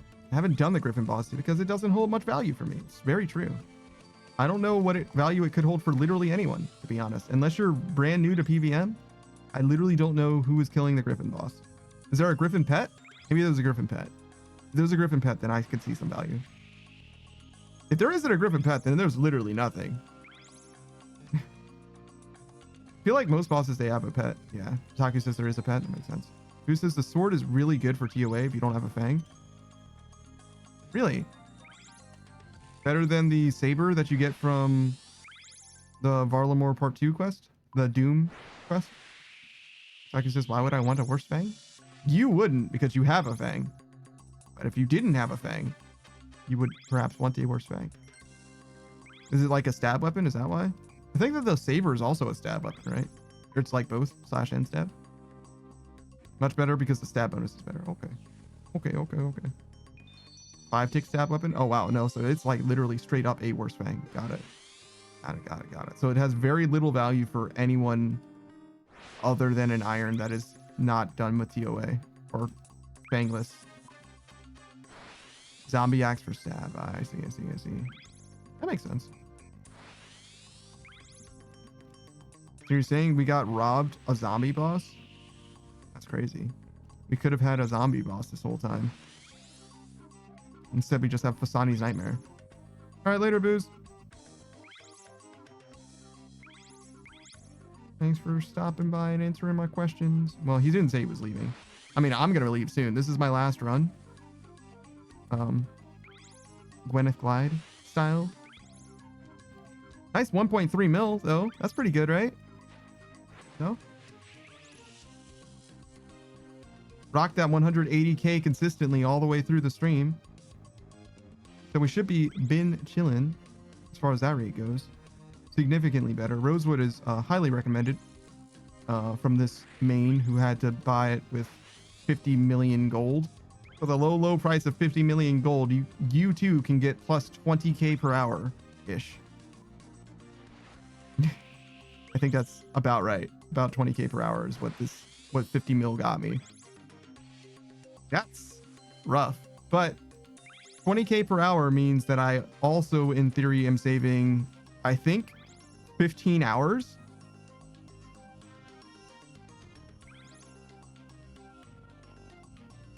I think. So 50 mil saved me 15 hours of my life. That's probably worth it, right? That seems worth it. How much is my time worth? It's probably worth a good amount. Not really sure how to evaluate that. Well, we could say a bond, right? A bond is 2 weeks. If a bond is 2 weeks, then 50 mil is not worth 15 hours at all. That's for fucking sure. That's for fucking sure. That math is not mathing at all. Because a bond is like 14 mil, and that's 2 weeks. So 1 mil a day. So 15 hours is way, way less than 50 mil. I mean, it's less than 1 mil even.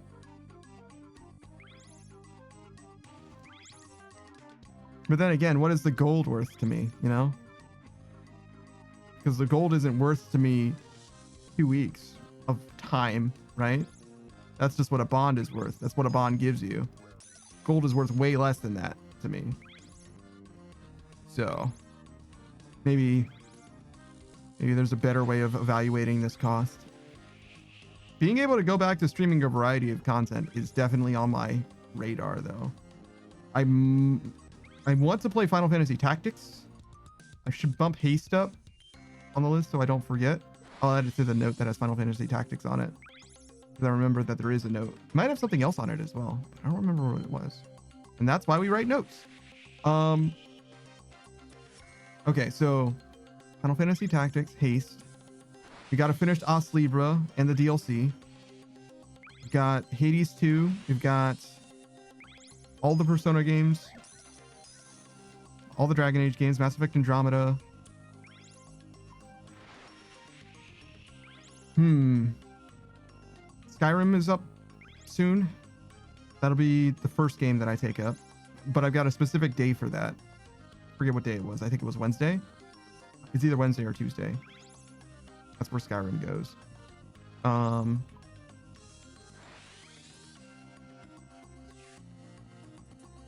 glad I saved my old schedule because I genuinely don't know what else. Os Libra, Hades.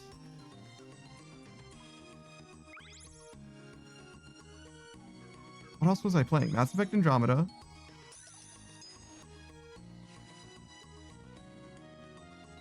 Tuesday, Wednesday, Friday.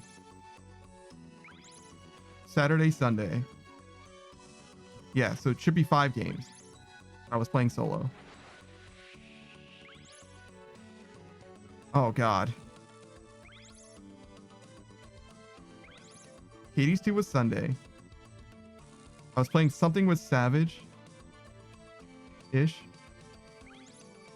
Presumably. I'm guessing. Oh, we did finish the Outer Wilds. That's why. We finished the Outer Wilds, but I don't think I started anything else. Yeah, we were about to start something else, but we never did. I think that's what happened. Okay. So that one's solved. So 4 games. Os Libra, Mass Effect Andromeda, Hades 2.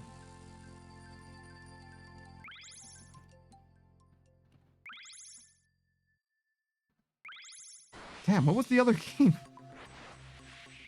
That's not good. Was it that bad?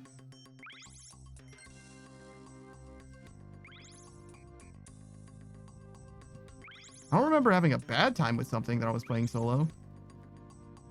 Mass Effect Andromeda was fine, and that should be the worst one. By all rights. By all accounts, Mass Effect Andromeda should really be the worst one. Alright, hold on. Os Libra, Mass Effect Andromeda, Hades 2. Oh, what the fuck? Okay, hold on. Now I have to check the old schedule. What the fuck does this thing say? Oh, I gotta do a new poll as well. Why there's so many fucking files. Delete all of these things. Quick access. Open. Location. The old schedule says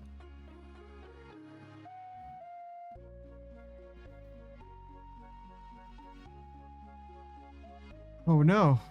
Okay. Hold on. Has image. Scroll through the past. This is important. This needs to be part of the VOD. It's only right that I tell you what it is that I'm missing after this much buildup. I'm so sorry, but I literally need to check my old schedules to know. That's the sailing one. I need the week before that. Here we go. You. No, that's the first sailing one. Son of a bitch. How many weeks have I been doing sailing? Apparently 3. Os Libra, Pokemon. How did I forget Pokemon? I've been loving that game. Holy shit. So Os Libra on Tuesday, Mass Effect Andromeda on Wednesday, Pokemon on Friday. Outer Wilds was Saturday. And we're going to replace Outer Wilds with something else. Os Libra will probably be replaced with Skyrim, I think. Either that or Mass Effect Andromeda, one of the two. Pokemon's been going great. Looking forward to finishing that game. We're only like halfway done. Okay, cool. We need to raid out. I think Elian is live. I hope Elian is live. That would be awesome. His stream ended early last time. Yeah. He's playing some Elden Ring Night Rain. I don't really want to be spoiled on this one, but we're going to still support the homie. He's doing his partner push. It's only a matter of time before the partner push is well and truly over. He's going to get that purple check mark with any luck. I hope you guys don't mind stopping by and hanging out with your boy. I'm sorry. He might not be your boy. It's Center Amarak, Neapolitan, and Elian Sin together. They're all good friends. Elian and Nia are partners, streaming partners. They're not dating. They're streaming partners. And Elian is the demonic dragon, Shadow Rose VTuber. All those words are perfect. He's got a core gem, and it's great. He actually is can like polymorph himself. Like he can have any form, and sometimes he becomes a cat. Right now he's a reindeer because it's Christmas.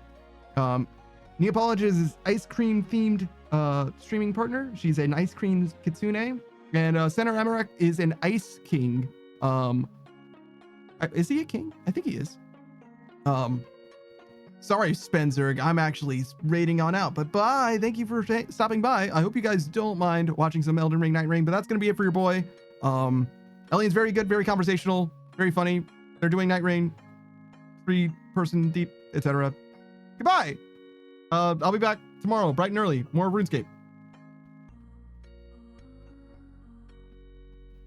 Okay.